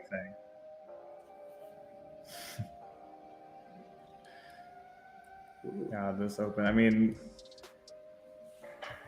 if Dino waits, it's, the ante's another 100,000, so Right. could put it in and hope to get isolated. But there could be a pay jump coming at 35, 36 too, which is worth considering if you have 7 high and 1 big blind. Yeah, that's a really good point. 35 players are going to consolidate down to those 5 tables, so there's probably a little bit of a pay jump that he's keeping an eye on. Good call. So what side of Vegas are you located out here? Las Vegas Country Club. So it's like a mile walk to the strip. Okay. Yeah, I heard you talking earlier with Jack about being able to catch the monorail into the series this year. Yeah, that's a new wrinkle that, I mean, I don't know if that's going to be my original plan. We'll see how it works out. But yeah, I mean, it makes so I can fade the parking and I don't know. Who knows? Maybe meet an interesting crowd going using the monorail on the strip. I don't know. I had one. I don't know if you noticed in that. No. Sorry about that. Just the last hand, we kind of glazed over it. When Andreas opened the ace-2 suited, Montes flatted for 2.5 big blinds with 5 deuce off. And that was just to try to get the bounty, and then obviously got isolated off of it. But yeah, I noticed that, which it makes me think like that bounty right there, it could be a very high bounty as well. Right, because the minimum bounty this late in the tournament wouldn't be worth very much compared to the chips that you put in the pot. All right, sorry I interrupted you. Where were you going with that? Oof, good question. We'll get back to it. We'll think on it. I can't even tell you at this point. I think we're going to see a little bit of blood on this one, though. I think Dino has... No, that's interesting. Dino just insta-folds the king-8 off. Yeah, and the lack of tanking means it's not because of the pay jump. It just means they just don't like king-8 off and want to wait for a better hand. That's a good point. And, I mean, we're looking at a buy-in of this level, but obviously there's satellites going on right now where someone could win their way in for a penny on it. So Dino may be looking at a payout significantly more than what other people are. So it's always fun to think through that satellite implication of what the money means to someone. Correct, definitely. Snowballs, if we were talking about the monorail on the strip. Yeah, I personally have never taken the monorail before, but I'd need to... Oh, that's right. One of the massage therapists that was working at a game suggested, she's like, why don't you start Ubering into the World Series? And we're like, but we live here. We have a car. And she's like, yeah, but then you wouldn't have to mess with that. And we just did a real fast calculation, like $3,000 to $4,000 to Uber in every day. We're like, I think we'll pass on that one and maybe just run it and deal with the parking as is.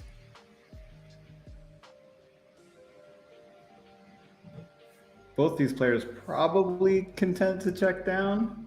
They had some equity throughout. I like both kind of have some showdown value, and yeah, it just goes check, check.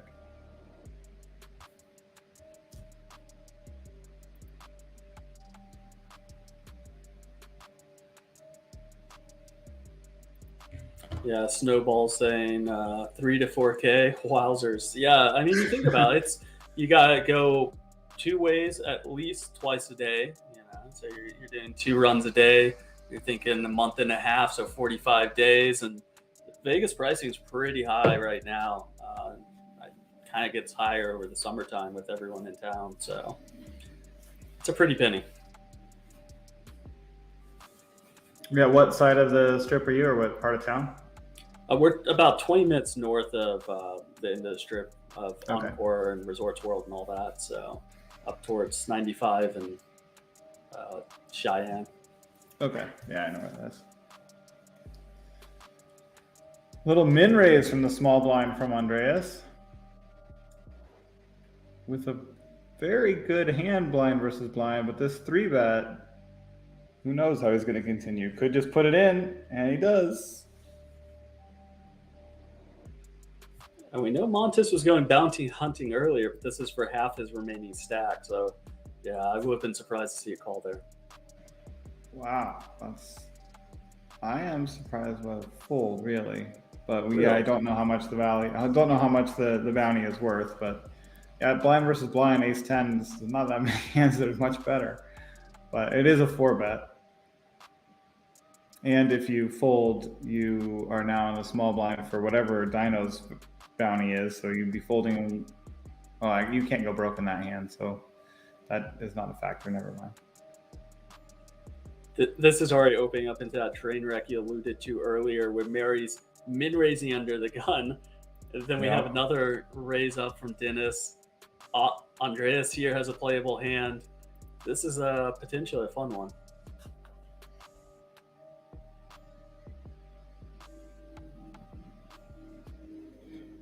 Yeah, that may have factored into Dino's decision to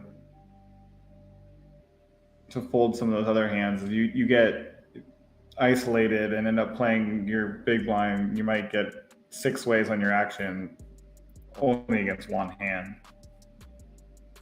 Yeah, that's a good point. And here we are. What a flop. All right. Dino knows what he's doing. Just wait for the goods. Queen 3. I like it. Yeah, he was 9 times as money in the small blind or the big blind. Well, I'm hoping we we've been moved to a new table, so we don't. Yeah, I'm hoping we get to see Dino at a later table since we have this new one now. Yeah, we don't get to see the spin up that's coming inevitably, but maybe we will see it. We'll see the result of it.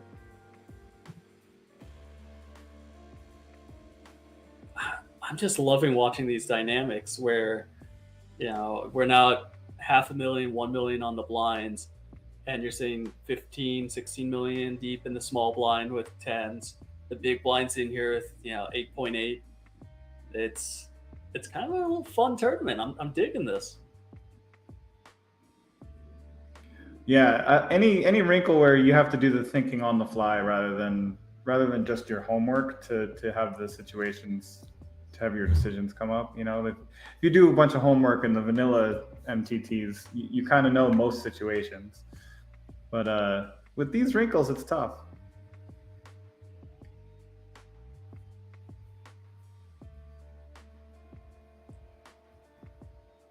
And the starting stack was 1 million chips, so we are now at the point of the tournament where the big blind was the starting stack. I always appreciate that, where every single ante you put in or every big blind is equivalent to the buy-in.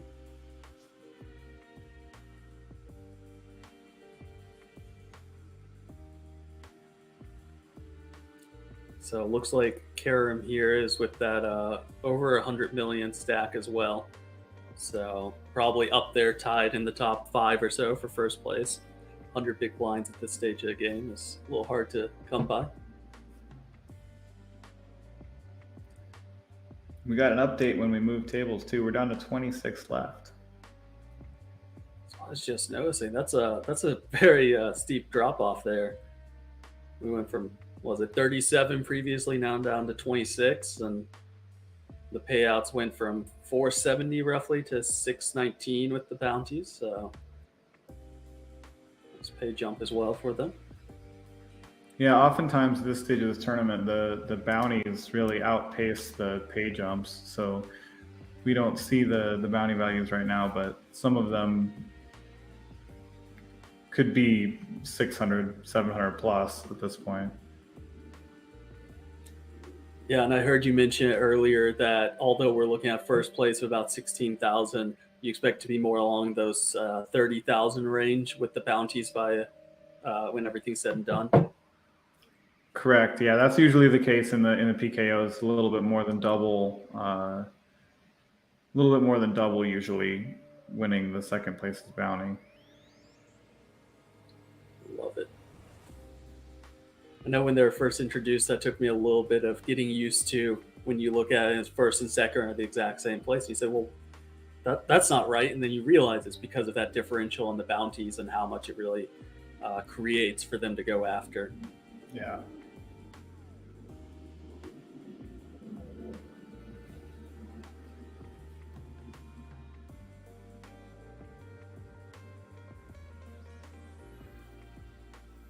So I saw you did some commentary for the Galfond challenge. What was that like? Yeah, I kind of the same story as over here. Was working with Henry Kilbane, who's one who got me into this side of the house as well, as he's off gallivanting in Madrid right now. I was supposed to work with him, and he kind of bailed off. So I worked with Henry for, I think we did 6 months straight to the day on the, was that the Chance Corneth one, if I remember correctly? Oh, wow. I think it was 43 different episodes for that. And yeah, it was very long days, very intense. We had about anywhere from 6 to 10 hours a day because they kind of agreed on to a schedule. And some days they just said, you know what, let's play more.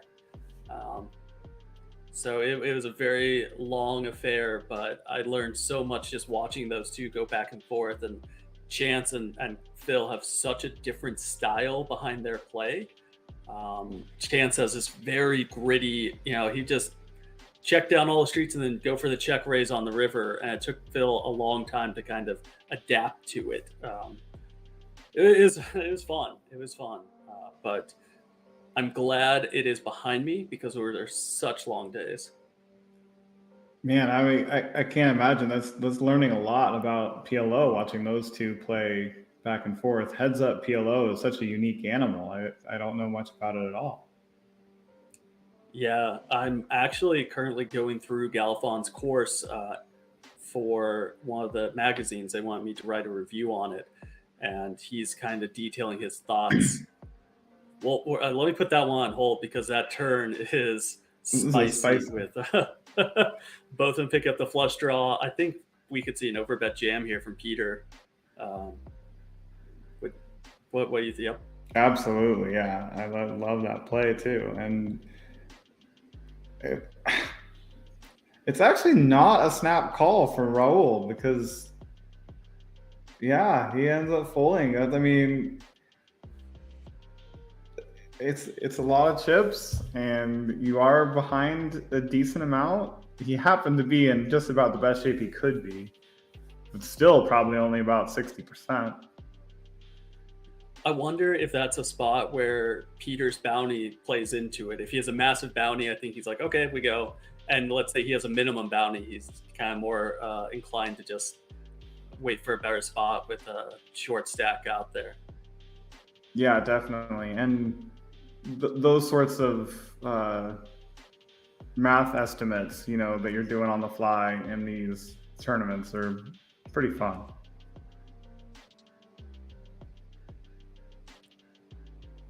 Snowball's talking about Phil, saying what a top guy he is. I mean, yeah, I've worked with him. I've talked with him a bunch now. And if he doesn't have the best reputation in this industry, I don't know who's left. It's kind of Phil's the man.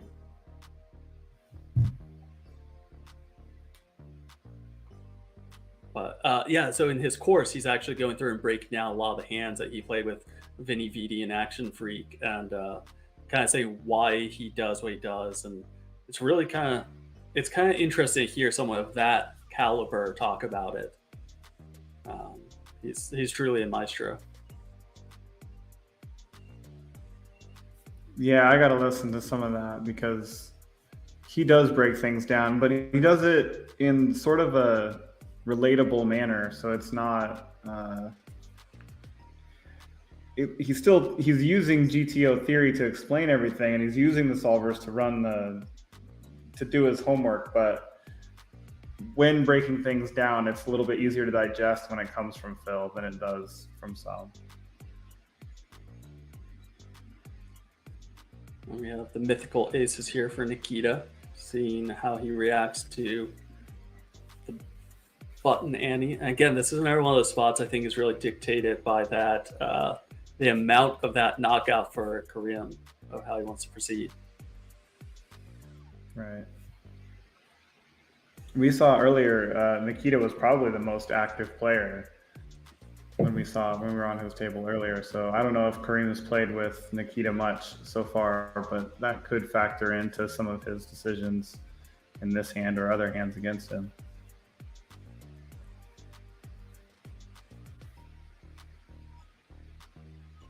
How do you feel about that call from Kareem? I mean, he goes with the quarter sizing on the flop on a pretty dry board.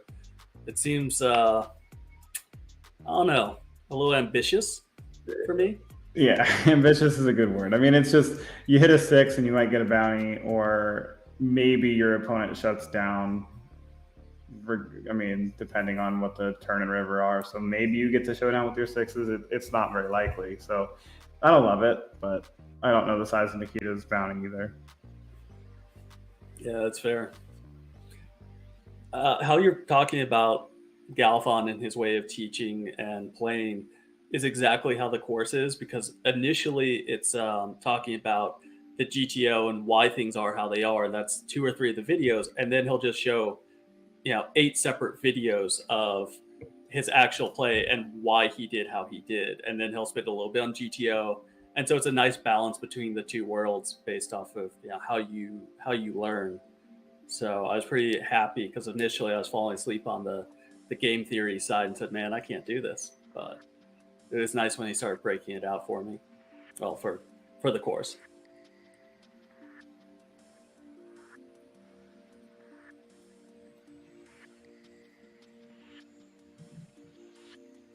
It seems a little bit more interesting and more puzzle solving when it's PLO than it is Hold'em, just because the game trees are too big, so you can't study everything in PLO. Like you can study a pre-flop chart and Hold'em and get pretty far, and then on the flop there's a bunch of game trees after that, but it's not so overwhelming. In PLO, I imagine people don't do too much of that.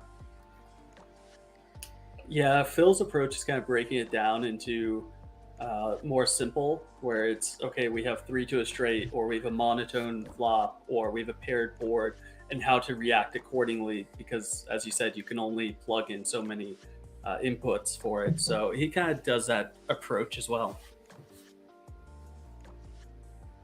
An interesting flat here with the ace queen. Just doesn't want to get in a spot where he has to put all of it in, because if I think if he 3 bets, he's going to have to go with it. So he just decides to flat, kind of trap, keep some bad hands in. And the other thing is he's second chips at the table, so he doesn't want to risk jeopardizing dropping down beneath one of those other stacks that he currently covers.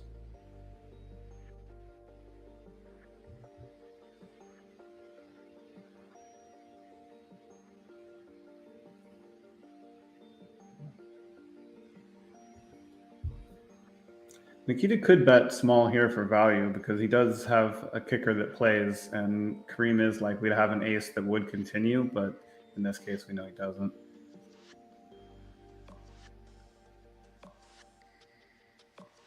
Picks it up. Guys in the chat, you can let us know if you want to hear more PLO discussions, or if you just like the 2-card game, because we can shut up about PLO, the 2 of us. We go on about it. We can also discuss PLO 8 for in-depth lengths. Yes, I'm so happy that you're the one that brought it up, because now I'm not the guy who shamelessly plugged.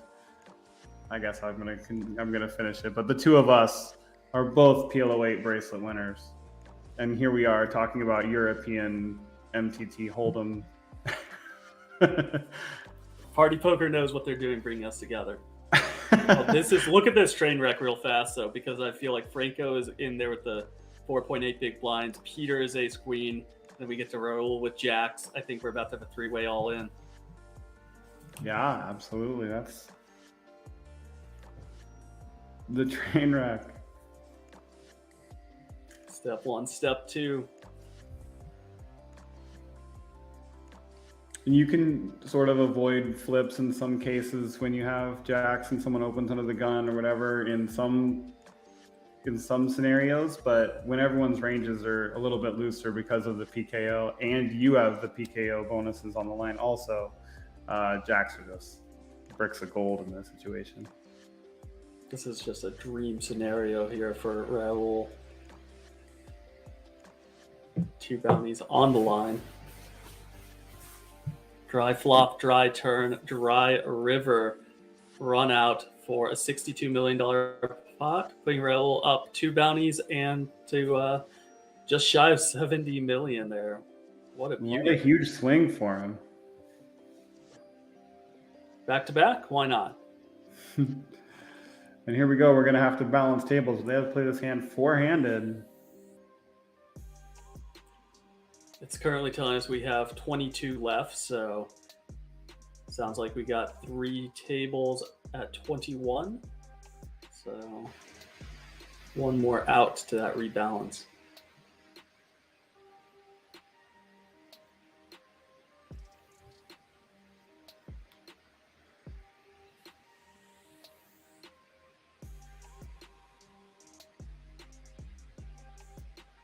Just a call there from Raul in the small blind. Not a huge fan of that play, but I mean, it could be mostly trapping. It could also just be because Nikita and Kareem both have lots of chips, and Raul does have a lot of chips compared to the rest of the field, but not a lot compared to them. Yeah, I think he has to take one off here with the backdoor flush draw, backdoor straight draws. Disagrees, just gets away from absolute minimum. All right, then. Wow, he just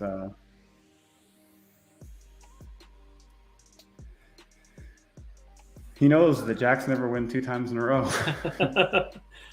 Whole new cast of characters here, and the one that sticks out to me the most is Timothy Ulmer with 142 million. I want to say 1.4 million, but that's would be doing him a disservice. 140 million. Clearly leading this table now that Kareem has dropped below 100 million. Yeah, I was looking earlier when you were talking with Jack. I was just kind of looking up, and I saw that you won the bracelet. Was it 2015, if I'm not mistaken, the PLO8? 14.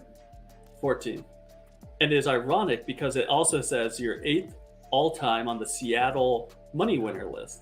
And I was just curious. I said, okay, let me see who else. 3 of the players who are above you on the Seattle's list were at your final table. That is wild. I didn't realize it was 3, but I did know Scott Clements and Dylan Wilkerson. Mm-hmm. And Yeah. I'd have to look up who the 3rd one was, but That's wild. it's an all Seattle affair on that one. Yeah, it was a really fun heads-up situation because it was Scott Clements and me, and we're both friends. We share the same friends pool, and so our rails were all sort of celebrating and drinking together, and it was a good time. So for all of them, no matter what, is a successful trip, but it was a little bit better for you than Scott. Yeah, it happened to be, yeah. And there's no question he was better than me at that game, but I played well that day, ran well that day, you know. I've played with him a handful of times in PL8 specifically, and he's definitely up there, one of the better players in the game.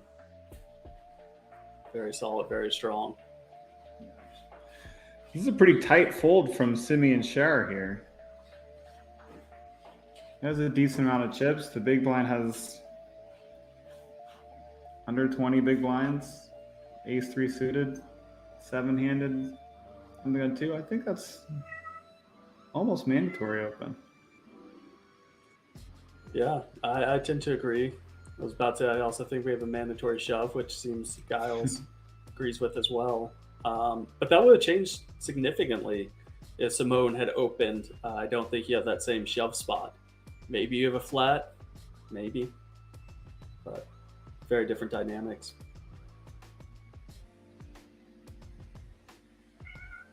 So Jack was saying that he recognizes Timothy Ulmer being a constant name on the party poker grind. Awesome. That Well, he likely the favorite in the tournament right now, I guess. I'd say if you're sitting there within the top 3 spots, you're a known regular that plays this quite often. You're definitely positioning yourself for final table and one of those 3 trophies at the end. Are there actually 3 trophies? Theoretical podium spots. Got it. Podium spots. Okay. I figured that's what you meant, but I don't know. Maybe there's some series where they give away first, second, and third trophies to every event. That'd be kind of fun. You should ship one to Scott Clements. Post-date it. See how good friends you really are after that. Oh my goodness! Look at this flop. Last remaining 4 in the deck, no problem. I'd say Timothy Ulmer is the favorite for this tournament.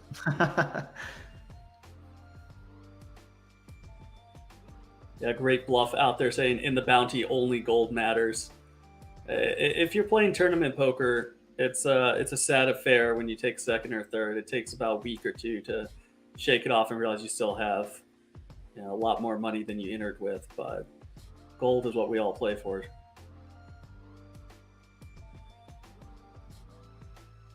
Yeah, I mean, depending on the event, the structure, the payouts can be so vastly different between first and second that a lot of times, maybe pay jumps matter along the way, but really there's such a big difference in first and second that gold is the kind of thing that matters.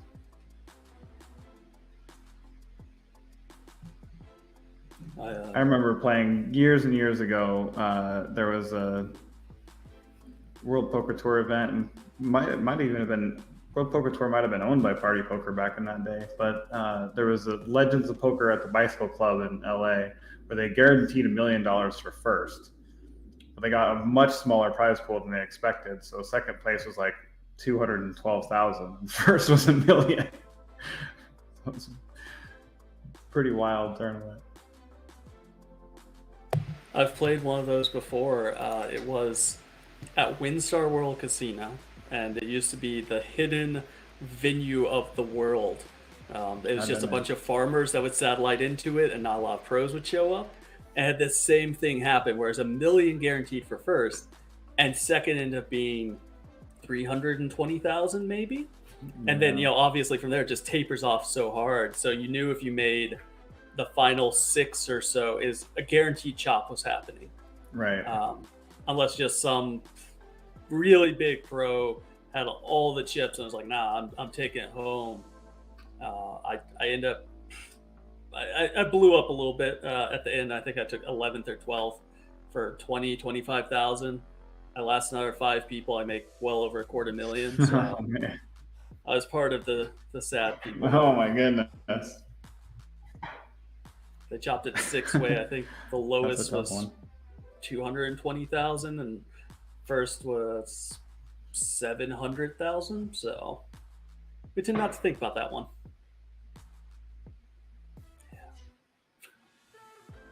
Yeah, that's an interesting spot. Those Texas tournaments, they have sort of grown up, or not Texas, Oklahoma, but they have kind of blown up a little bit. People know about them a little bit more, but yeah, that part of the country in the United States is all oil money or ag money or just old family money. So a lot of the money is not as sharp as, I don't know, let's say the East Coast or Europe or whatever, where they're making the money, or Silicon Valley. Yeah, that's definitely fair. I mean, we're sitting here watching Europeans playing in tournaments, and everything is just how different it is over there right now versus how it is in the stateside.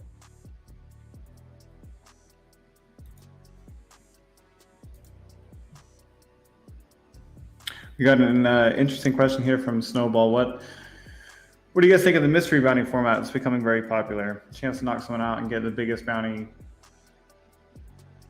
Not even have to reach the final table. I mean, the bounty might even be so big that you get as much or more than first. And I love it personally. I think it's a really fun wrinkle. There's a lot to it that's a little bit tough to gauge because it would be best if everyone had exactly the same knowledge. So you want all the mystery bounties to be posted as soon as they're opened or won, which is not always the case. Yeah, I think anything at this stage of poker, that's like you talked about with this. It's not plain vanilla. It's not studyable. You have to adjust on the fly. Real fast, let's look at this hand where it's opened by Giles, 3-bet by Timothy, and then Giles just goes ahead and flats it and flops that flush draw on a queen 5-6 board texture. Checks it over. I think we just see a jam here, right? I think so, and it's not going to be an automatic fold for Timothy. This jam is heavily weighted towards flush draws, but I think he's short enough that he probably also does jam Queen X and maybe even some other pairs. So Timothy can fight a fold there, and he does. And he does have the slow played aces and kings as well, pre-flop off of that stack. So, but yeah, so going back to the difference between mystery bounties, PKOs, and normal tournaments, we see a lot of unsavory things happening out there in the world right now, but they're primarily happening in vanilla tournaments where it's completely studyable. So when you throw in these wrinkles and hey, I don't know what to do. This guy has a 9 buy-in PKO. Should I go for it? Should I not? And you have to adjust on the fly. I think that's good. I think mystery bounties are good, where it causes a little bit more kind of luck, a little bit of skill to that. Something that's new and different, and people aren't able to study away from the table. I'm a fan. I love it. Yeah, and there is a skill to the mystery bounty. I mean, a lot of the things that people are worried about is that you take the skill out by making the payouts come from all angles, right? But the skill is recognizing how much of the prize pool is left in those mystery bounties. So then adjusting your play to gain more chances to get bounties because of their worth. So it's up to you to do that, estimate it. I mean, it's math, but you're just estimating these things on the fly. And so there's definitely an edge to be had by either overvaluing or undervaluing or correctly valuing the bounty. Sorry, I just talked over that hand the whole time, but we're about to go on a break, so our first break since we got the new commentator, Nathan. So he's probably ready to take a break. So we'll be back in 5 minutes with a bunch more nonsense. Cheers, everyone.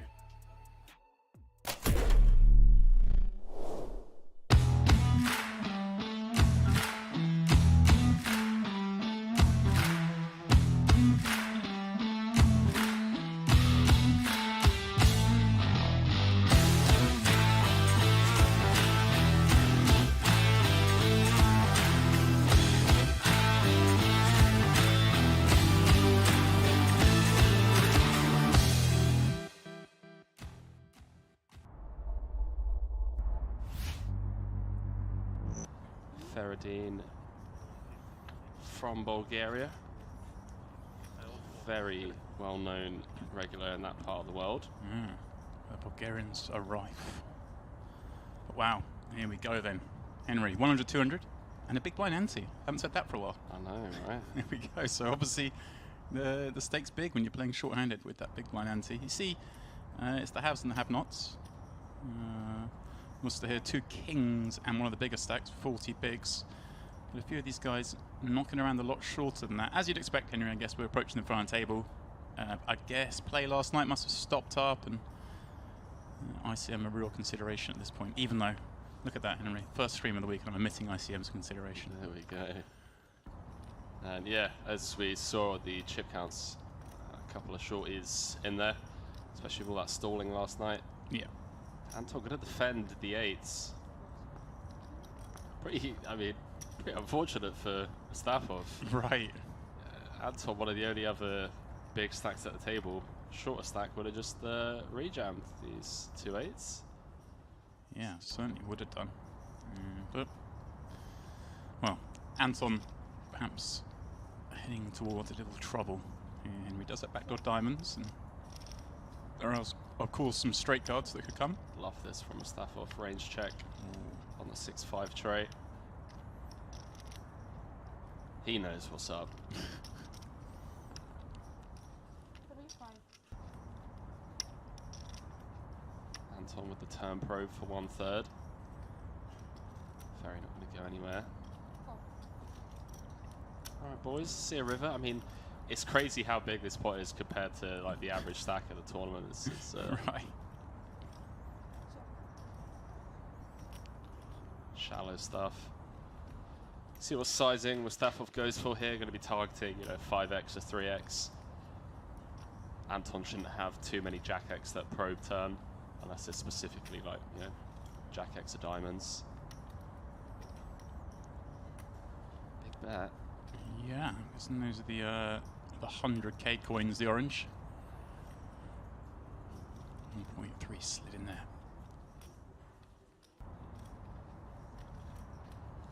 Anton maybe a bit sus here. Checked flop. Ferry shouldn't have too many 6x or Jack X, and I mean he's reaching for calling chips, James. Yeah, I think, like you said, the this has been played so well by most of it. He's surely going to get paid off. Taking the check back on the flop. I guess Henry does some Jack X with diamonds that is like a natural hand to be worried about. But there we go. Good way to start the week for anyone. And here we have Musta defending the 9-6 from the big blind. I really love these big blind antes. Everyone gets in, and then ace 8-5 flop. He does pick up a gut shot draw. No, with the king queen, queen of hearts. And he is going to see bet for a little over a blind.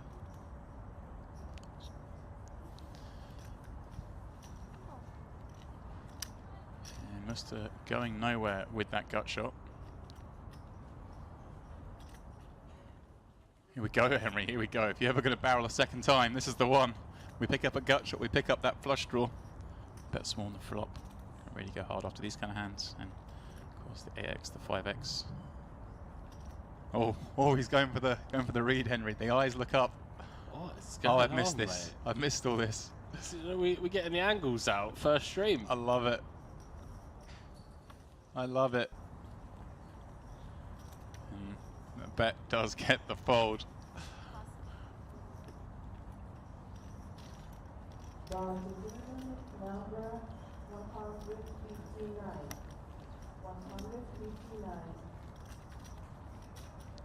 I love to see it.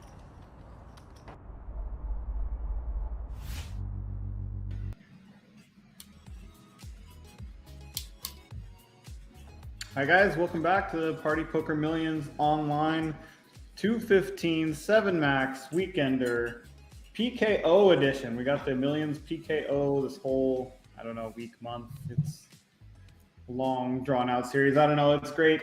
I'm joined by Nathan Gamble. Nathan, how we doing? Doing good. What hand to come back into? There's just no warning here. We got a shove. Almost a shove from Rodrigo, and Bruno obviously with the nut flush getting after it. So, man, I would have loved to watch that one play out, but the dynamic is going to be fun. Yeah, Bruno might be the new chip leader now. We are down to 20 players playing this thing out tonight. This is day 2 of this 215.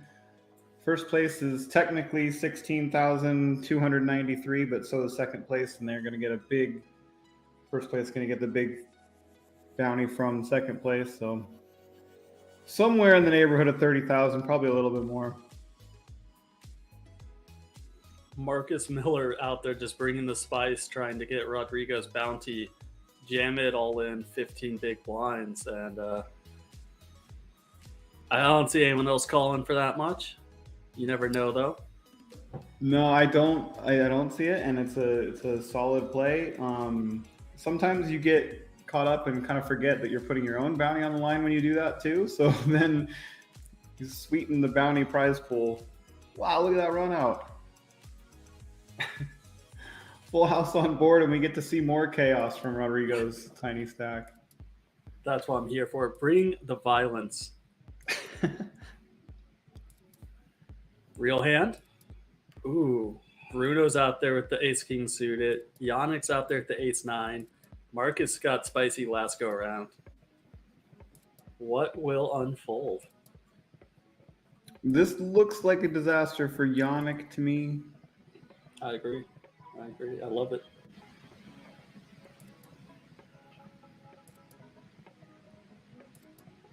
It is possible that Yannick heroes off even if Bruno puts it in.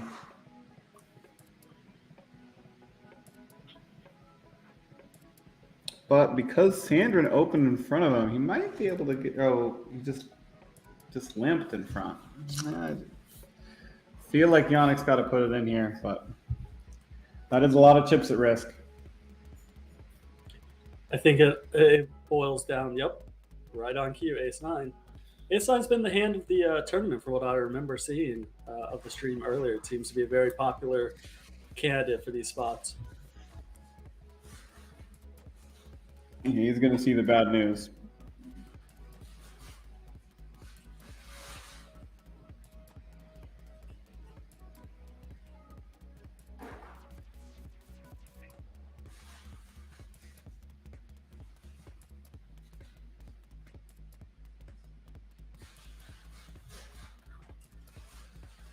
One 9 dead. No, Very clean no. flop, clean turn, and a clean river there for the chip leader of Bruno Dell, being 2 bounties once again. Wow, big time chip leader. Now we're playing this one four-handed. Must be down to 18 players. 16 players. Getting close to that final table. Yeah, we should be down to 3 tables left, 2 more knockouts, and we'll hit 14, taking us to 2 tables of 7. And I can't imagine there's anyone higher than Bruno at the minute. Just seems to be decimating all the competition for the time being.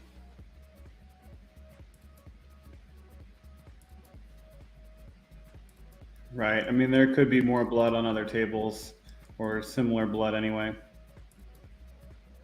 Being that we're shorthanded. Thong just joined us, and he's joining us right in time to get right into the mix. So he's going to be opening his ace-jack. We're going to see Marcus shoving queen. So I expect another all-in confrontation here shortly. Yeah, and that stack's not big enough to make ace-jack fold, I don't think. Even if it was a small bounty.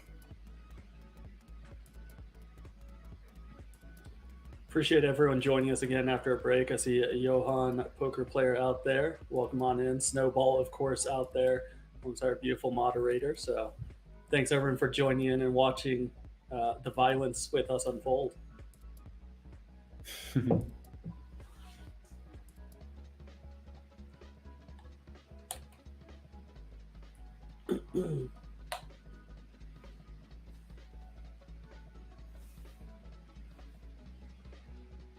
And it is a large chunk of tan stack, so I guess there could be some space for folding, but I think one of the probably things not in most PKOs. is he's saying they're not really able to cover the table, and wow, violence it is. Violence. What a wicked run out. You feel like it's made for TV sometimes? Sometimes makes our job a little bit easier. It's a beauty of a flop. It's 3 queens, and then we go with Broadway on the turn, and a nice warm welcome to Thong to the table. Wow. I like this open. Bruno keeping after it here. Mm-hmm. What I was noticing last time right before the call was, we're debating, can you get away from ace jack there? Probably not. And one of the little factors of these tournaments that's part is he'll say about 45 million. And if he folds, he doesn't cover anyone additional at the table. And if he calls and he loses, then he's a short stack, but really isn't, too much of a difference there. Versus if he calls and he loses, now he doesn't cover anyone. Versus before he was second chips, that's a whole different situation. So it's kind of important to note those little details as to what can kind of change something from a fold to a call. Yeah, absolutely. Those outside tournament factors are big things to keep in mind. Not just the math of the hand in general, but you're standing in the tournament, you're standing at your table, everyone else's bounties. And with that bust out, we're down to 15, so one more, and we're back to the full tables, 2 tables of 7. No one really too short here. Sandrine has, 30 big blinds? So right. Unless we just have a cooler situation, I expect personally that bust out's going to come from a different table.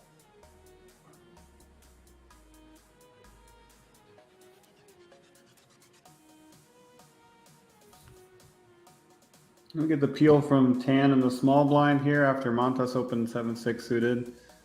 The overcall from Bruno is ambitious, but fine. It's suited. 1 big blind.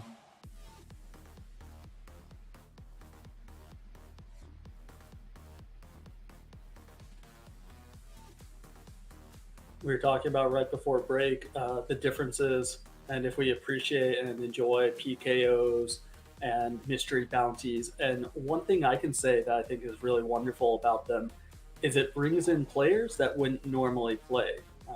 For instance, I haven't played more than 5 no limit hold'em tournaments in the last 3 years, and I fully plan on playing the mystery bounty at the World Series this year. So, I'm a good player. I know what I'm doing at a tournament sense, but I'm not very well studied by any stretch of imagination in no limit hold'em. I'm just doing it because it's like, hey, why not take a chance at $1 million? And it helps bring in some new players with that different effect. Yeah, definitely. The vanilla no limit hold'em tournaments can turn some people off. Even people who used to play a decent amount, they're out there looking for new things. There's so much variety, especially in any series, but like the World Series or in some big tournament series like this party poker event, that you don't have to play the vanilla ones if you want to play something more interesting. And so those other ones, these other mystery bounties and PKOs spice it up a little bit. Yeah, Bruno flatting from the small blind with that king 5 suited, hitting a king on the flop. And Sandrine should have overall the advantage on the hand and leads. Well, that's when check too with that backdoor straight draw, backdoor flush draw.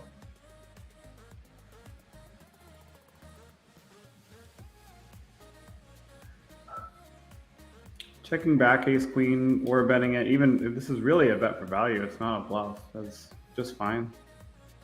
Don't expect Bruno to check raise, expect him to check call, and he does.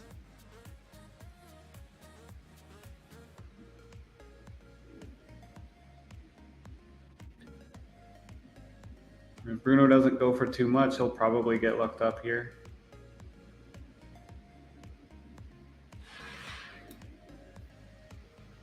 Oh. Whoa.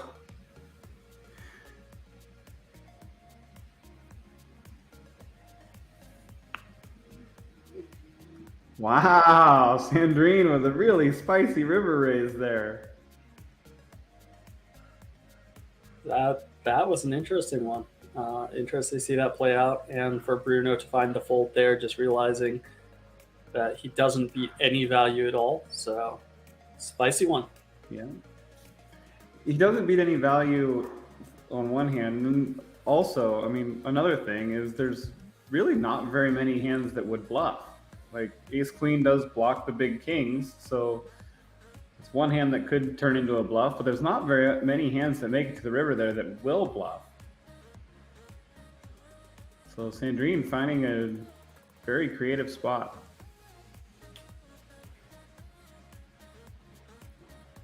Looks like we're going to have a multi-way one, probably 4-way here after Warrington flats from small blind. And that is a thing of beauty for us to watch from above as we see the straight draw backdoor flush draw for Warrington from the small blind, and Sandrine there waiting with mid-set. Love it.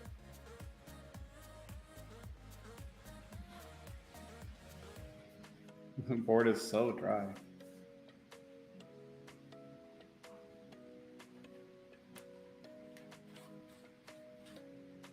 Definitely see, most likely we'll see a fold out of tan, but the board's so unthreatening.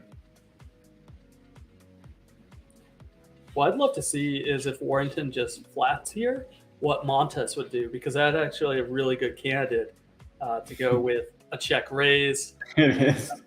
We got 3-2 straight. We got backdoor hearts. So It puts really a squeeze on Sandrine. Oh, that would be a beautiful one.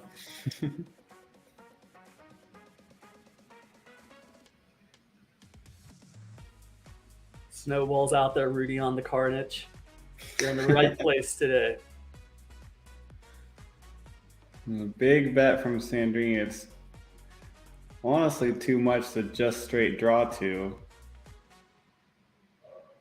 And Warrington has to let it go because of it. Which is actually not bad for Sandrine. It's a big pot already, and denying the equity that Warrington has is not a bad thing, because he actually has the implied equity too. He's probably going to double up if he hits the rest, or he hits the straight. That could have been a thing of, I mean, honestly, any way that it went, the Sandrine had checked the flop and Than checked behind. Now Than would have turned top pair. Montes would have had the flush draw. Warrington has a straight draw, and Sandrine obviously has a set of fours. If Montes had decided to get after it, that was kind of one of the most interesting turn cards, no matter how it unfolded.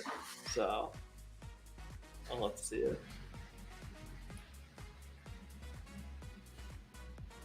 Hate to break it to you, Snowball. No Carnage on that one, but I think there's plenty left for the rest of the tournament. I like Sandrine raising here. This is a good stack sizes for it. You're not getting limp 3-bet very often. You will get some limp folds.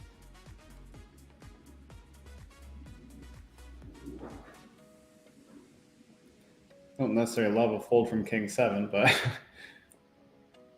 that's not such a bad thing either. Whipped out the crystal ball and just knew wasn't his time.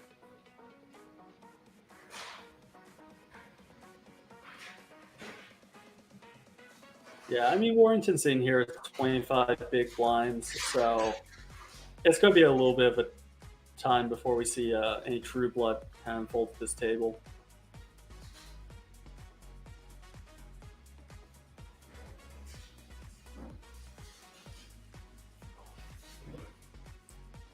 So for all the European regulars out there who can't make it to World Series this year, I know we also have Party Poker launching event in Barcelona during the front half of June.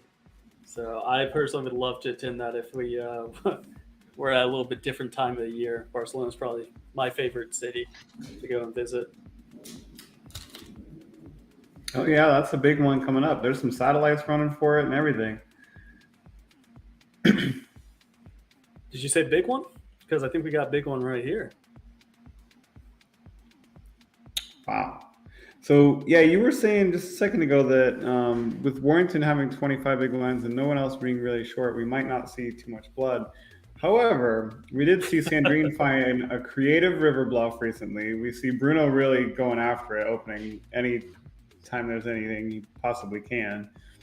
And they're not afraid to 3 and 4 bet blind versus blind situations. So there could be some blood that may not be just a cooler.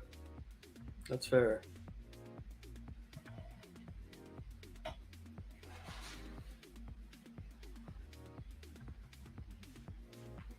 Another interesting blind versus blind situation on the horizon.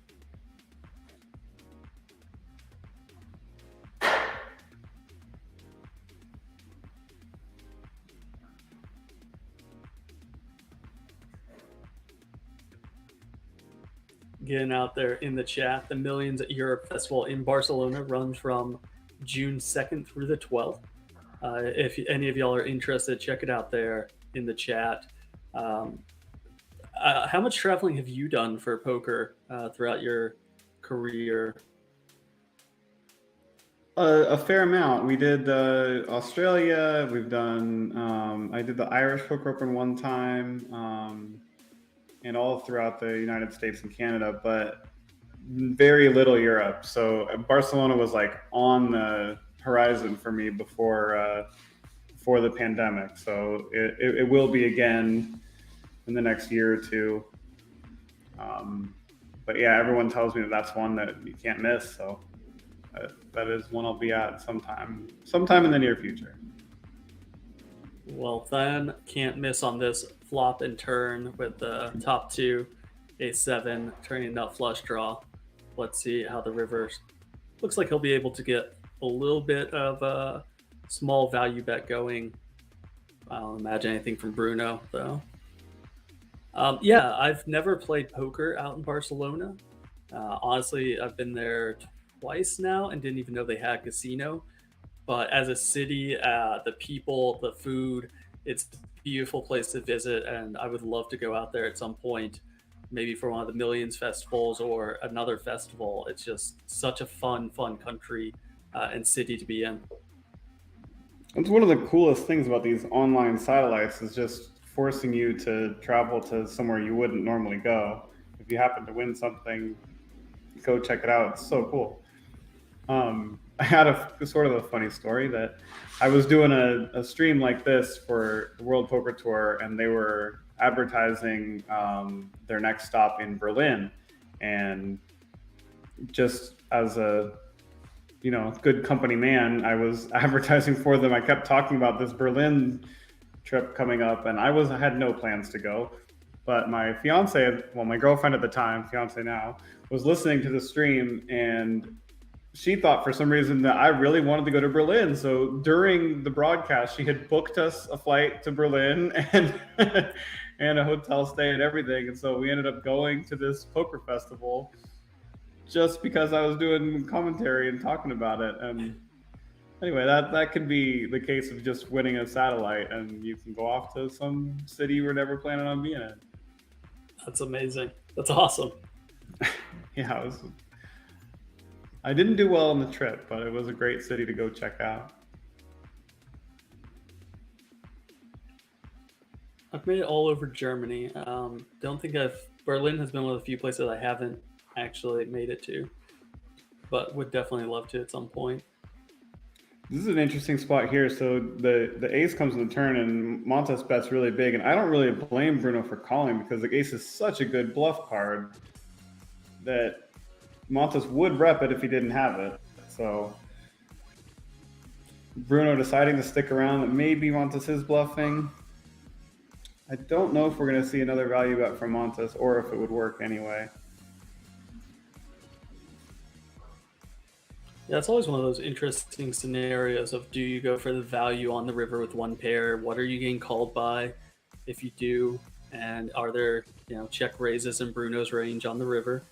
So kind of not too surprised to see him check back, but that's something to put away in the back of your head if you're Bruno, of how thinly does he bet on river and how polarized he could be in those spots for what to do in that situation later on. Definitely, and also the big sizing on the turn when the ace came. So now next time when the scary bluff card comes, if Montes isn't betting 2/3 a pot or bigger, then the story might not check out.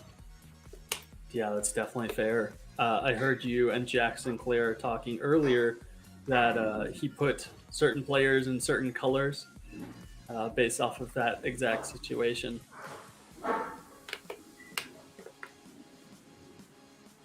Yeah, I like the online note taking. It's fun.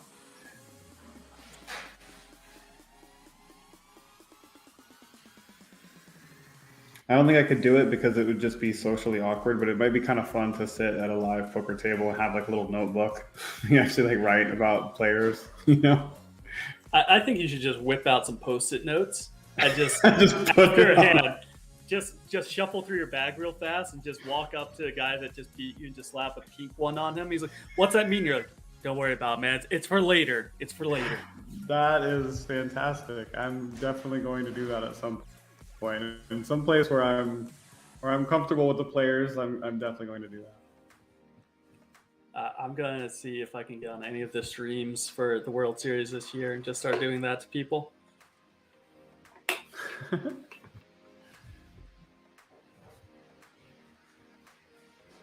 Do you know Brandon Shaq Harris?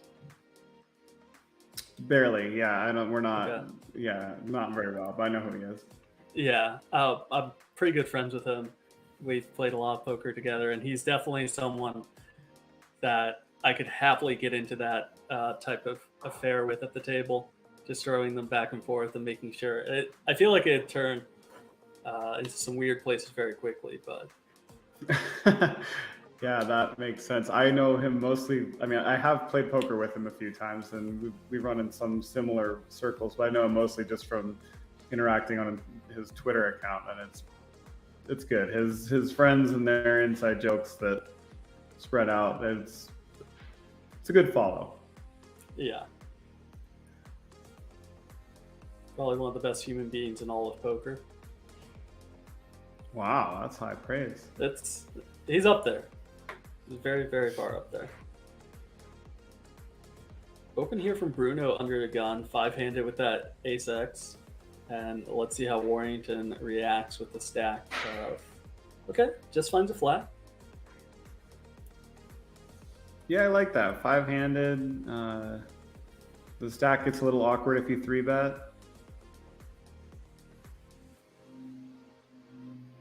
Yeah, I think you definitely have to do a 3-bet. That'd be very committing. And Right. thankfully for him, didn't choose that route.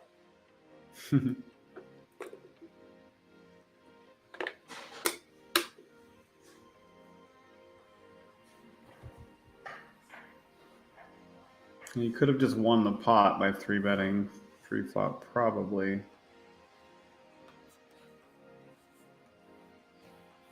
But that's easy to see now, and there's 3 players stacked behind you. And this is a spot he may be a little bit handicapped by stack depth.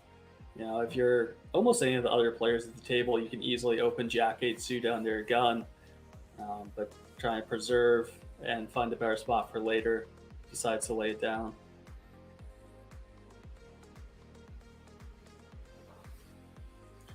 And See a because couple- it's rebounding, you're going to get the blinds coming along almost always. Oh, absolutely.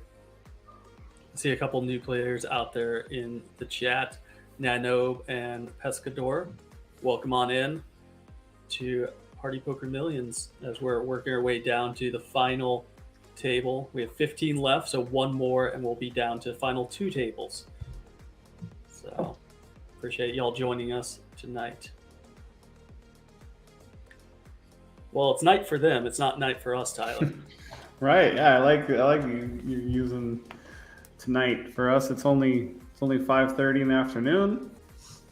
Still bright and sunny out in Vegas.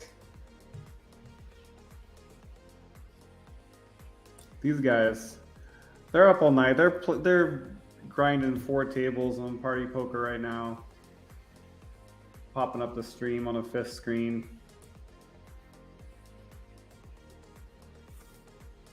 Yeah, when I was telling my wife I was going to be doing these streams, we were talking about, she's like, but what time is that over there? And I was like, they've been playing for days. They're still going. I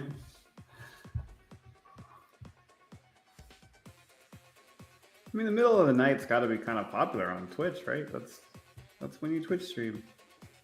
Yeah, that's what Twitch was meant for. All the narcoleptics out there.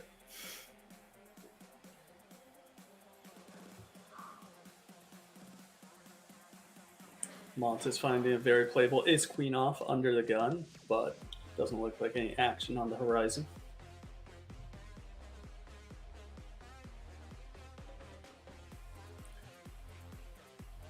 Lunchtime for Snowball. Where are you in Hawaii, Snowball?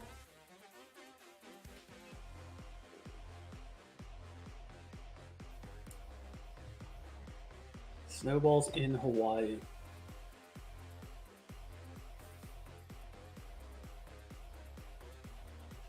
Do you play any mixed games? Because I'm looking at all this card distribution and just thinking of all the beautiful, pretty mixed game hands that you could make up.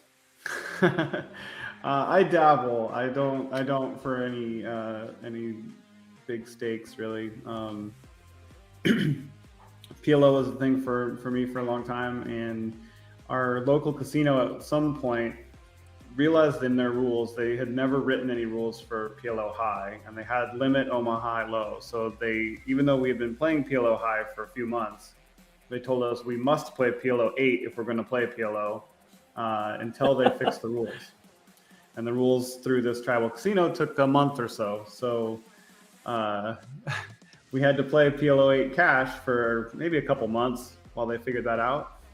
And it was a bunch of Hold'em players that had just sort of started playing PLO. And so we all kind of learned on the fly. You know, some people had known a little bit because they had played it out somewhere else, but no one was an expert. We were all kind of solving the puzzle together, which was really fun.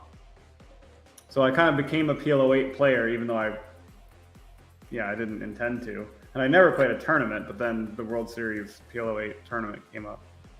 And since I had played a bunch of cash, I was talked into playing it. It's a hell of a learning curve. What casino was that? it was called the Tulalip Casino it's about 30 miles north of Seattle. Okay. On the way to Vancouver. It's a really nice tribal casino. I don't think they even have a poker room anymore, but they had a 22 table poker room that was nice, and they had a couple big-ish events a year. It's a great place to play poker. Very nice. Looks like Sandrine's finding that ace-5 holy grail of bluff candidates here, doing a squeeze from the big blind, getting it through. Yeah, my brother and both my brother-in-law live in Seattle, so been up there a handful of times now. Okay. How did you get into mixed games? Well, hold on. Before we get into that, I think we're getting into another potential train wreck here with this aces, the queen 10. I feel like queen 10 opens. Yep. Right on cue. Probably a 3-bet here from Sandrine. And then let's see if there's any further potential from that point forward.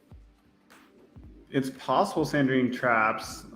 Probably not, because he or she has been a very active player. So they don't need to trap very often. Who knows what the sixes is going to do? The sixes knows that Sandrine gets out of line a little bit. They could pop it in, but they have too big a stack. I think they'll probably exit. I wonder if Snowball's going to tell us, since they're living in the future over in New Zealand. Oh, well, hey, there we go. My goodness, what a flat from Bruno, flatting the 3-bet, which is fine in position. They're deep enough.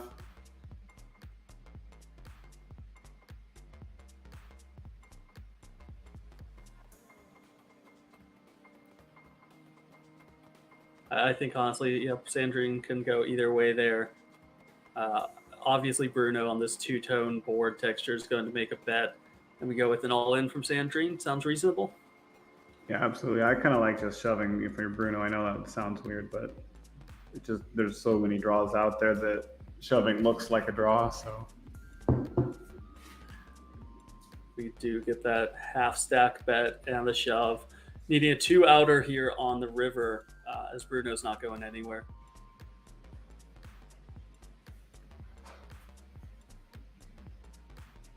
$60 big blind pot, 126 million chips with a nice black 7 on the river for Bruno, taking us to the final 2 tables.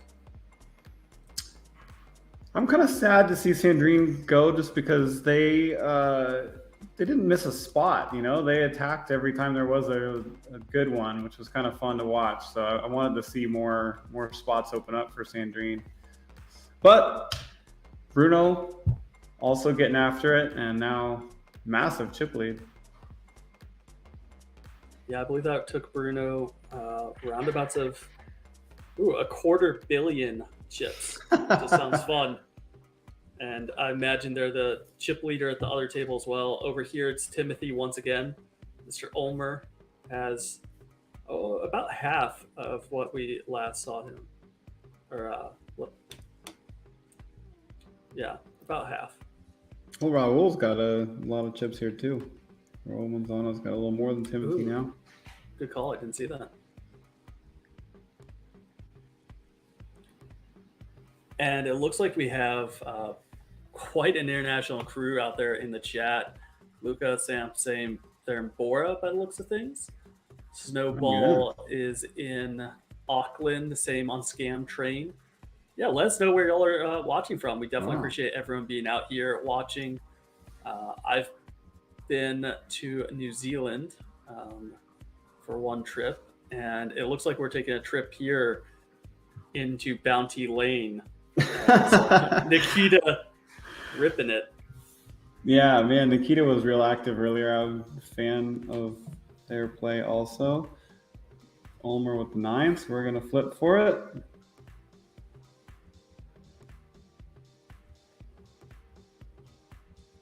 Nikita nailing that queen on the flop, picking up a flush draw just for a little bit of a smile on the turn. Didn't actually decrease Timothy's outs and holding on the river.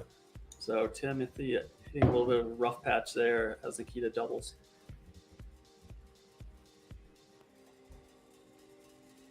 How was your New Zealand experience? Oh, it was amazing. I can't say enough good things about New Zealand. We did the South Island for about 5 or 6 days and just kind of journeyed deeper and deeper in. I did bungee jumping on day 1 or 2. And it's just gorgeous. I mean, it's absolutely beautiful out there and would love to go back.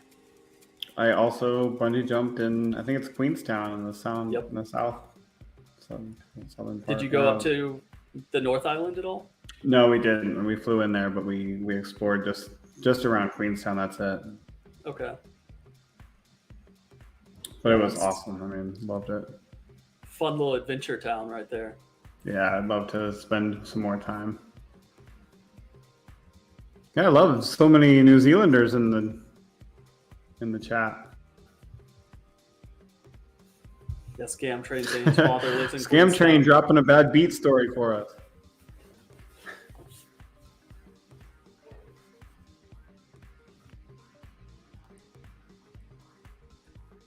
So when you jumped, I've done a lot of high adventure, high adrenaline type of stuff.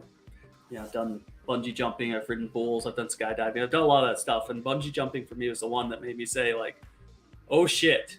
Like, I mean, it really kind of said, why am I doing this? Up until like you feel the jerk and you know you're pulling back up, you say, oh yeah, like there's a reason, and it's the only one I've ever done that made me question it mid-event. Did you have any similar reaction, or was it just like this is a great time? Yeah,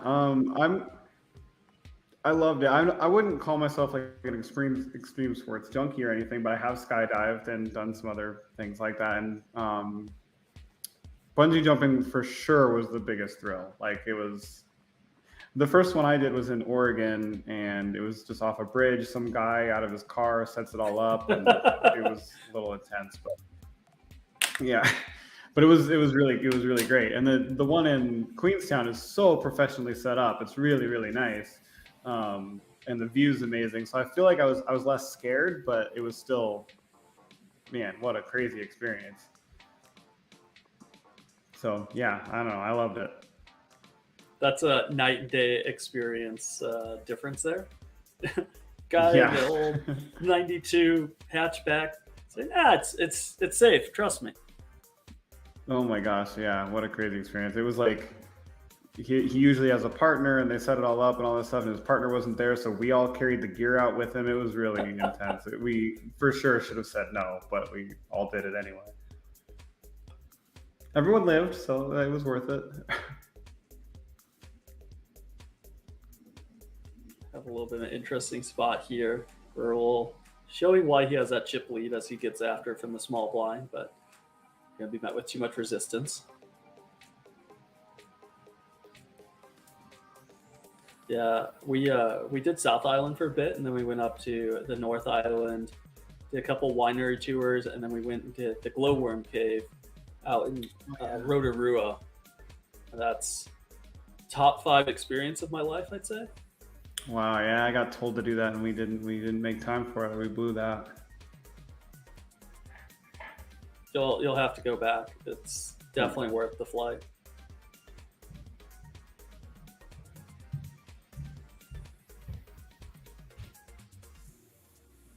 Be interested to see if Kareem shoves. It's going to kind of be the crux of this hand with the 10-jack suit out there opening, see if he shoves or not, and then how Nikita responds accordingly.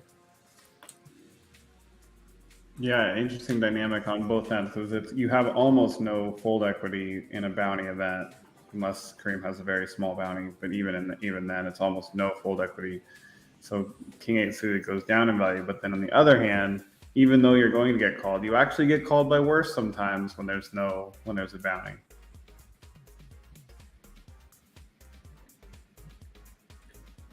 I guess that's a really good point I hadn't considered of that. Like fold equity decreases this so significantly.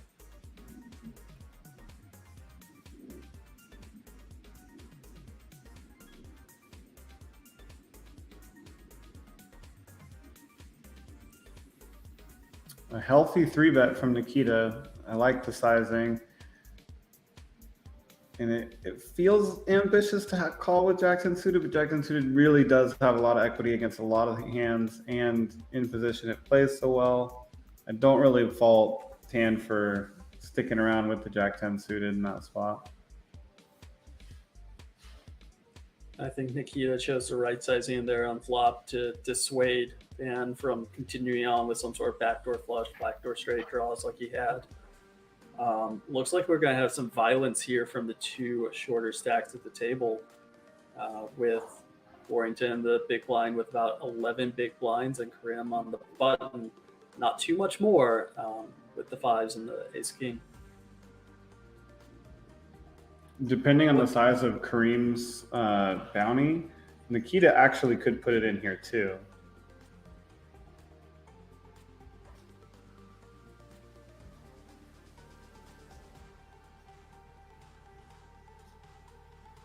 If we had seen a normal, smaller open there, oh, he just puts it in anyway.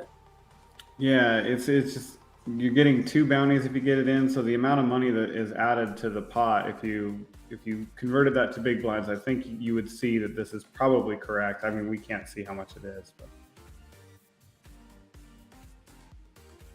it seems bounties today have come in 2. So let's see if Nikita can hit and hold. right.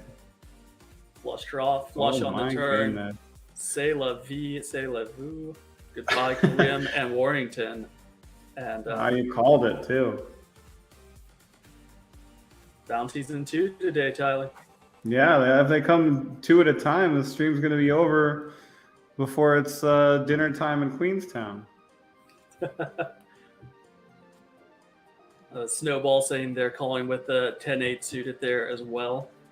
Just for the carnage, that's fair. I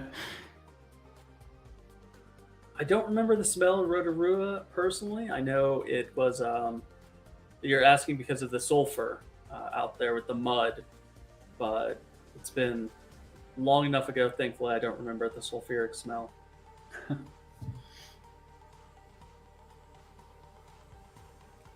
Friend of mine, if you will, I say that sparingly, but Mr. Norman Chad, the one, the only, for those of you that know him as Lon McCarron's broadcasting partner, has joined the chat, saying his this live stream reminds him of Edward R. Murrow's coverage of World War II for CBS News. Well, I don't know how to respond as an American. That was before my time. I hope he's just talking about all of the carnage and not some terrible coverage that Edward R. Murrow did, and that's, relating our coverage to that.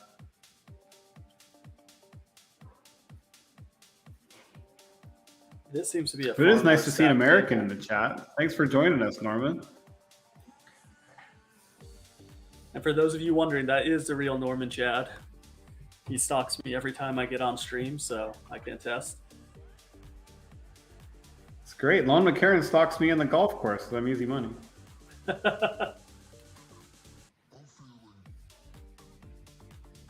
No, it's always a pleasure to have one of the greats of the game, whether it's a player and or a commentator such as Norm, out there. Definitely appreciate you being able to join us and showing your support, as we have an interesting one from Aleo shipping the 40 million.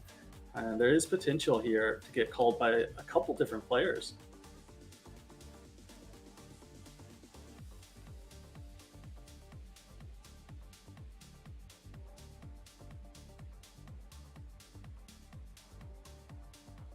Imagine Clemens should probably put this in here.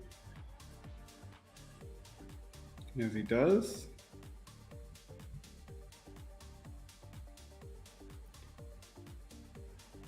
Since there's only one player, only two players all in, the ace queen's going to hold and he's going to double up.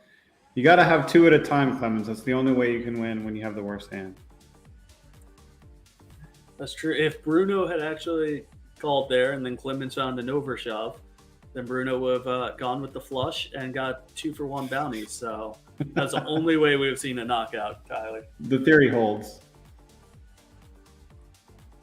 Yeah, and I like the fold there from Bruno because it's a little bit different situation than the 10-8 suited we saw just a minute or two ago at the other table. Because if he is to call with the 10-9 suited here, he still has 100 million chip stack behind him, alongside Jacob with a 90 million chip stack, versus the only 20 million that was in the big blind previous hand. So it's definitely a little bit of a different scenario, even though the shove was for roughly the same amount and the hand strength was roughly the same. Exactly right. And now here he's just leveraging his stack a little bit. Opening the queen 4 off. We're approaching the final table. People may tighten up a little bit for that.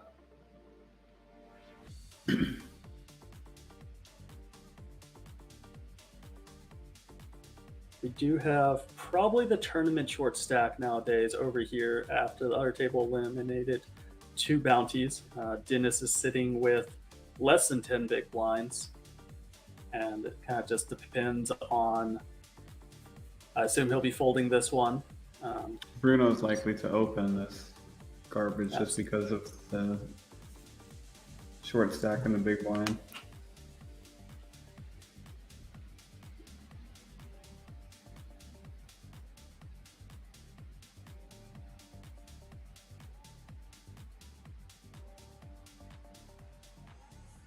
Norman, if you stay long enough for the stream, you'll save up enough channel points so you can buy into the next Party Poker $2.20 satellite. You can get yourself into one of these events. Yeah, and anyone that's out there watching, we've been talking about this Party Poker's Million. We've been talking about Barcelona. And there's just some really good satellites out there right now that are happening. You can win your way in for just a single penny. I don't know what that equates to, American dollars to euros, but I think it's still pretty damn cheap. So if you want the opportunity, definitely recommend it.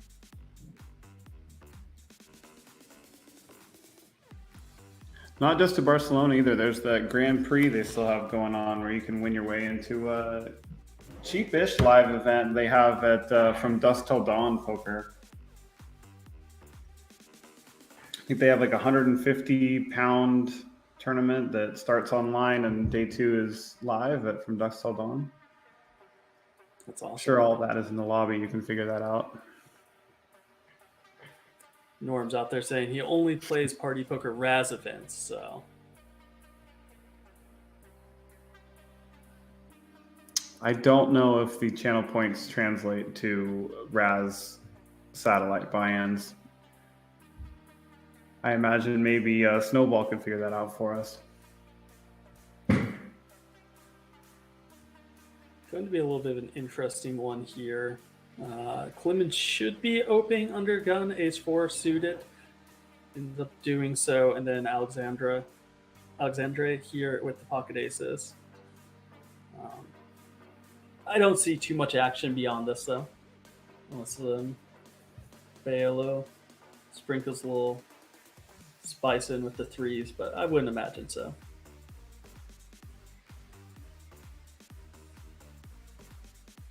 We haven't seen anybody flatting with aces so far today.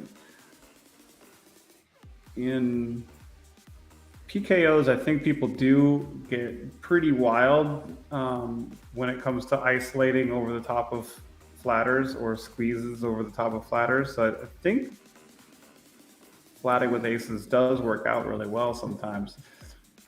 But in this case, the 3-bet worked out great.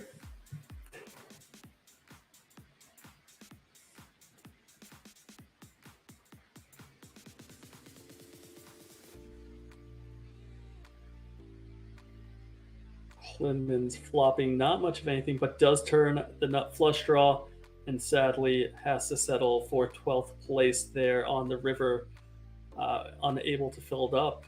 And Alexander seems a very I like nice the heart size pot. Clemens.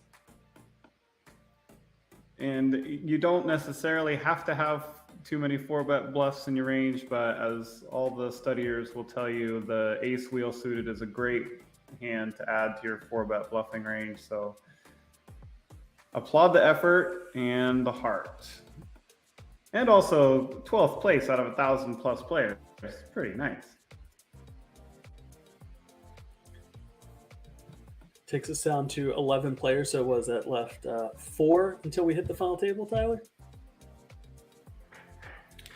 It is a 7 max, but some different sites and different places like to combine final tables at different numbers. So we may be combining at 8. I'm not sure. That's a fair point. There's been a lot of talk about that throughout the years of if they do it at 8 or a different amount. And here's aces, once again, that are not going to be on the winning side as they jam all into Nikita's made straight. Need some runner opportunities. Oh no, Simeon. So Christmas may have come early for Nikita.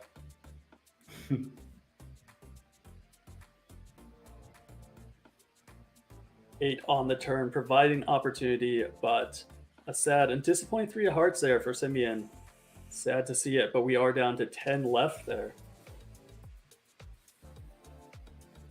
And Nikita was one of my favorites early because they were really getting after it. We saw some spicy plays from Nikita. I don't currently remember them, but I would have had notes on Nikita as, the aggro guy. You would have taken out your little sticky pads and thrown the purple ones at. Speaking of, I thought we didn't have anything to look at here, and then I completely glossed over the fact that Timothy Ulmer is sitting with ace-king suited in the big blind. So we have potential ones again for some fireworks. Yeah, a little over 30 big blinds, 35, and this under the gun versus the big blind. You could see a flat. I think we're likely to see this get all in, however.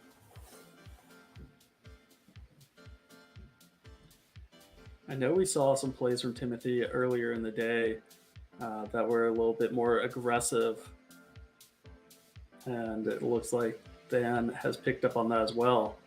I imagine this has to go all in, and it does. It does, yeah. Big flip. This is a huge point in the tournament. One of these two is going to be a serious force going into the final table. King on the flop, runs out dry from there. And it looks like Timothy Ulmer is once again back into the top 5 in chips, crippling Dan, leaving him, we're talking less than 5 big blinds. So I know for a fact now we have Dan crippled. Montas is sitting there short stacked.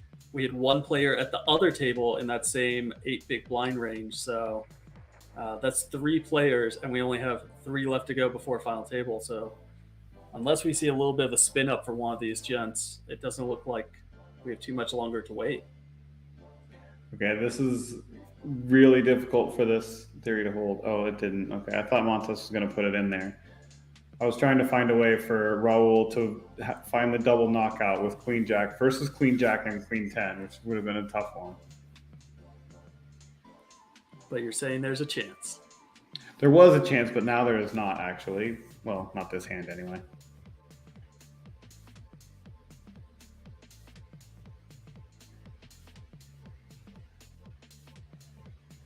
This seems to be like it'll be a lot of big blinds at the final table. Some relatively deep stack play for most of these players.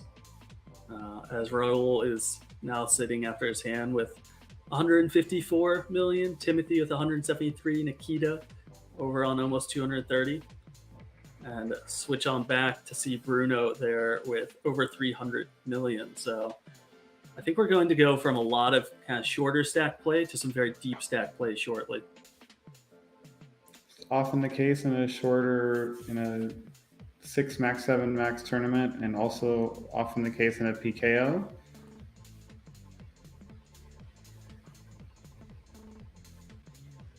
Snowball pointing out that we will get to see the bounties at the final table, so kind of really excited for that, honestly. Yeah, it helps. When you juxtapose them to the payout jumps, it really is telling. Dennis finding the all-in with the sixes for, roughly 5 big blinds here. Bruno is going to be calling and trying to spike a jack or maybe some clubs to send Dennis to the rail.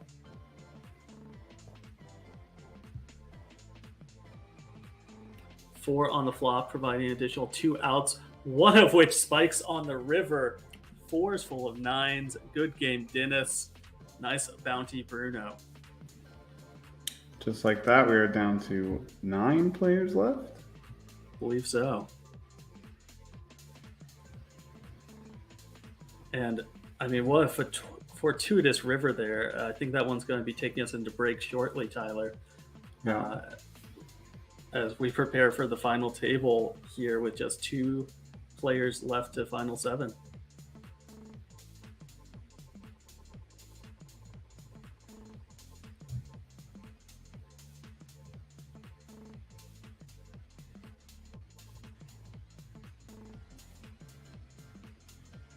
And Bruno's intimidation wins that pot. Just gets a walk. A walk to send us to break. Sort of anticlimactic, but there was a lot of action that last little bit. So only 5 minutes. Don't go anywhere, anybody.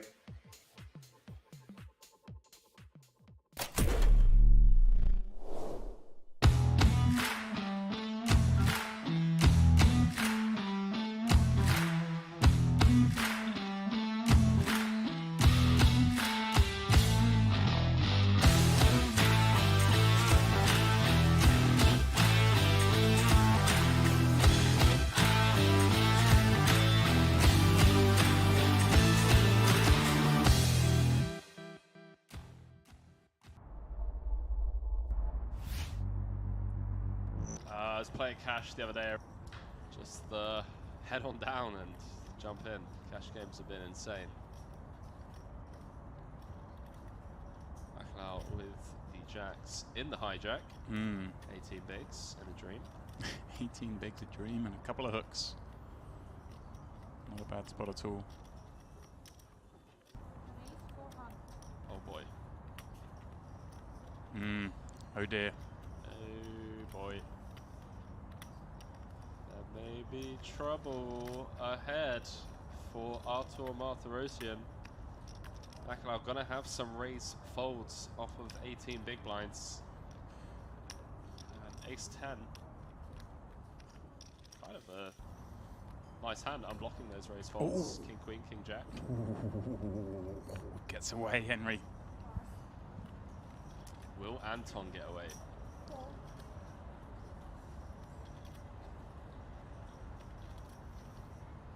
Chan most likely to defend, although some reverse implied odds. Going to be up against stronger Jack X, stronger diamonds. So short though, and I guess Yeah. the price is just too good to turn down.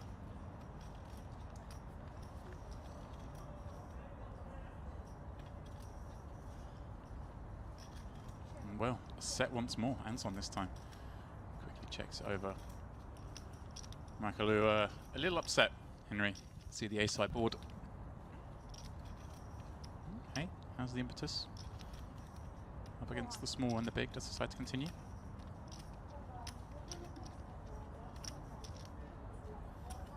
Now we see some 4 Hollywood. Oh, he's going for the raise.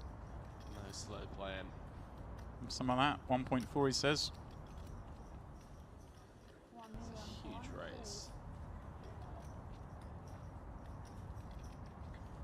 Well, Jack's going into the muck, I guess, fortunately for the Frenchman.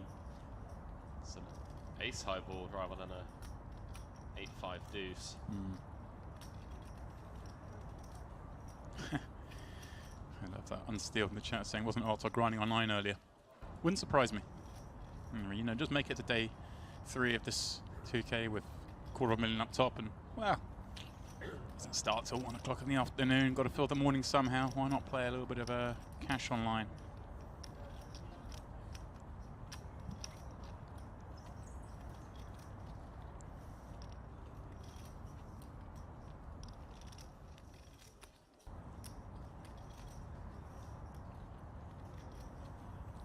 Oh, Michael taking his time over this. Maybe Henry, you know, thinking, oh, what's he check raising me with ace 8-5? He got big ace, so we had to found out pre-flop. As he waited towards the flush draws, of course, Makalu's holding the jack of hearts, kind of a bad card you'd think to have if you're wanting your opponent to be in there check raising with flush draws. Does eventually give it up. I think probably always was Henry, but this stage of a tournament, you're gonna make sure you take a little moment. So with the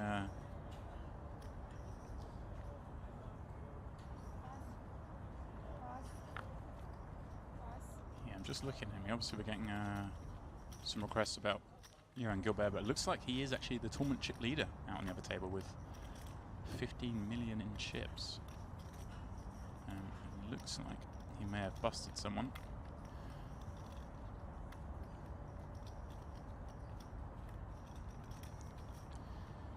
Yeah, looks like he's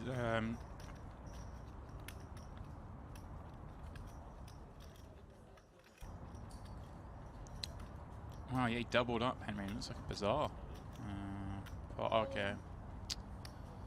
He doubled up for 4 mil. Limp called it off with ace-10 against queen-9. Fell behind on the 9 high flop, but turned an ace and riveted 10 for good measure to get the double up. Looks like he...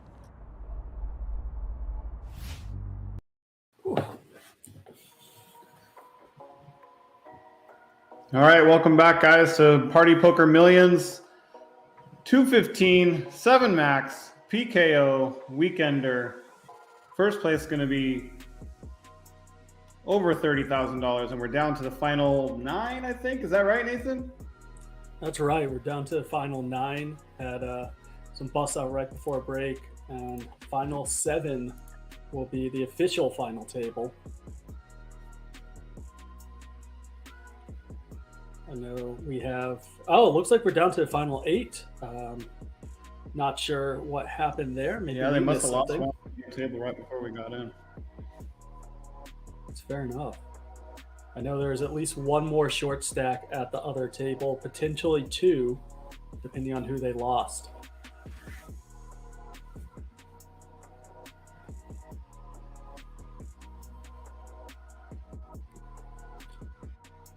They all started with 1 million chips. The blinds are This is an now interesting hand 1.5 real million, fast. 3 million.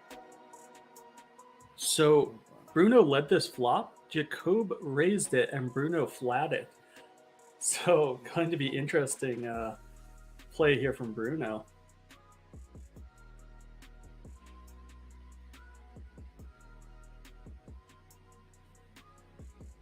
Sorry to interrupt you there. It looks like I imagine we'll have a fold from Jacob You were saying the blinds in correlation to what they Well, started that with, was Tyler? interesting. Yeah, just trying to show how. I mean, there were 1,000+ people in there, and we're down to the final 8.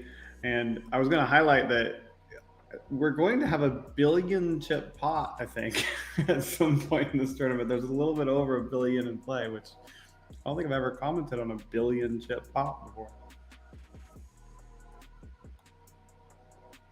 We have, it looks like almost 600 million at this table alone. Everyone definitely had some other deep stacks, so probably that 1 to 1.3 billion chips in play. Right. Jacob with the fairly easy jam here at the King 10 off. What are your thoughts here from Bruno? I mean, I know you've said some are far easier calls than I would imagine, but that ace deuce seems like he'll just be dominated much too often to make a call there. Yeah, it looks like it was 20 big blinds, right? I mean, that's a little bit too much, unless Jacob has huge bounty on his head, then it could change things. But yeah, that's most likely a fold. It's just you're never dominating anything. Obviously, it's just you're trying to decide if your 29% is worth it versus the dollar amount of the bounty.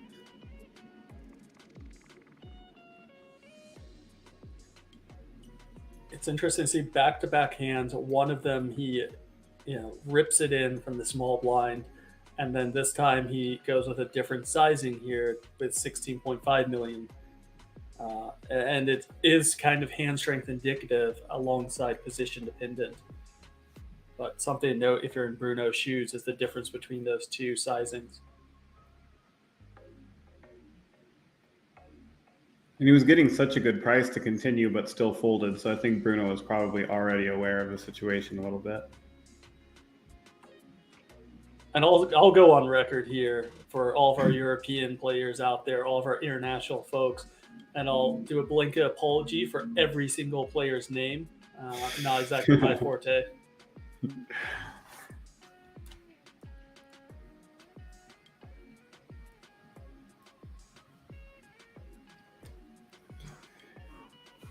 Yeah, I'm not claiming to get any of them right either, so I'm with Nathan. We're gonna claim ignorant American. They don't make you take a geography test to be in the commentary booth. They don't make you do pronunciation tests. So somehow we got the jobs anyway.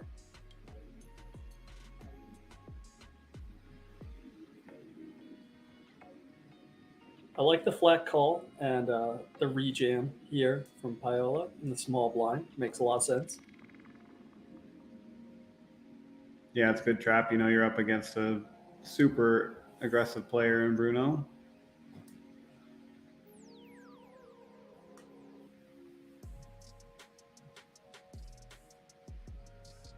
Interesting spot here as we can either see a raise or even potentially a limp on the button here, depending on what's in their strategy. And then you have Jacob in the big blind with the Queen Jack suited. Bruno can get spicy with an 8-9 offsuit. A lot of potential here.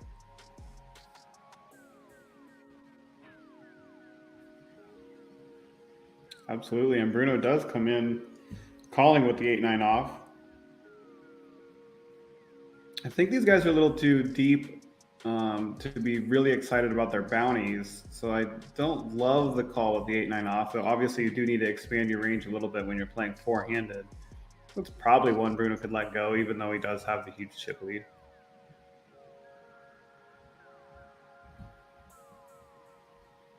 Gets the shove through from the big blind. So both tables are playing four-handed right now. And it looks like we will be waiting for one more bust out before that final table. Alexandre with a nice ace-king suited in the big blind. So unless Jacob pulls a flat from the small blind rejam, I don't think we'll be getting it all in pre-flop. Seen stranger things happen. Of course.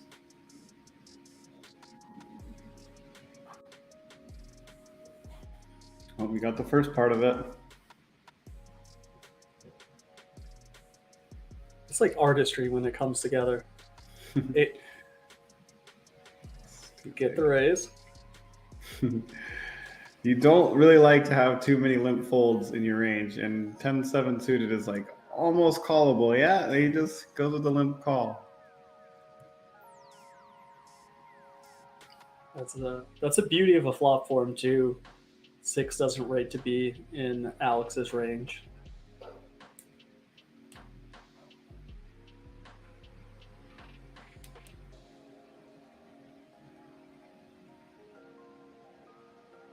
In this stage of the tournament, it's totally fine to just call in Jacob's shoes, but you're going to be facing difficult decisions going forward, and denying equity in this situation is great. So you could just pile.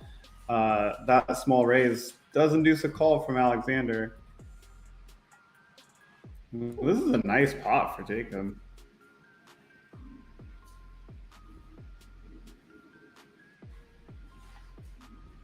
That was an 8 of hearts on a turn. I think we're definitely seeing a call, but 8 of spades, fairly easy fold there for Alex as they draw essentially even in chips. And Bruno sitting here with pretty much all of the table, 50% of this particular table in his stack.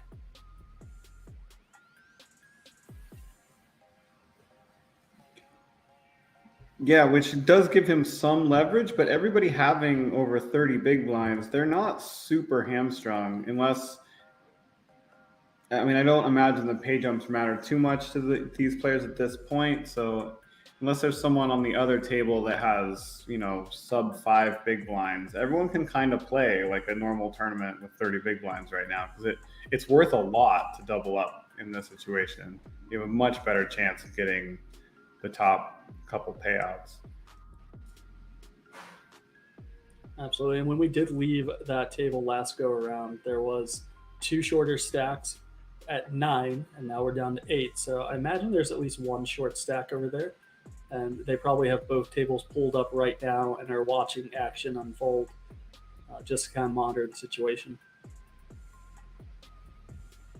Yeah, not necessarily everyone would do that. And I mean, they also should be monitoring the stream a little bit. You get to see what people had an hour ago. I mean, not everyone plays poker in that form, but I imagine most would.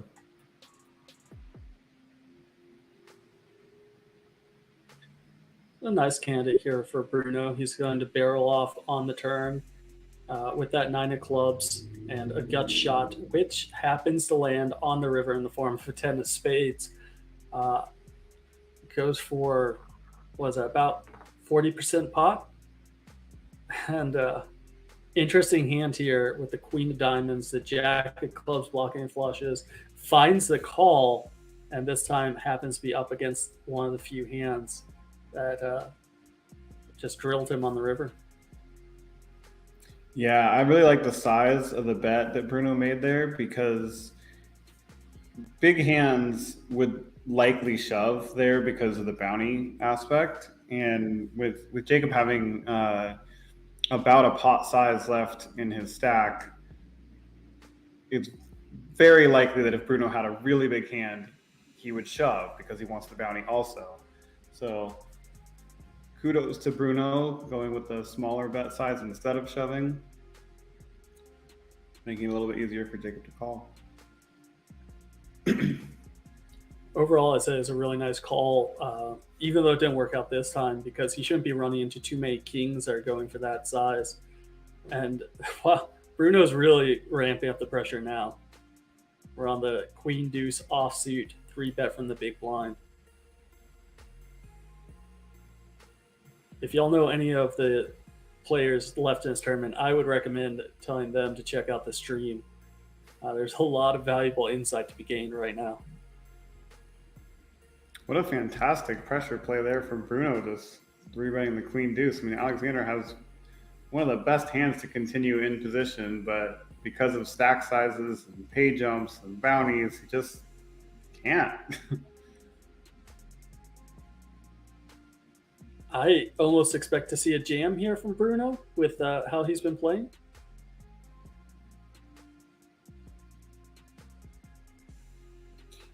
Yeah, he actually could jam, because he's going to be getting such a weird price after raising. Guess he would fold to the jam. Obviously not in that particular spot, but overall, you imagine your cards are going to be live with the 6 deuce of clubs. So very interesting spot. I think we're going to see him all in and dominate it with this 10-8 of hearts, though. Yeah, he should open. Jacob's going to shove, and he'll be getting pretty good price to call, depending on the brownie.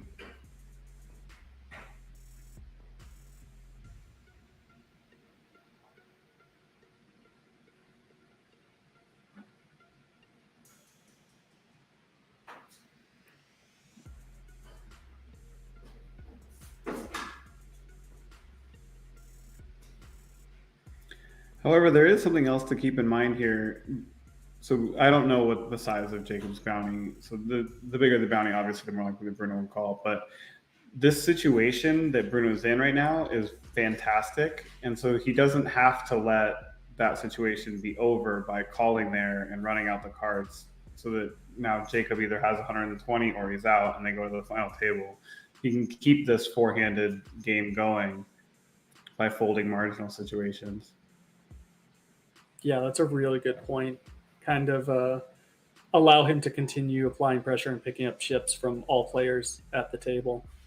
And once again, we see that same sizing. We went from a jam in the small blind from Jacob, and now we have the 3-bet for a smaller amount on the button with a strong hand once again.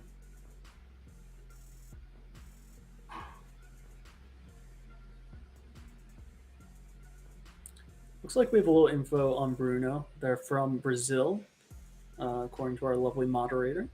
So I've played with a couple players from Brazil at the series. Yuri Tizanowski, completely butchering his last name, one of the top players in the world, won a couple bracelets these past few years, made a deep run at the main event. But I think his claim to fame is just being one of the best people. Always happy, always has a smile on his face.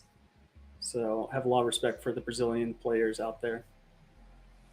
Yeah, me too. I just love the vibe when any Brazilian makes a deep run. The community really comes together for noise and fun, and I appreciate that.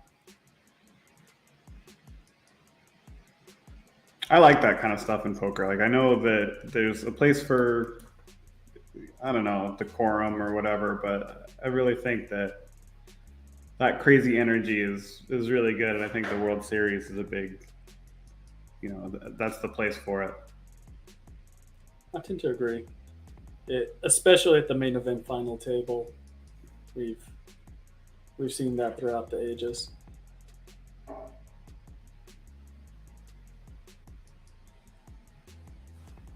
It's a little bit quieter here for our Brazilian players, our international crew. So if you're out there in chat, in some place maybe other than New Zealand, rooting on one of your favorite players, and make a little bit of noise for them. Let them know they're still loved. There you go. That's all it takes. Snowball out there letting me know. He's saying Yuri, not going to try to say the last name. I apologize once again. But is also a Team Party Poker Pro. I didn't know that, actually. That's amazing. Great work on him. He's nerd. What was his screen name? Yuri the Nerd Guy, or the Nerd Guy online. He crushes it. Speaking of crushing it, Tyler, Bruno is crushing it here. Oh. Bruno has... Yeah, this is a cooler. I can't see... I don't think Jacob's deep enough to get away from this one. Well, let's think about it. He called not that long ago with the pair of jacks, second pair, flush card, straight card, river. I don't think he's looking to get away from it. Right. I mean, that's true, but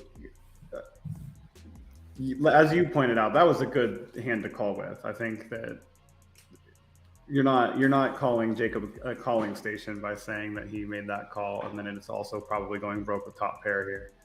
Absolutely. If he I mean, calls he there in the hates biggest this. spot, found it, fold. All right, does make the call. Another bounty for Bruno. Just like that, we have our final table. Judging by the screen, I think that means we take a little break before we go to the final table. Is that the case there, Houston?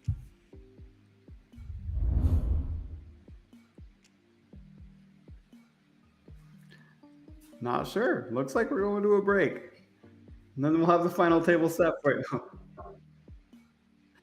Okay, good. Never mind. I've been corrected. We do not have a break. We're just showing the nice fancy graphics we have here headed to the final table. Bruno with the chip lead with 466 million. Nikita with 255 million. Raul with 193. Alexander 116. Timothy Ulmer in 5th place, just under 100 million. Marcio Paiola 88 million. And I ran out of time. I think it's Tan Tung in 7th place with a very short stack and a bounty that people will be hunting, and we may end up with some crazy collisions. Here's the pay jumps, and we're going to see the bounties here, I'm told. So you can see the pay jumps there, but the pay jump, the cash is just half the prize pool. The bounties are the other half. So we're going to see some big bounties here on the final table also.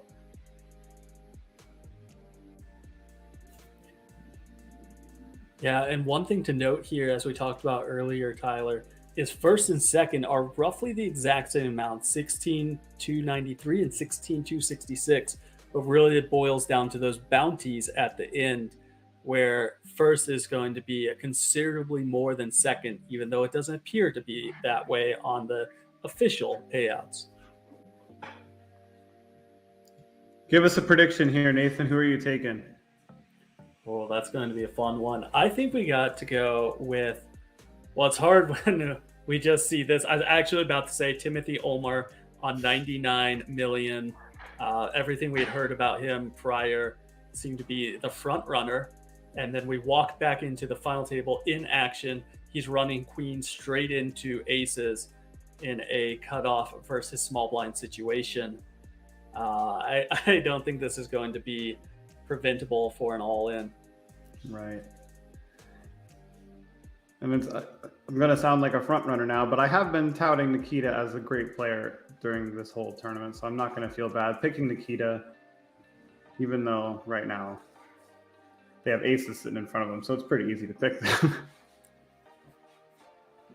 Not just aces, but like aces with the asterisk of you're getting it all in pre-flop, let's run it. Just over a 200 million chip pot, and Timothy's going to need a queen or maybe some running diamonds after flop. Diamond on the turn, 9 of spades on the river, crushes his dreams, and good game. Timothy Ulmer out in 7th place with all the chips going to your man Nikita, Tyler. Yeah, 2,400 plus whatever bounties Timothy collected along the way. So not a bad day for, or day and a half for a $215 buy-in. So nice job, Timothy. And you love to see it if you're sitting there in 7th place, a solid 7th place in Tan, who had 35 million going into that hand. You know, you're not trying to ladder up when you get to final table in a lot of instances, but you're not hating it either. And there are the bounties that we've been waiting for. Yeah, here we go. Now we see the big prize. So you can see here, Nikita has actually accrued a lot more in bounties already than Bruno, even though we've witnessed Bruno with multiple double knockouts.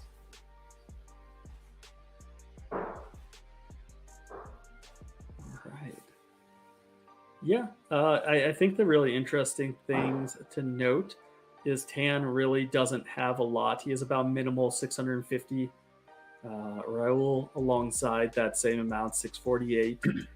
So while tan will get called because of the bounty, it's actually less than a move up in the payouts.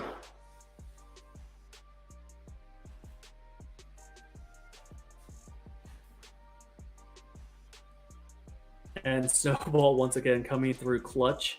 So letting us know that Timothy was from Canada. Tan is currently, well, we'll say from, but probably representing. He's from Czech Republic. Marcio, Brazil. Raul, Argentina. Nikita, Mexico. Alexandra, Canada. And Bruno is Brazil. Thank you, Snowball, for that wonderful information. So choose your team accordingly.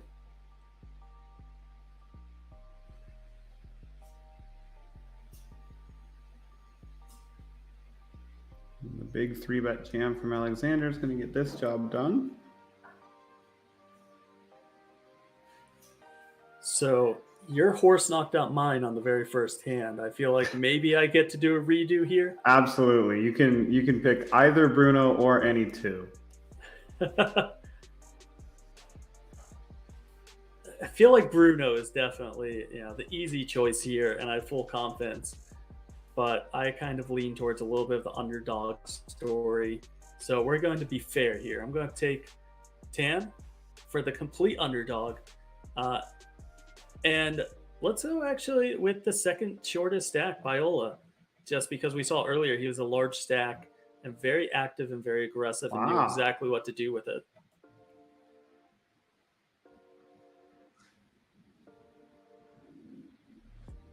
Okay, this is not a last longer. It's only win only, but we are competing for a beer. If your two players win, I owe you a beer. If Nikita wins, you owe me a beer. I think I'm taking slightly the best of it, but it's just a beer. You're going to be okay with that bet, I think. That's fair. And if your player continues to knock out mine, it may be multiple beers. Let's see on this one. Oh, finds the fold. That's unexpected.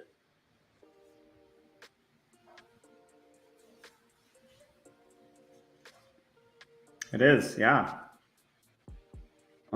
I don't think that's correct, but there could be other factors in there with in Nikita's head there. It wasn't, I mean, it's more than 10 big blinds. It's not nothing. But he is recognizing clearly that the bounty is not very much, but it is still something. Yeah, that's an interesting fold there.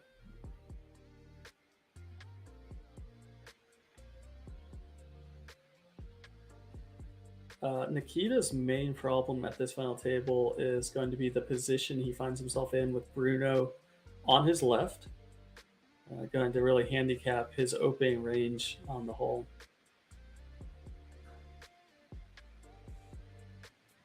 It also handicaps his isolating range versus all ends.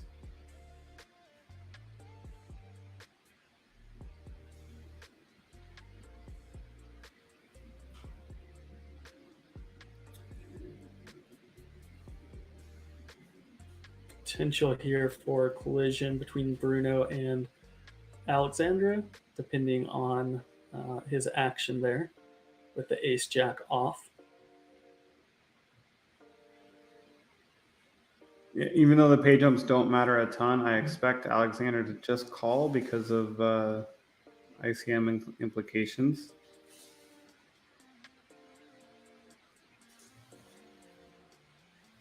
And if he does so, Nikita is certainly coming along from the big blind with that 6-9 suited. So it looks like we'll have a three-way affair to the flop.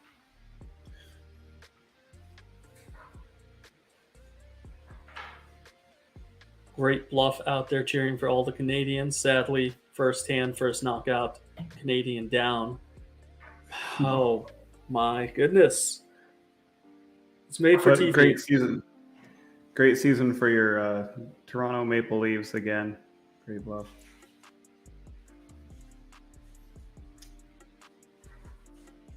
That was a subtle needle. I don't know if you're following him hockey, Nathan, but the poor Maple Leafs. They entered the playoffs with very high hopes once again, and have made an early exit.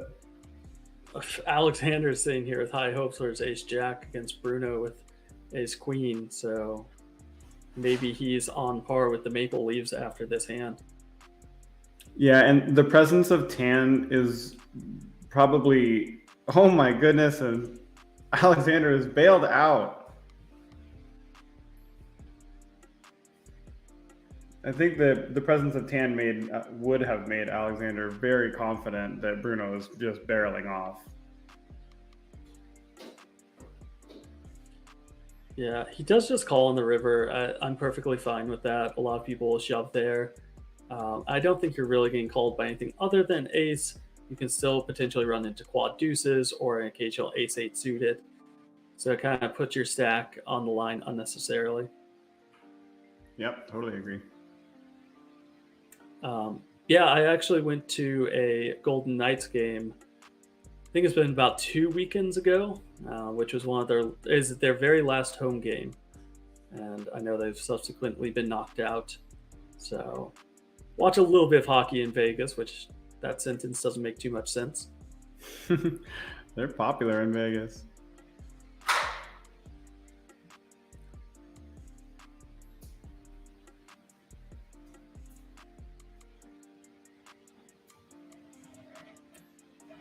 So you a hockey guy?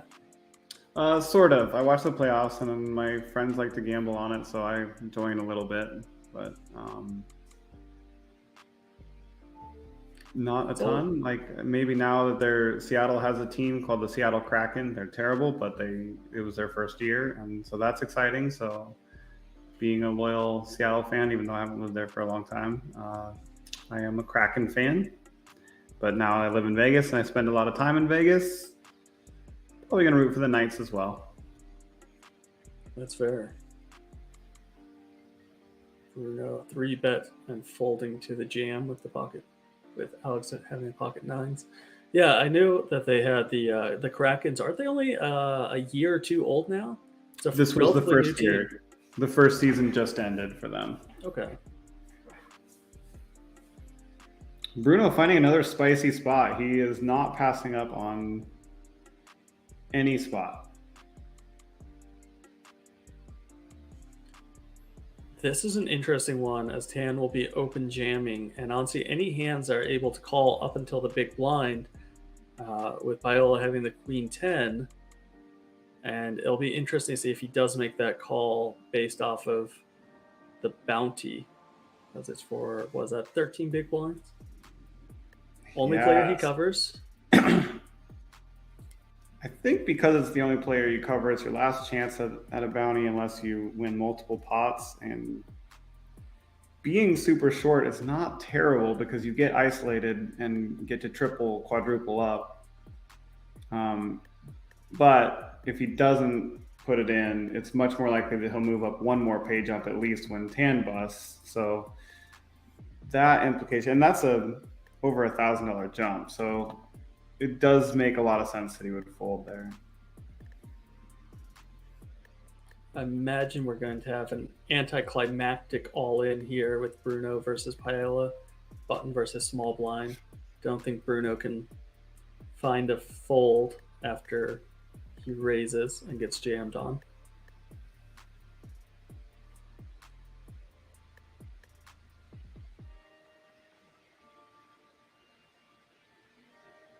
Yeah, no, he'll be gambling there, I'm sure.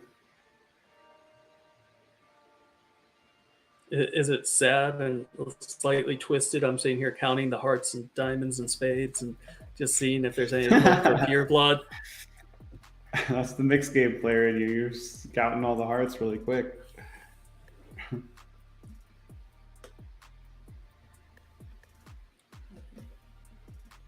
Does find the call. So this will be a chop pot unless a flush runs out for one of these two players. Does pick up diamonds on flop, and that hopes and dreams ends on the turn. Chop it up. Yeah, I switched to mixed games probably 3 or 4 years ago.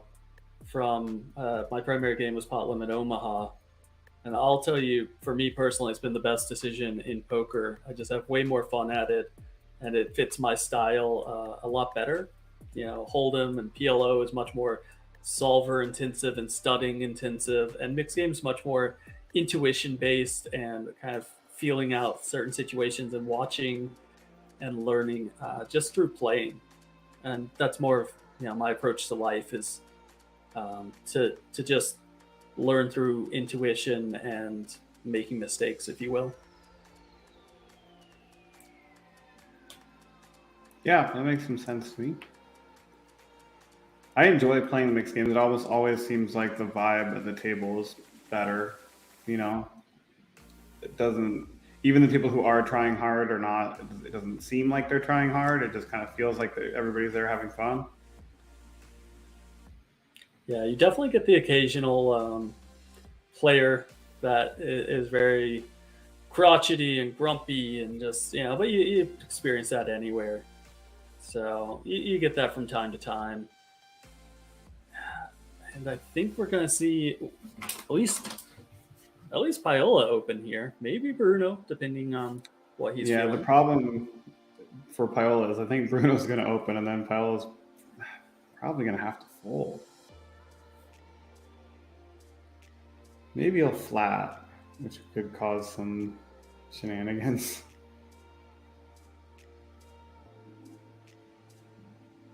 The only way Tan gets saved here from being dominated pre-flop, I think, would have been Paola jamming himself. Now I think we're going to see another all-in confrontation with Tan being dominated.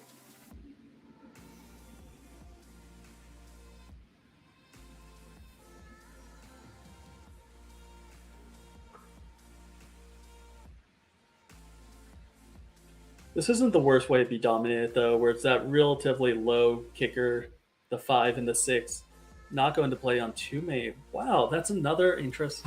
So players don't want to put Tan all in. Maybe it goes back to what you're talking about with Bruno trying to protect a certain situation. He wants to keep the other players unable to play. Yeah. I mean, that is definitely part of what's going on there. I think that one is... Well, I'm not sure. I guess that's okay.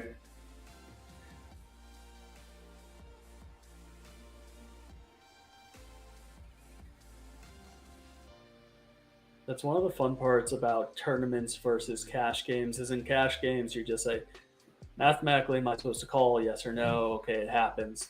Here, it's like there's so many little nuances and interesting things happening where there's ICM implication, there's payouts, there's bounties, and it may just make sense for him to fold based off of far, far more than the math.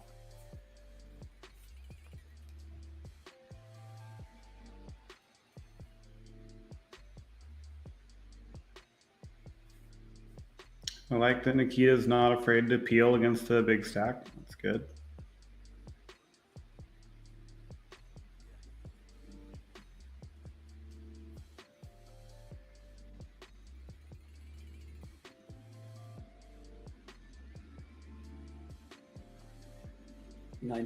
Kratos 80 coming in the chat. How's it going? Appreciate you showing up for the final table. We are doing the Party Poker Millions. It's going to be a knockout series, so going to be bringing this, I want to say, all the way until May 30th or 31st is the conclusion of the main event. So I know I will be here off and on throughout that coverage. Tyler, you're going to be here throughout several of these events as well? Yeah, I think so. I think the 31st and possibly day 2 of that event also, which I think is Monday the 30th.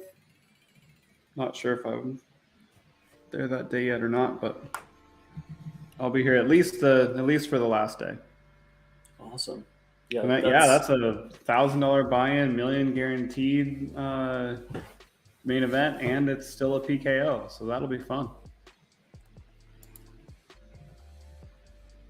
Nice little $1,000 main event as a PKO. I don't feel that happens too often. Yeah, so with this fold from Bruno, I think that's telling us he's really trying to preserve this situation. If he's only pursuing the bounty there from Tan, that's clearly a spot he can call and navigate the situation. But it looks like he appreciates the fact that he can kind of manipulate the smaller to medium stacks and pick up chips to try and win this tournament outright. Which I like that. I like that that's in the thought process more than just the math of the hands. Yeah, Snowball, we agreed that ace-5 suited was a good shove for Tan. We were surprised Bruno folded the ace-6 to it. And also, it's lovely that you can confirm that you'll be here throughout.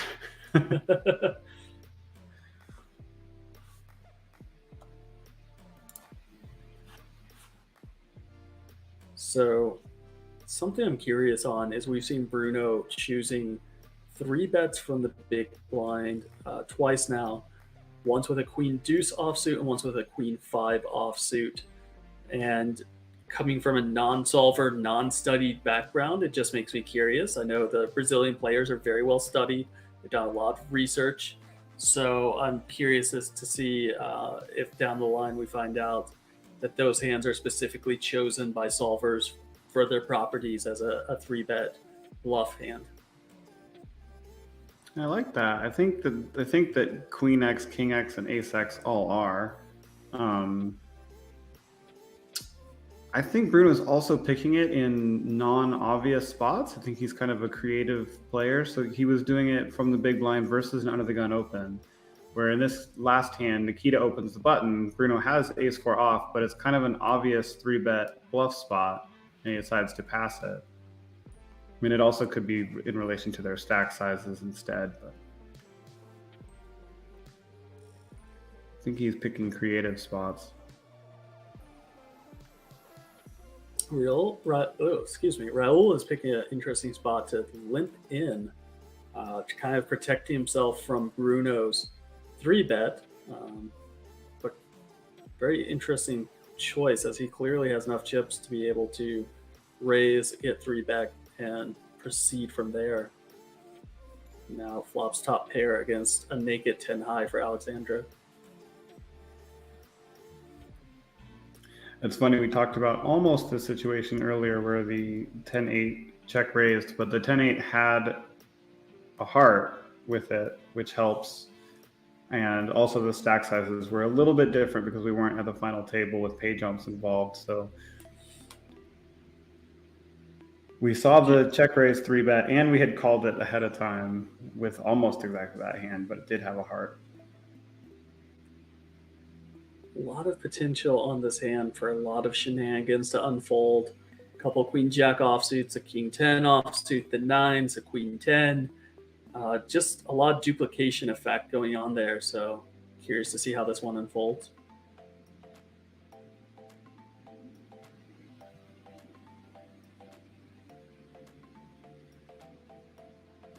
Yeah, I remember you talking about Alexander's that hand. a little bit too deep to just shove, I think. So. Was it a Jack 5-6 board earlier y'all were talking about, and with the 10-8 being the check raise? Yes, which is better than Jack 5-4. It makes a lot more sense with the 8 being involved.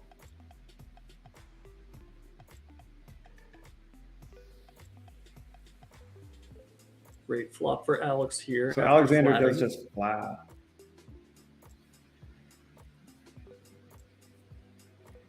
So if you're Raul, do you find this to be a good spot to go for 3 barrels with Queen Jack specifically? As Alex, it kind of blocks him from having those mid pairs that he may flat with from the small blind. It's a little big because Queens, I can't see Alex just calling, but maybe Jacks he would. I don't hate that, but it just, and the small blind doesn't hit this too often, but it does have 5s and 6s and 8s and 9s, and I would probably give up. I think a small blind flat with 50 big blinds versus an undergun raise, like, I just think your opponent's pretty strong. So I probably wouldn't continue too often if I was Raul. Maybe one shell to try to get ace or king high to fold. That's fair. Lines just went up. We're at 2 million, 4 million. So, and let's see, 2 million, 4 million, and what are the antes? We still have the old antes in there, but it looks like 500,000. So every ante is half of an entrant at this point. Wow.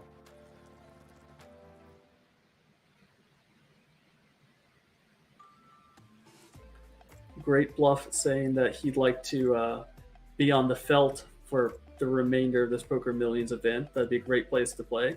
Absolutely agree with that. Check out some satellites if you can't buy in directly.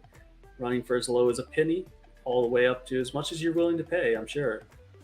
And one of my old regulars from the Galfon chat, alongside everywhere I've been in life, Pappy Van Winkle out there. How you doing, Pappy?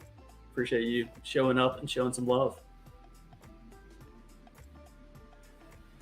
Yeah, on the few streams that I've done for Party and maybe elsewhere, I've seen Pappy chiming in a bit too, so big fan.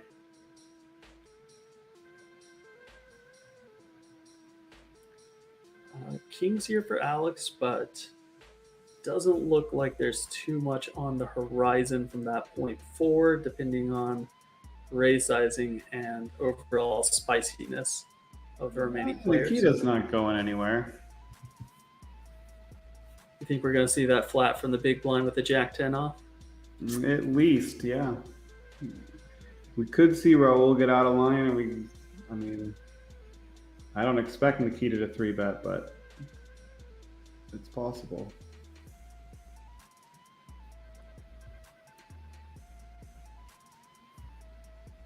It seems, except for Bruno, the majority of players have just tightened up considerably, waiting for tan, which is why I said that. But we do see that flat from Nikita, like you suggested, and gets himself in a little bit of trouble here with top pair.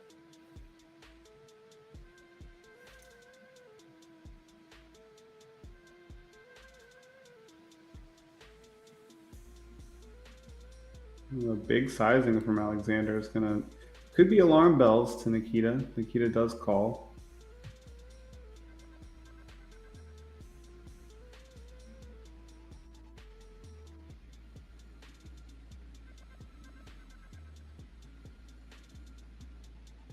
After choosing that large sizing on the flop, not too surprised to see a check back from Alex on this kind of middling board on the turn.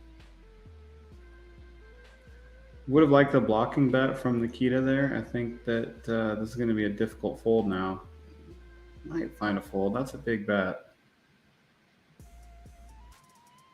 Yeah, I think he is going to find a fold here. I think that the 10 is a blocker to this flush, the missed straight draws. Good fold there from top pair. Yeah, had potential to land himself in a lot more trouble on the flop with top pair, turning a straight draw, and then just kind of manages to get away for more or less the minimum.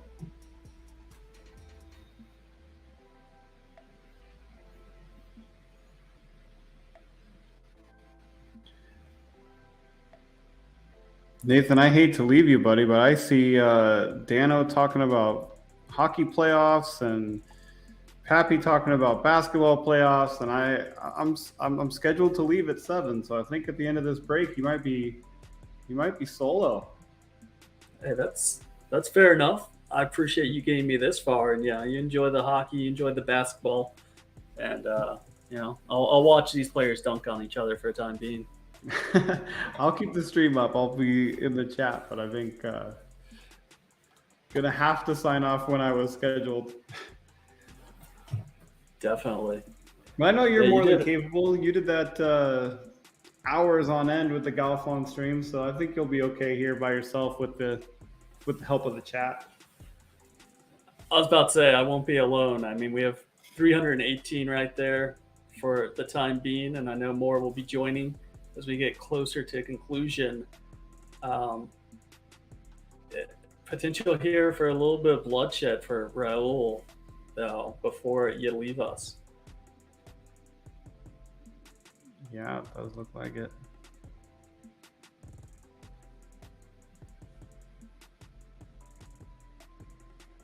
I think this is a clear spot. We can see a raise, a 3-bet, and then Raul's going to have to determine how he's going to proceed from there, depending upon Nikita's sizing.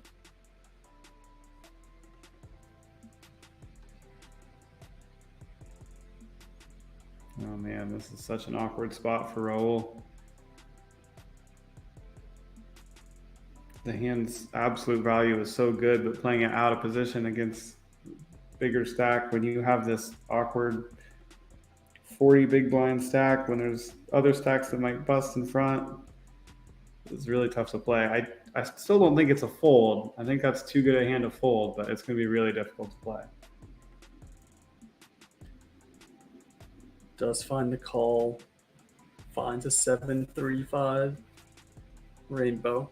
Yeah, I think his saving grace here really is the two short stacks and the icing pressure he's under with Tan and Paola being in there.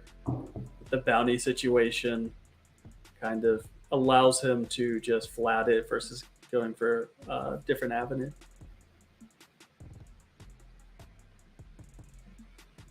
In a different time in the tournament, that could even be a call out of position there with the king, queen, the overcards, and backdoor flush draw to half pot bet. But those chips matter too much right now.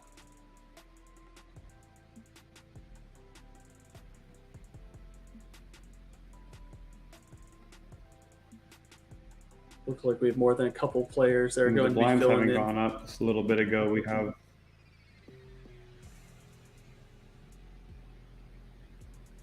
Lost Tan for a and second. Paola have really tightened up. Yeah, I'm really impressed with Tan. He seems to be kind of maintaining that stack, and Paola is just slowly getting smaller and smaller. So Tan's doing a good job of just maintaining. We might get to witness some fun here.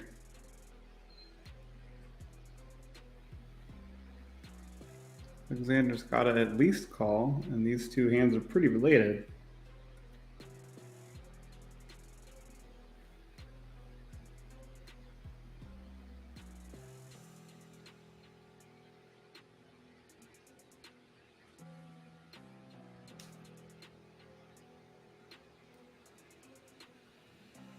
Alex is continuing with the call, and that's about as fun a turn card as we could hope for from watching on high. Oh my goodness.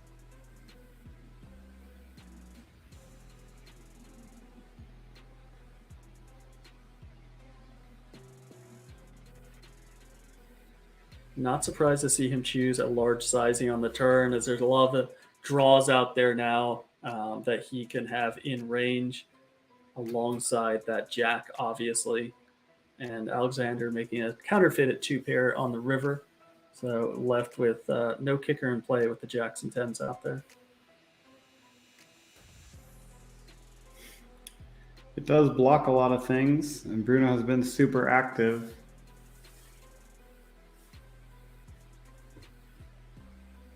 It's a tough fold, but I think that's a very good fold from Alexander. It's tough to make those folds against the chip leader who has been out of line, and yeah, it's not easy to make that fold.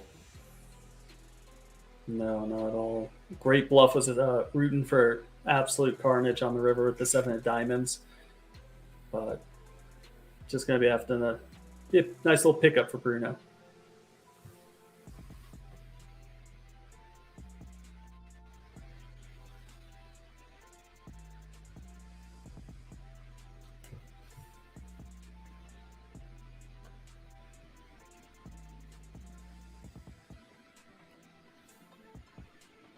One of my favorite plays that doesn't get a chance to make very often is when you make those counterfeited 2 pairs, you have so many full house blockers.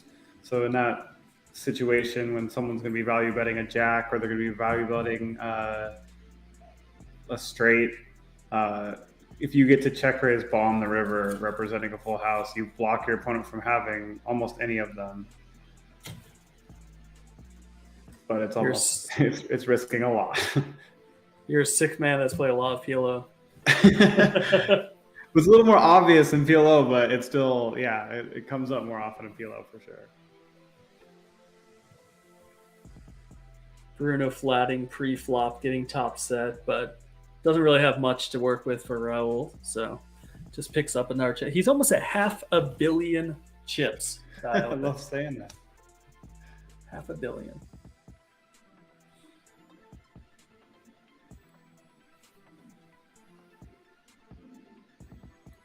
Yeah, it seems like Tan has had a lot of kind of that very middle ground decisions where he's getting these queen tens, queen jacks, and getting awkward decisions with it. And so far seems to be choosing correctly every single time and kind of picking his battles wisely. So, like to see it. And that one jam got the ace 6 to fold from Bruno when he had ace 5. Could be the situation here if he jams, but he might fold.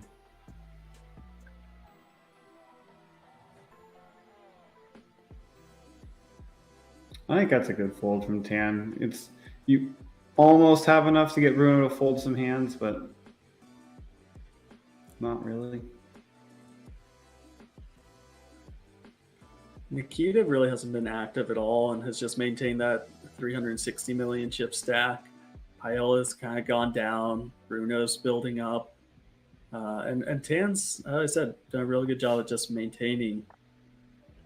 And what do you think if it was to fold to him on button and he was to jam all in?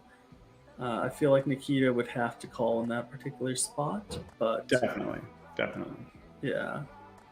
I imagine we'll see Alex open here with a raise with this ace 5 off. Oh, well then let's see some blood. Raul and Alex have both maintained their stack well, even during this time while Bruno's been extending his lead.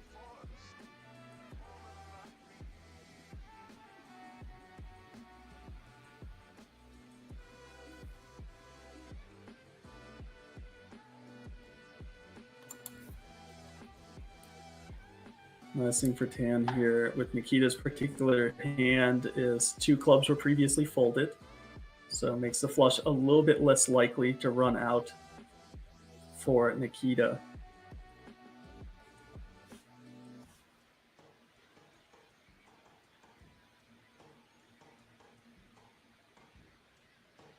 Another bounty on the line. Looks like they're just going to chop it up. All right, Nathan, I'm going to leave you all on your, well, not on your own. You got the chat. They'll carry you through. That's fair enough. And hey, I appreciate you taking us this far. I know you've put in many hours on this tournament. So it's good chatting with you, Tyler. And chat, look forward to taking this home with y'all and finding out who the winner is of this particular Party Poker Millions PKO. Cheers, everyone.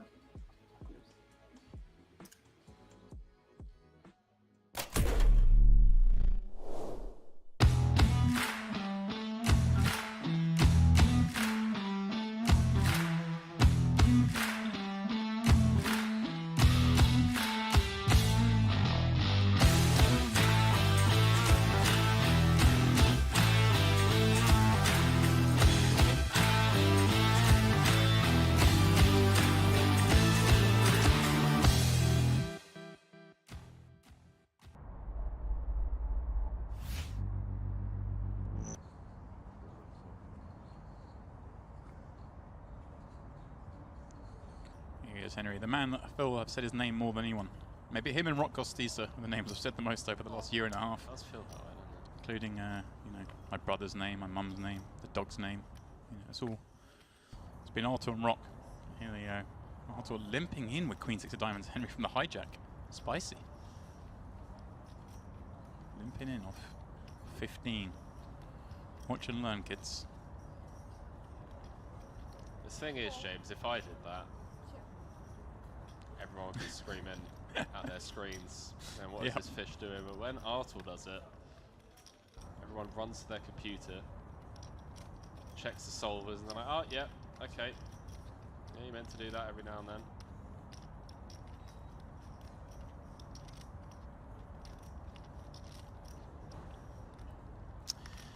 Well, good to see the limp we see through a poll, but everyone has a little bit. Artul, a top pair, is going to bet. And check to Chan. Overcard, gut shot, but with 1.5 million chips. Well, there we go. It is going to stick around, and must have off with the bottom end open ender, Henry. But 300k, this may seem very attractive. Wow. Yeah, don't really know where you're at. Right. Especially against the short stacks, the SPR are going to be so low. Wow. That's not a bad turn card for Chan. The nuts. Comes out betting tiny. Really quick as well, Henry.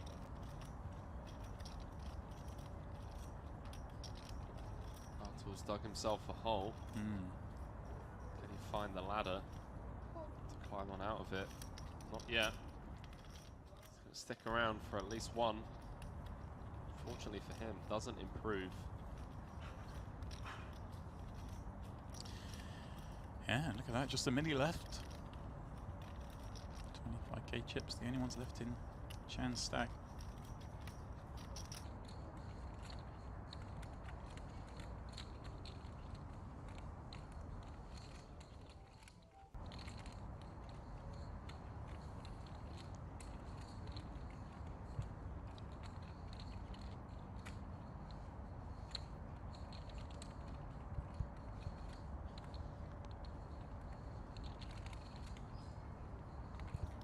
There we go, Chan goes for half a milli. Henry's just desperate to get paid here. And I mean, If he's up against a 10, it's going in anyway, right? So he's just trying to get some value from 2-pair. right. And I suppose the kind of range of hands Alto limps with here, we'd expect to have 2-pair if they've got something, right? You're not, I guess we're not expecting to see Queen 6 of diamonds, but Chan might expect to see some of those connected cards in the middle that have stuck around on the turn. So this does make a lot of sense in that sense. And I guess that's why Alto probably folds this one, Henry. Here's a tank. I mean, what do you think Artur's thought process is here, though, right? He's tanking. I mean, I'm trying to think of what bluffs we could bet up against here. I can't.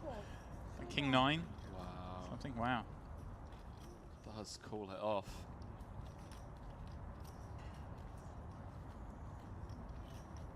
Oh, huge turnaround for Chan. A near double up. Starting the hand so short. Artur leaving himself well below 10 bigs. Reminds me of that scene from The Matrix where he's like, see, he is human.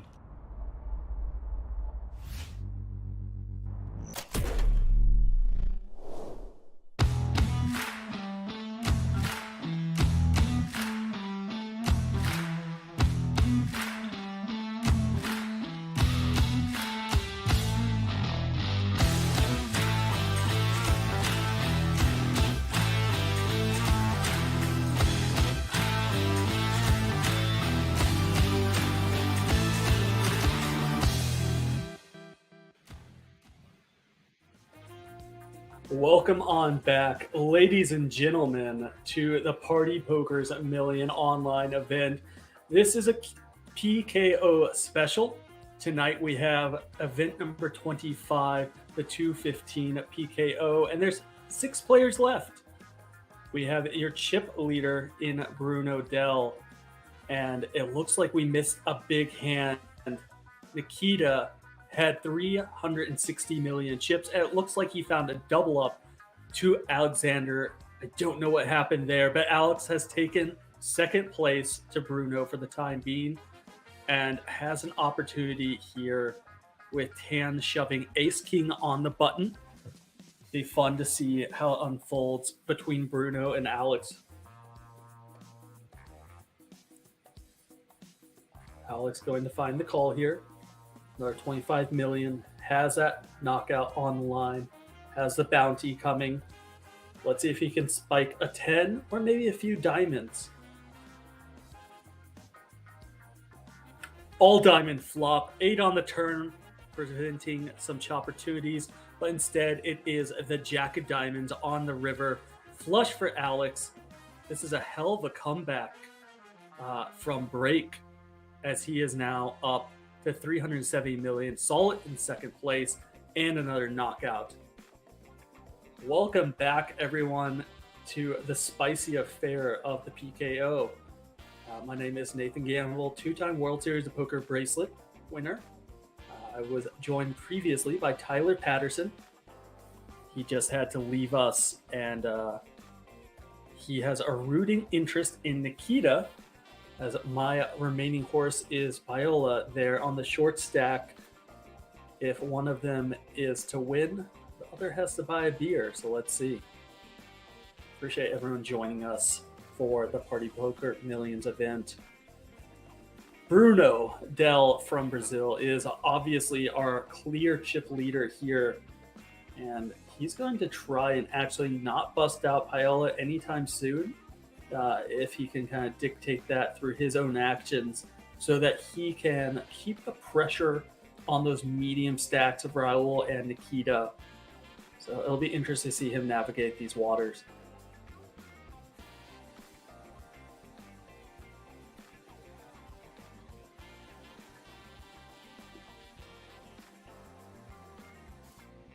Something to note here, in normal plain Jane vanilla no limit tournament, that would be a clear raise from Nikita with the 6-9 of hearts. But in this one, where we're looking at the bounties, we're looking at the big stack directly on his left. The hand shrivels up and he decides to preserve the chips instead. And Bruno just rips open that 7-4 offsuit, going for the double down, trying to hit the blackjack against Paola.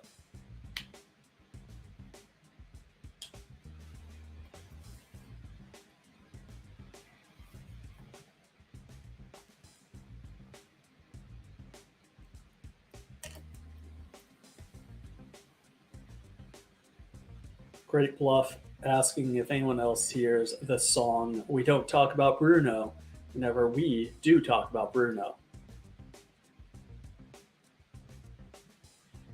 I would try to sing a rendition for y'all, but I've been told many times not to try singing ever again. Interesting to see a limp here from Raul.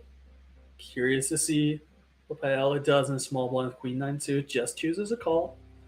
Avoids a little bit of trouble for the time being. A queen high flop could be disastrous, however. We'll see what unfolds.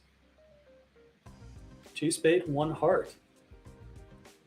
Can either conceivably just jam here or go for a check jam.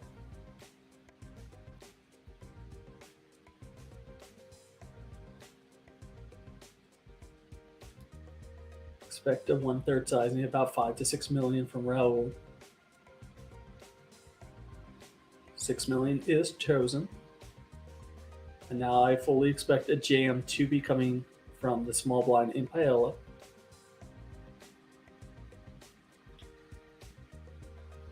For those of y'all wondering what we have right now, Interesting does not choose a jam. That's a smaller raise. What we're playing for at the minute, 5th place makes just shy of 5,000. 4th is just over 7,000. 3rd at 10,500. 2nd place in the 16.2 range. And 1st place is in the 16.2 range as well. However, we have to keep in mind this is a bounty tournament. So you see on your screens how much each player is worth. So if someone is to knock out Nikita, they'll earn another $2,600. So that 1st and 2nd place are slightly deceiving. They're not truly associated for the same amounts, as 1st place will receive about, I'd say, 8,000 more than 2nd place.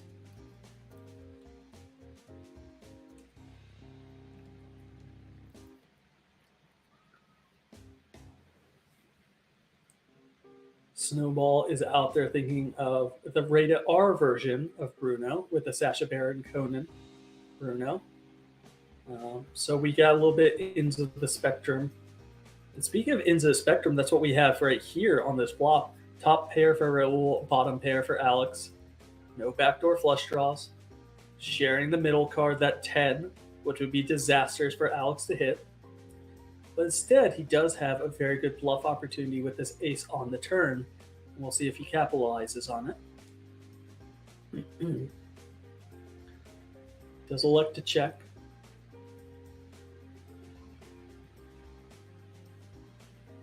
And now Alex has a very prime 10 and decides to preserve his stack instead of choosing a bluff. Would have been a pretty good opportunity, as he could conceivably have a jack 10. He could still have an ace in hand, but decided that preserving the stack is far more important in this instance.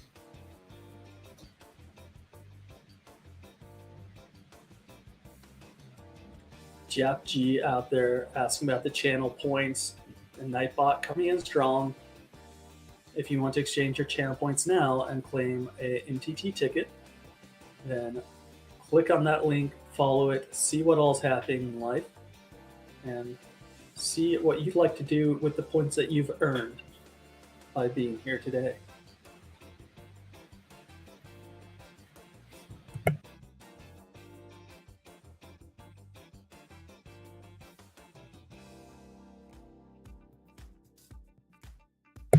Raul in a little bit of an interesting spot. Traditionally, this would be a 3-bet, but the PKO kind of changes things a touch, and as such, he finds a fold. Yeah, as Great Bluff says, money bags all around. I mean, that's what you're staring at. These players are just, money bags at this point. You gotta figure out how to grab as many as possible. Dano out there talking a little bit of hockey. Rangers are moving on for those of you that are curious but unable to watch it. Kings here for Nikita. Expect a raise from Alex.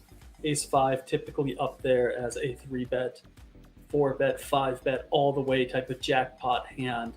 So be curious after Nikita raises it up from the small blind, how Alex will proceed.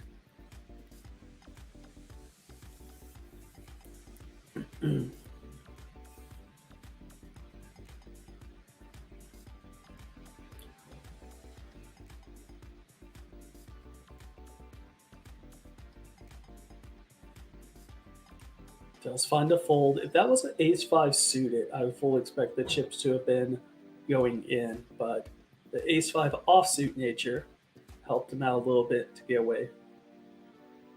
Doesn't look like we have anything too interesting to unfold here.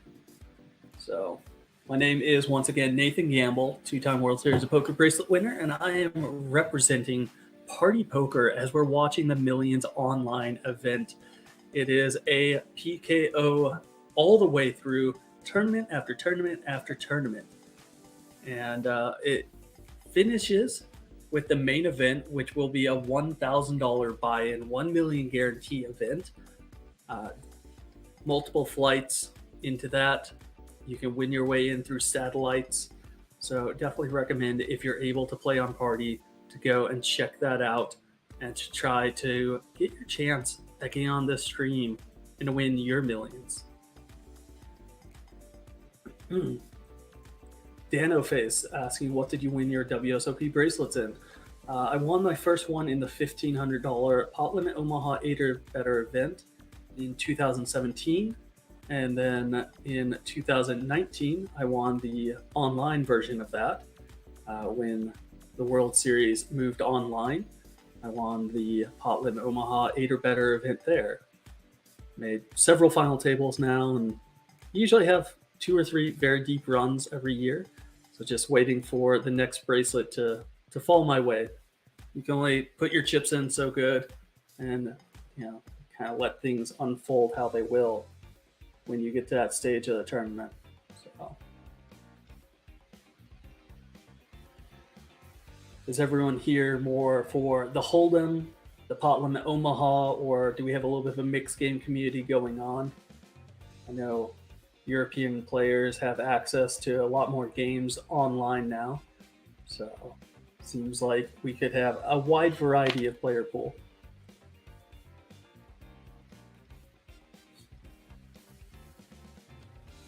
Appreciate that, Dano. If you're playing it or playing something else, then best of luck to you on the felt as well.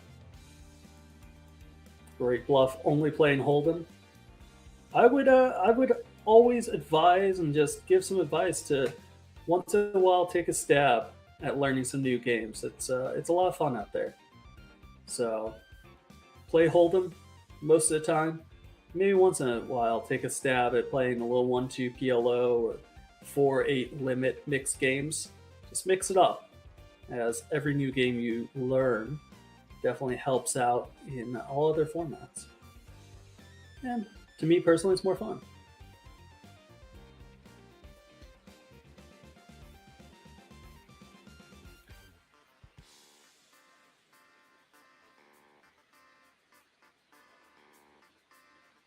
Bruno here with, I mean, it's just a runaway chip lead at this point. I mean, Alex does have a very healthy stack in second place of 300 million.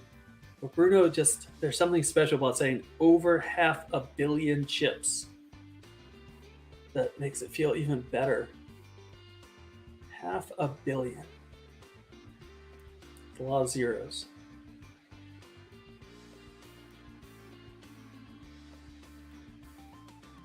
Right now, there hasn't been too much blood as of late. It took a cooler to eliminate the 6th place finisher, Tan, as he had Ace King versus the Ace 10 of Alex, and Alex was able to spike and hold.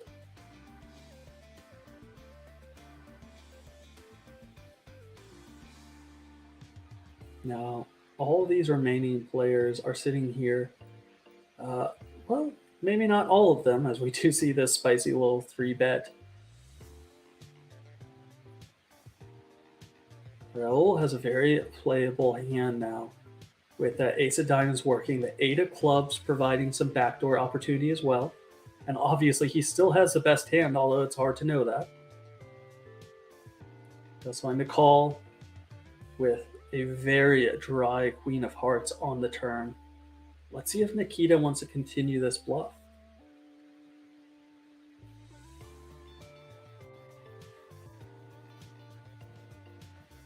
Shuts it down on the turn.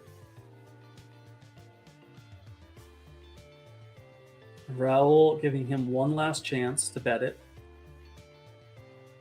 as he picks up the pair on the river with that 8 of spades. And Nikita just decides enough is enough, checks it back, and Raul takes a very healthy 57 million chip pot.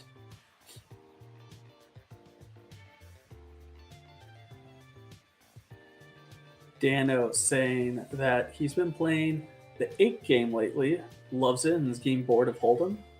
For those of you that don't know, the 8 game mix constitutes Horse, which is Hold'em, Omaha, Raz, Stud, Stud 8, and then it also includes, let me see off the top of my head if I remember, No Limit Hold'em, Pot Limit Omaha, and Deuce to 7 Triple Draw.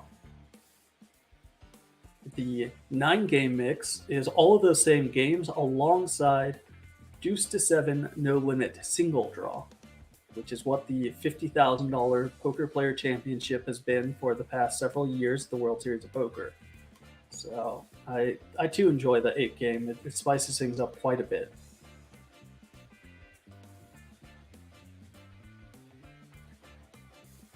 Our lovely moderator out there is asking for the next one of these. And we have the Sunday, May 22nd, event number 45, which will be the Millions Online TKO. Apologize, not TKO, PKO. And that will be the final day of a 200K guarantee next Sunday. I'll be in the booth for it. I'm not sure who I'll be joining, if I'll be soloing it, if I'll be joining Tyler or one of the other wonderful commentators that Party Poker has. But be sure to look out for that event as well.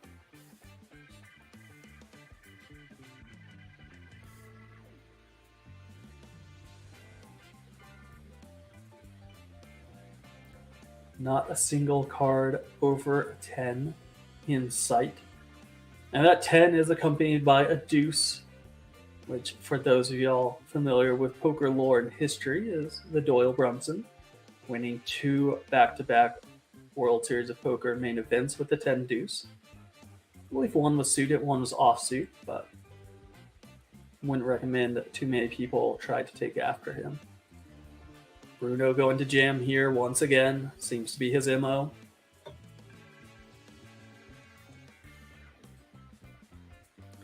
Viola just having to sit there and fold and fold and fold. Now under a 10 big blind stack as everyone is waiting for the double up or the bust out.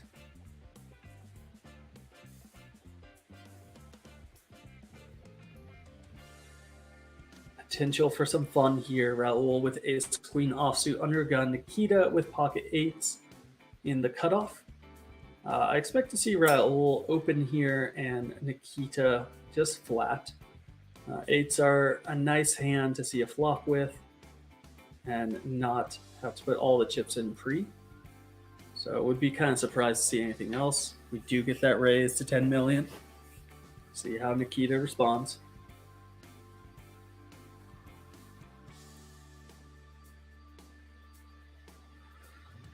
Nikita has been very active though. Yeah, it does react accordingly, kind of what we suspected. Alex will fold the Jack 3 off from the big blind, and we're going to go to a flop heads up between these two play. Oh my. Train wreck incoming, ladies and gentlemen.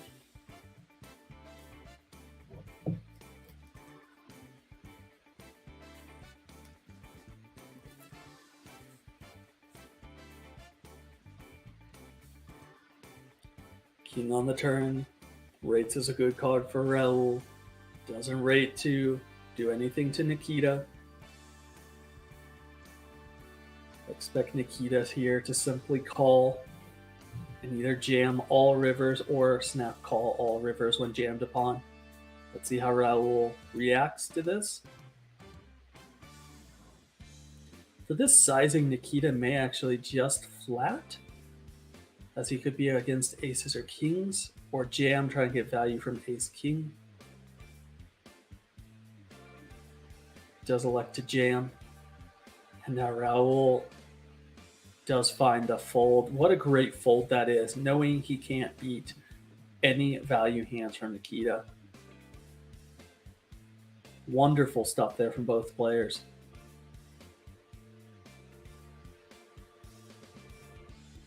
Snowball again rooting on the carnage, absolutely. But Raul was able to avoid the full double up. We're seeing some great play here from all the opponents. So very nice to see.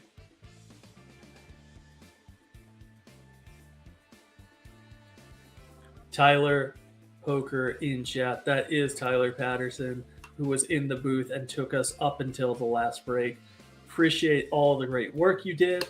And I'm looking forward to seeing who buys a beer at the World Series of Poker.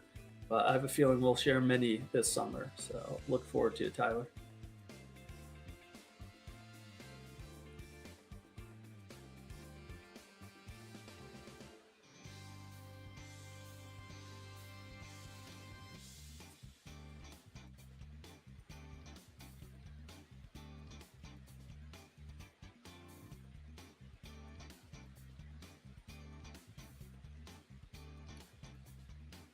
We now have a very clear delineation of the pack. We have Bruno up at the top with over $500 million in chips. Nikita and Alex essentially tied there for second place with between the 270 and the 320 range. And then we have the very, very short stacks coming from Mr. Paella and Raul in that sub 10 big blind range. So there's a clear delineation of the pack. I expect to see Bruno open up even more and take advantage of the situation.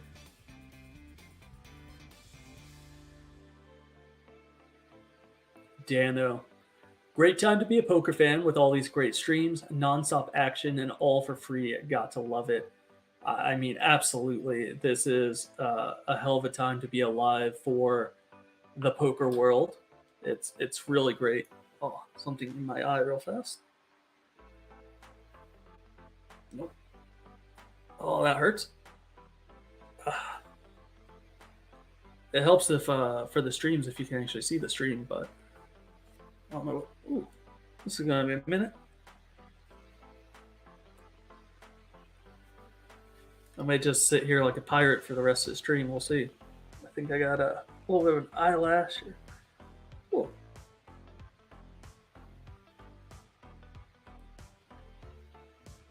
We'll figure that out later. Who needs two eyes to see this stream? We only need to be able to talk about it.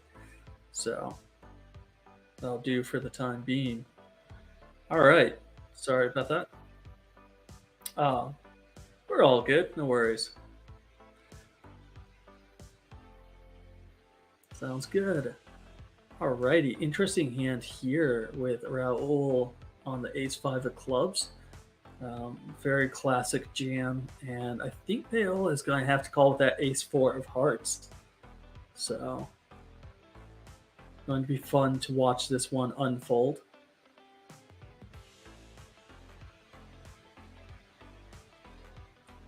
Too much for Bruno to call, just over 10.5 big blinds. But I do think we will find a call here in Paola, as it benefits him on many different levels. And he has the hand strength to do so. Finds a call. We're going to see a flop with Raul leading on the 5 kicker. Kicker most likely won't play, so we'll just have to see what about those hearts on the flop, giving Paola a free roll. But instead, it's running kings, making them both a boat and making Paola very, very sad.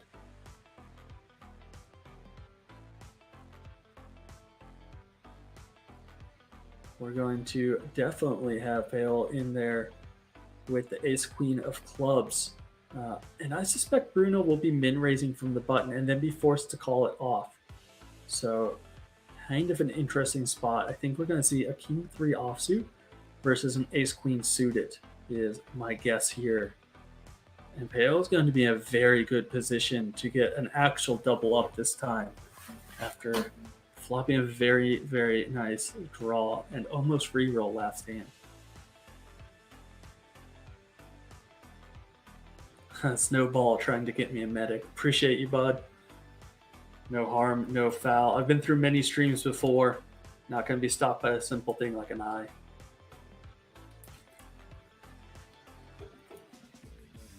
As I said, Bruno is going to be forced to call. Does find it. Not overly happy with the situation, but he is playing for 1,000 in the PKO of Paola. And let's see this flop. 3 on the flop, 7 turn, and a blank river. Bruno makes 2 pair on the flop, taking down another knockout. Good game, Mr. Paola, taking 5th place money. And Bruno taking an even more commanding lead here into 4-handed play. All of our players are playing for 7,000 for 4th place as we speak, with more than 16,000 plus bounties up top. Beautiful work there. I am owing Tyler Patterson a beer this World Series.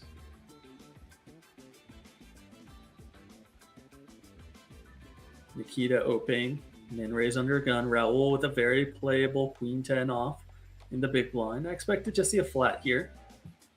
No real reason to jam. Finds the flat and also finds top pair on this innocuous deuce 4-10 board. Will be interesting to see how Nikita reacts.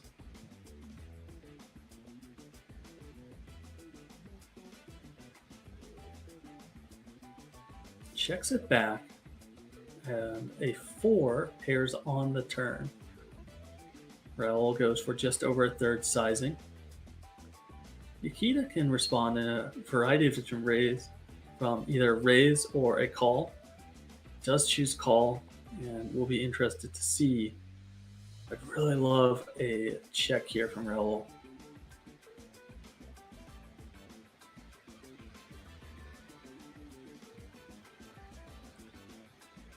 Goes with 60% pot, trying to get called by ace high. That's a non-believer on the river.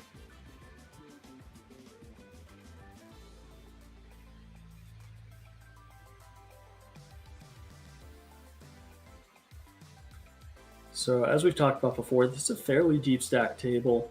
Bruno has right around 100 big blinds as the chip leader. Alex sitting with 50 big blinds. Nikita with 40. And Raul with the short stack on 15, which is still a very playable amount.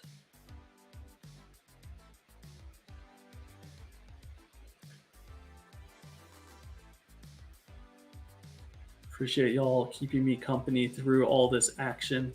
See Dano, Snowball, Rigor Mortis, Bubble Boy, wishing the fallen comrades and competitors a good game. So appreciate y'all out there. Appreciate y'all supporting. the players that have come and gone.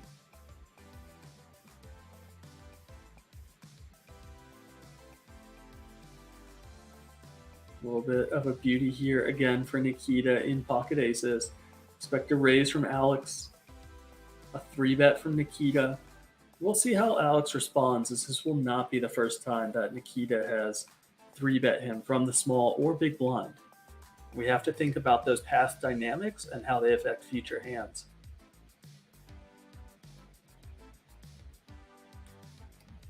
Ooh, Nikita gets a little spicy. Goes for a flat, which enables Alex to hit top pair on this Jack 6-4 2-spade texture. A little bit of a mix-up on the day.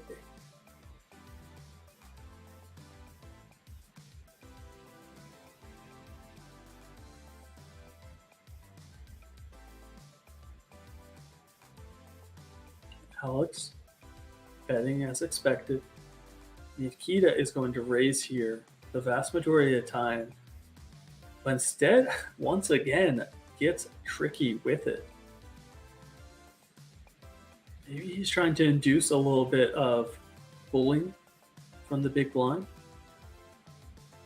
That is a very happy, very sad card if you're Nikita.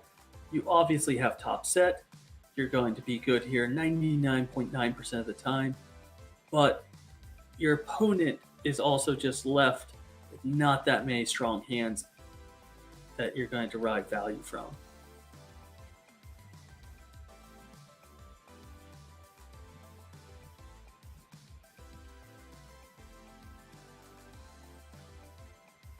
Ultimately, Nikita wins almost a stone minimum from Alex. Just kind of an unfortunate run out for him.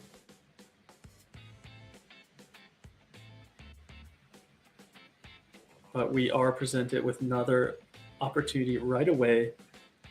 Nikita Jack 10 suited. Bruno with the queens in the small blind.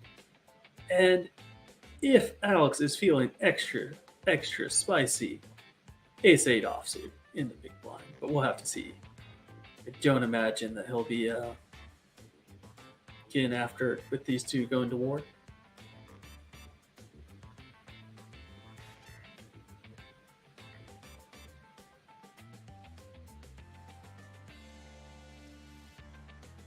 Ace 8 in the muck.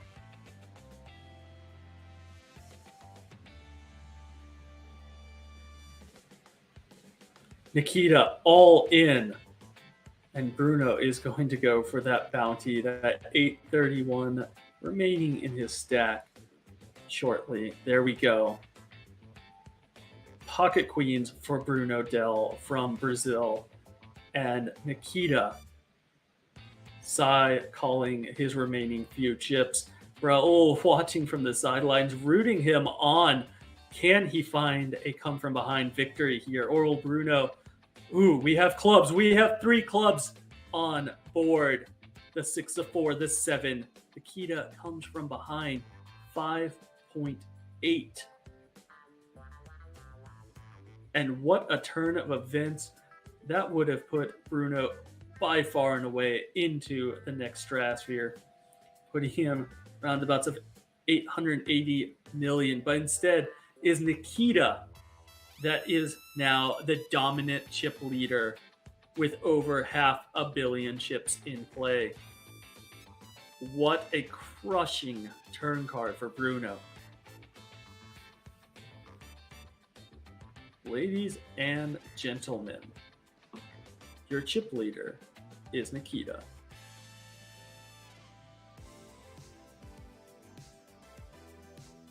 Raul is potentially just as sad about that turn of events as Bruno, considering the fact that Raul would have bumped up in the pay structure and sitting on 15 big blinds, would have very, very much appreciate that little pay jump. But we have a new chip leader. That's right, ladies and gentlemen. Right now, on top of the bounties, they're playing for $7,075 for fourth place. Third place is an additional $3,500, sitting at $10,478, which Raul would greatly appreciate it if Bruno could have held. But here we are, limping in with the 8-9 offsuit and spiking middle pair against the nothing ball of Nikita.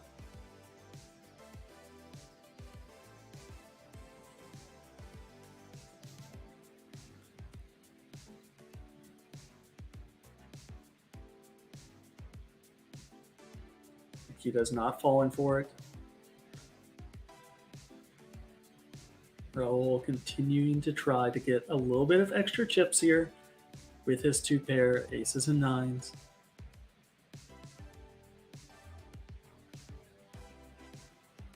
Checks one last time to give Nikita the appropriate amount of rope. Nikita left with the bottom of his range, 7 deuce. May decide this is a time, but instead plays it smart. Doesn't give up an extra dime.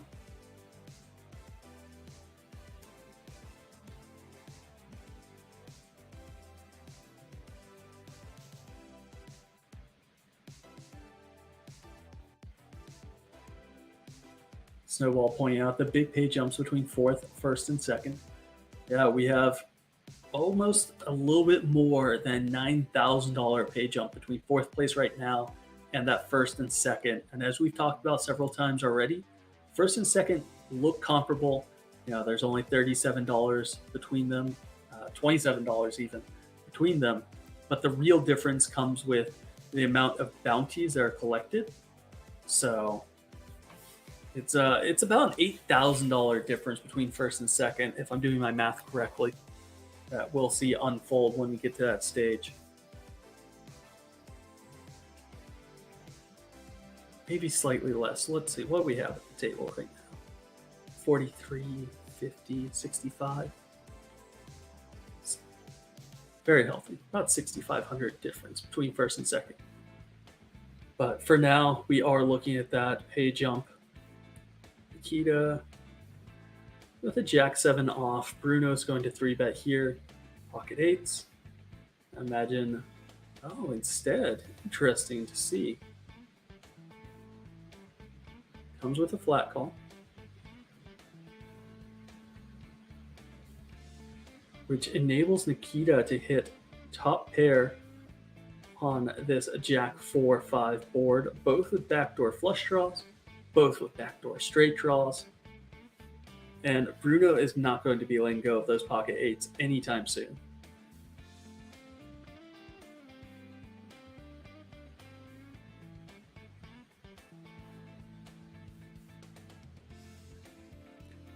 Does come with a call.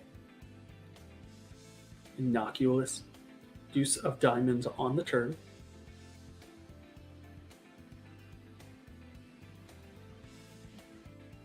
Magnum Mayhem, welcome on in. Said, sorry, never seen this site.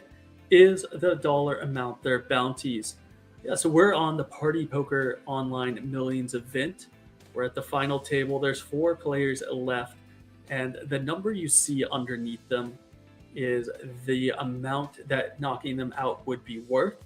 So this is a progressive knockout. So for every player that you knock out, part goes into your bank account and part is going into your knockout bounty.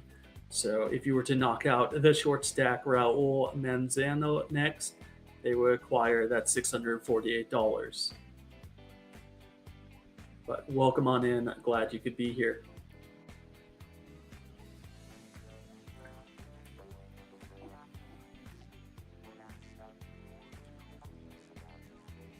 We do have Nikita as our overwhelming chip leader at the minute with over 600 million in chips. He got the vast majority of those recently from Bruno in a cooler suck out situation, taking his jack 10 suited against the queens of Bruno and making a flush after getting it all in pre-flop.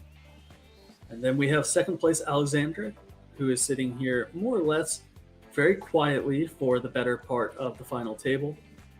Bruno, right behind in third place, has been playing extremely solid poker for as long as we've been watching.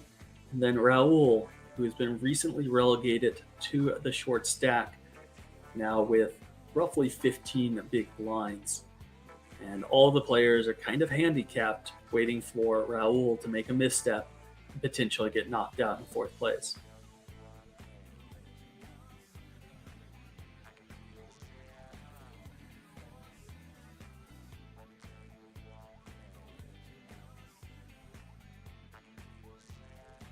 Going to see an open here from Alex with a fold coming from Raul, most likely. And then Nikita peeling and or 3-betting. Definitely a spot where we could see Nikita start getting out of line with some 3-bets from time to time as the chip leader.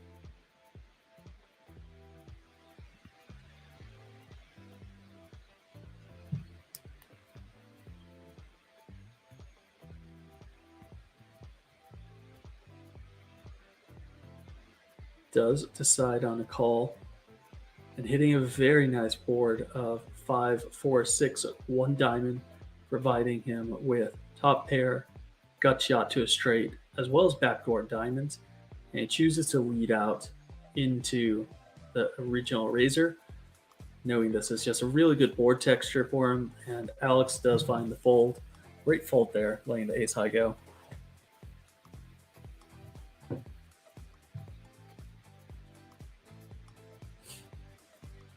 So we were talking in chat earlier about where everyone's from. We had a lot of European players, and we also had a considerable amount of New Zealanders.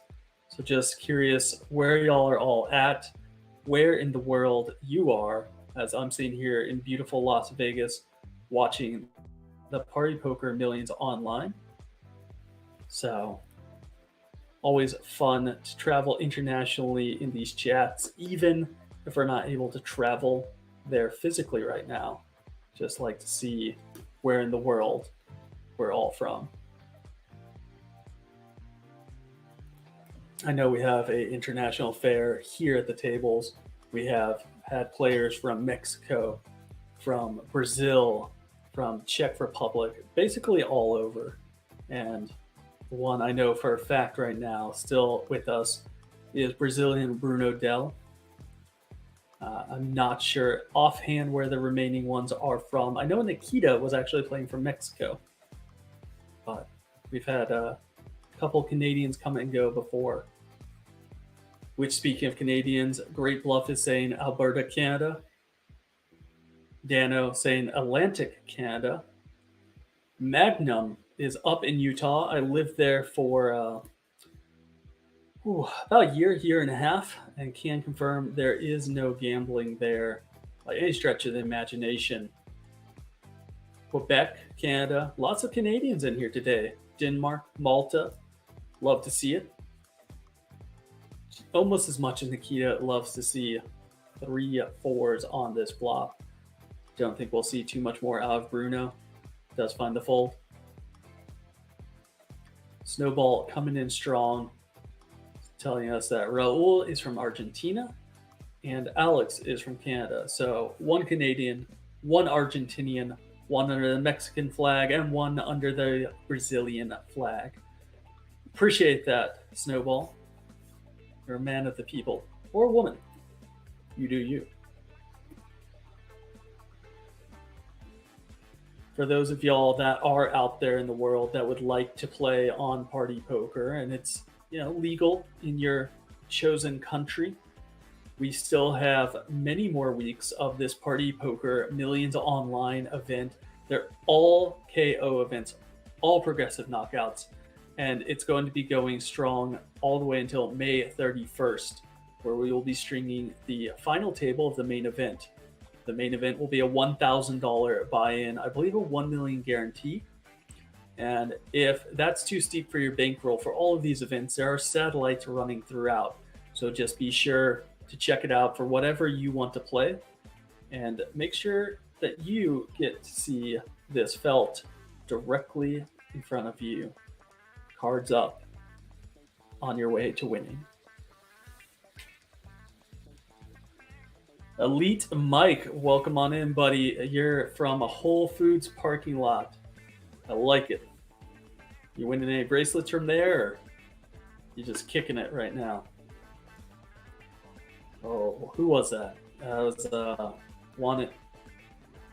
I can see his face. I can see his name, the Twitter. Y'all will come through with it. But he won his bracelet from the Whole Foods parking lot. Min raise here from Nikita from the big blind with the Queen 10. After Raul limped with the Jack 7 offsuit. And a very favorable flop for Nikita, as it has Ace, King, Deuce, putting Raul in a bind and not able to proceed. Or yet, he does proceed. What malice is in his heart? Nikita now staring at 45 million in the middle, unknowingly, unwittingly having the best hand. And Raul now on the river, choosing to take the equity of his Jack High, which, as we know, will not win him the pot.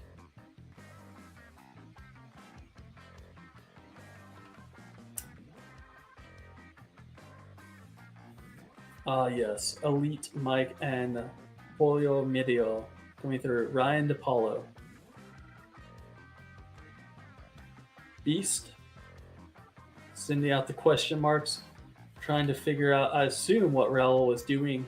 I think he just said that his Jack High is going to be good often enough, and he's actually able to realize his equity because Nikita's going to check back everything that doesn't contain an ace or a king. So it's actually a very interesting call there. Nikita with King High, re-jamming over the top of Raul and chasing this bounty.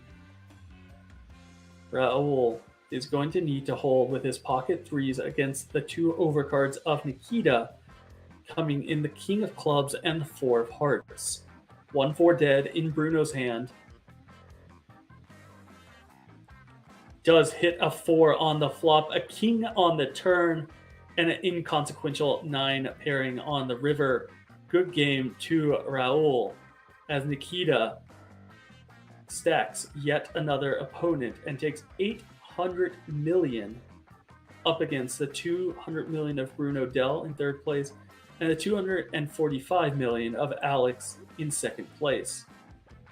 Playing for roughly a $6,000 pay difference between second and third place, alongside the bounties that we have available at this final table.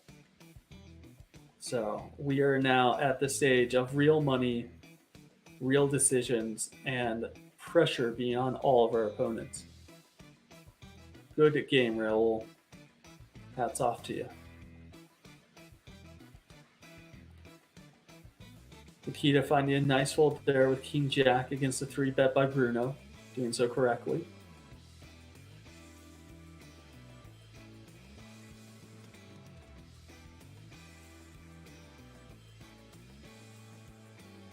Dano rooting for a trillion chips. We may see, I don't think we're going to see a trillion anytime soon.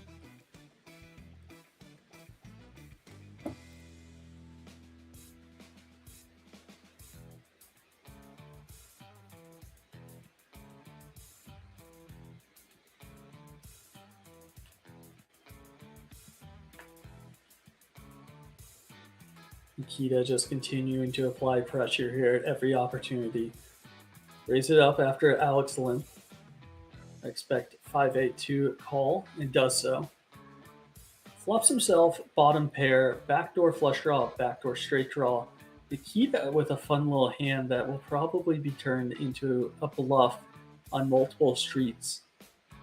We have the 7 of spades blocking straight draws, blocking flush draws. Does have a gut shot to that 7 high straight. And he's going to be able to apply a lot of pressure across a variety of runouts. Or he can just hit it. Talk about running good as a chip leader. almost 3/4 of a billion chips, and you're just turning gut shots like it's no problem. What a beauty. Half pot bet here. Let's see if Alex can get away from it right now or decides that he has too much to play for. Does make the call, leaving himself just shy of a pot-sized bet on the river. Nikita clearly going to go for it all to try to get that bounty with the 7-high straight. Nikita blocks the straight, does not block a flush draw, but ultimately only has 4th pair on this very coordinated 4, 5, 6. Does find the fold. And the rich get richer. Nikita scooping up another massive pot, 868 million.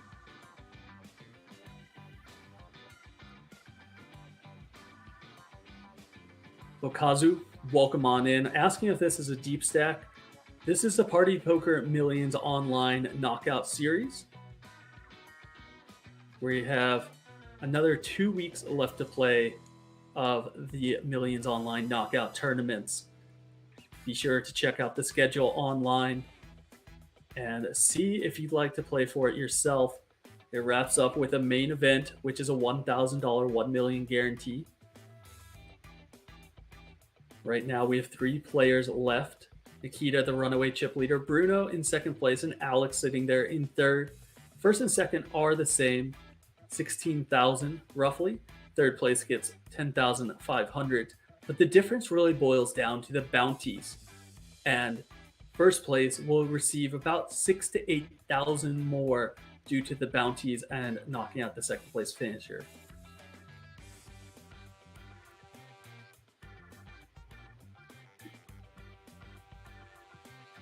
Nikita just continuing to apply pressure here to these 2 relatively short stacks. They're sitting between 20 and 30 big blinds each. Alex taking that ace and just jamming it on Nikita, knowing how wide he's playing.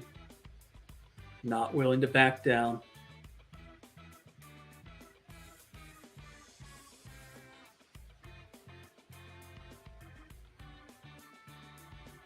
King 9 is an open here for Bruno, and as Alex is playing, I expect this ace 8 suited to go full shipping. Interesting to see from Bruno. That's actually one of the reasons a lot of players integrate the limp into their game, is they just don't want to get shipped on. Very interesting, changes the entire dynamics of this hand.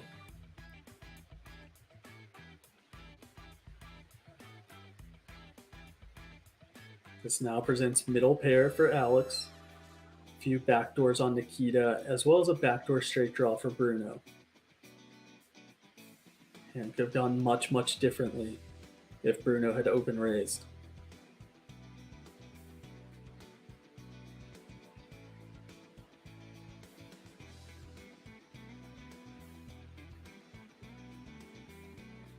Does get checked through on the flop. Expect to see Alex lead here on the turn, but instead checks through. Nikita now picking up double gut shot. Either a 9 or a 5 provides a straight. And he opts for an overbet here. It's going to shut Bruno out. However, I imagine Alex is going to continue in the form of a call. This has far too much equity in that mid-pair top kicker.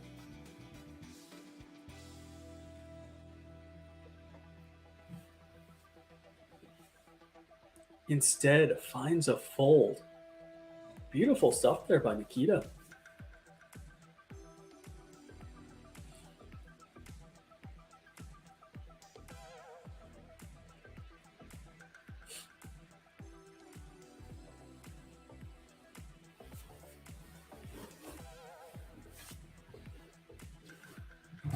Alex is trying to maintain relative proximity to Bruno. Doesn't want to let himself get too short.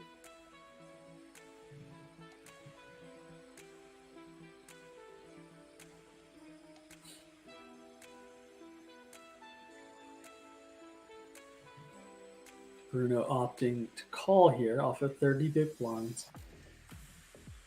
Favorable for the big blind on this board texture of King 9-10.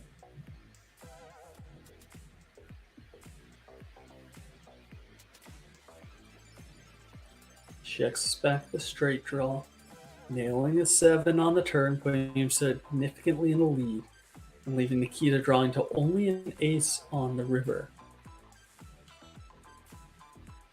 Checks back once more and picks up a straight. It's the baby side of it, the 8, but really doesn't seem that Nikita is going too much further in this hand. This is really based off of the fact that Bruno connects significantly on this flop, turn, and river when he calls pre-flop. Loses the minimum there.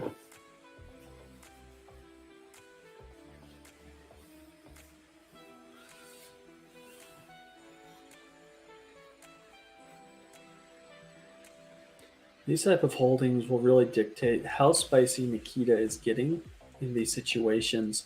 It's 5-7 offsuit. It's debatable here, but you are the overwhelming chip leader. So you need to continue maintaining pressure. And a flat here from the small blind by Bruno with that Jack-8 suited. Doesn't want to open himself back up to a jam by Nikita. We'll take this flop three-way with Bruno by far and away having the best of it on not only the best hand in Jack High, but also that open-ended straight draw on the flop.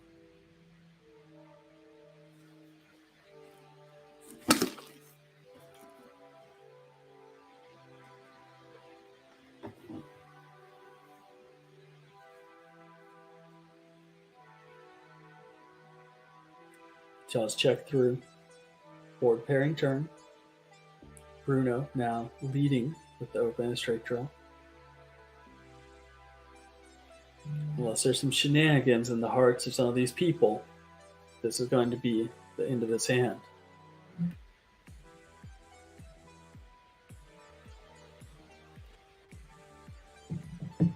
I am receiving word that we're not going to be having a break at the pre-scheduled time, but it does.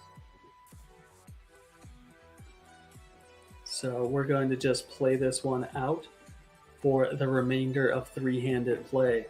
So for those of y'all that were looking forward to a little bit of a break, stick it out with me and let's see if Nikita can close it out, or if Bruno or Alex may be able to make a comeback and put Nikita in his place.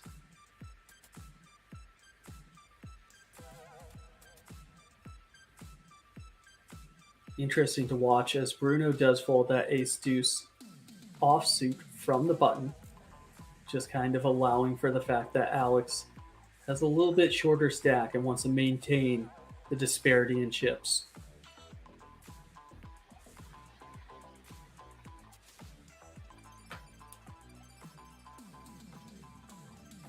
Nikita checking back and being faced with an overbet here from Alex of 1.5 times the pot.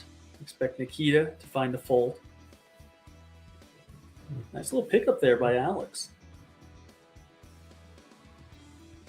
So is anyone out there in chat thinking of playing some of these events? Did anyone play some that have come before? Or are you just out here loving the game of poker and watching it unfold? Would love to see who in the international community is able to take advantage of playing on party poker.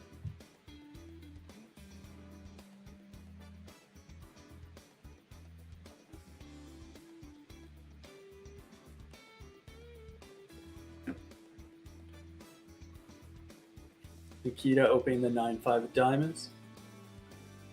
And what a flop this one is. Top and bottom pair for Nikita. Nut flush draw for Bruno. Will be fun to watch how this plays out. Bruno with the flat. Nikita with the turned boat. Bruno is in a world of hurt if he does continue on this hand and hits healthy bet there from Nikita. Bruno sadly making the call and sadly making the nut flush on the river. Ladies and gentlemen, this is, I think, pure carnage. Bruno does jam. Nikita will call. Good game, Bruno. Dell. Brazil has left the house, ladies and gentlemen. Alex sitting there on the sidelines, probably in disbelief, as they pick up a minimum of 6,000 more. Good game, Bruno Dell. Nothing you could do there as the nut flush goes down in flames to the 9 and 5 of Nikita. Carnage, ladies and gentlemen. Carnage. Once again, with our third place finisher leaving us, we see the payouts there. Bruno taking home 10,500 in addition to the bounties that they collected. And the final two players are both making just over $16,000, but now they're playing for those bounties. And you're going to see when this is all over exactly the discrepancy between the two amounts and how much they were truly playing for.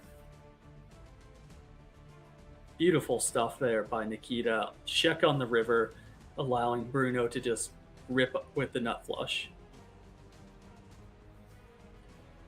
And we truly have a David versus Goliath story here, as Nikita has over 1 billion chips. This is a Party Poker Millions online, but he has a billion online. So that has Alex at significant disadvantage, being almost a 7-1 chip lead. And it'll be interesting to see if Alex can claw their way out of this, or if Nikita is going to take this to the bank.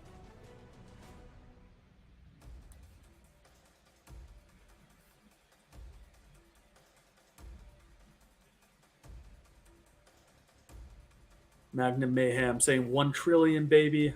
Almost, not quite. We're only at billion. So maybe one day the Party Poker Trillions event will happen. But for right now, we're in the millions. And that means there's only a billion up top. Total chips in play is just over 1.2 billion. And from those, Nikita has well over the remaining balance. Another win there for Nikita. Every single pot that slips away from Alex is just going to really do some damage to his stack. Potential here with the 7-8 suited to just jam it all in. I know a lot of players will. They like these hands. Instead, opts for a call.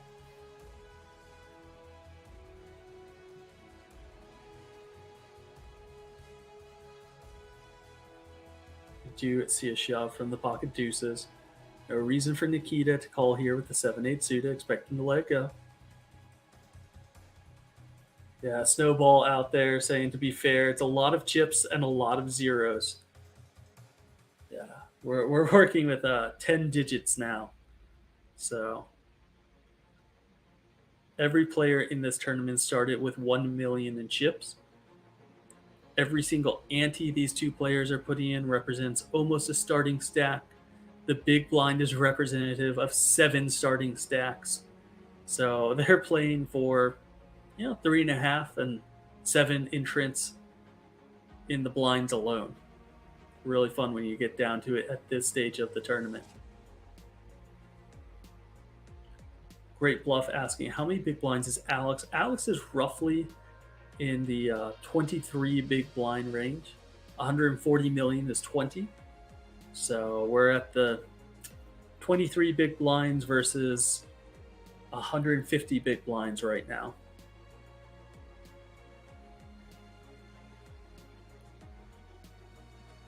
Okazu asking, when payouts are this close, do you see a long 1-versus-1 play? So they're the same payouts for first and second, theoretically. However, the amount of bounties that they can scoop up from the other player is very significantly different. So there's typically a $6,000 to $8,000 pay difference between the two players right now. And you'll see that at the end reflected. I believe it's, if I'm looking at this correctly, 5,300 is the difference. So we'll see here shortly if one of these players is able to close it out, exactly how much they were playing for. But if I'm doing my math correctly, it's 5,300. So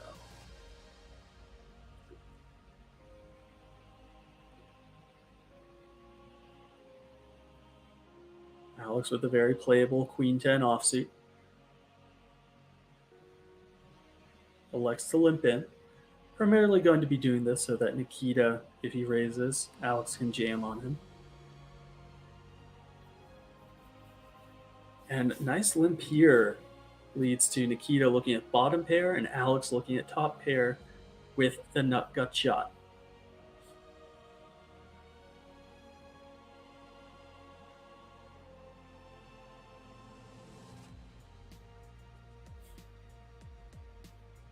Small bet here.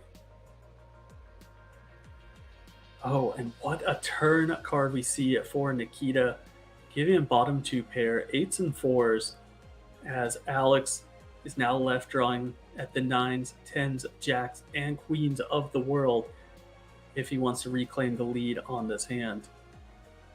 Betting a very healthy 80% pot. And I expect Nikita... Oh, Nikita rips it in on him, and Alex must decide, is this a moment? Is this the hand that he wants to play for at all? Does make the call. Nikita in wonderful shape to close things out right now if he can hold on the river.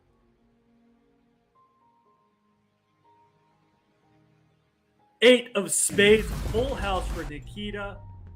And there we go. Nikita Kalin is our champion of the 7 Max Weekender. What a beautiful closeout that was. And we're going to take a look at the Party Poker Millions Online KO payouts for this tournament shortly. Boys and girls, ladies and gentlemen, there is your winner, Nikita Kalin, $34,413, with Alexandre Raymond taking home just over $19,000. Bruno Del was a powerhouse from Brazil for quite some time, and he has $14,000 to show for it. Raul Manzano taking 4th place, $8,000.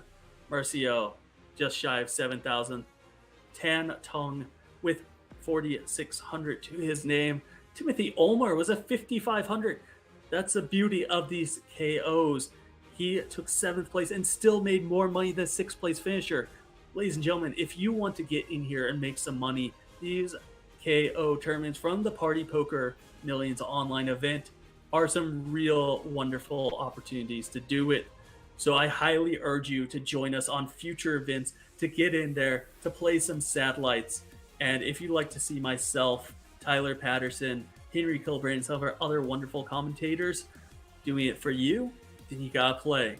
So congrats again to our winner tonight, and I hope to see all of y'all soon. Cheers, everyone. From Party Poker, I'm Nathan Gamble.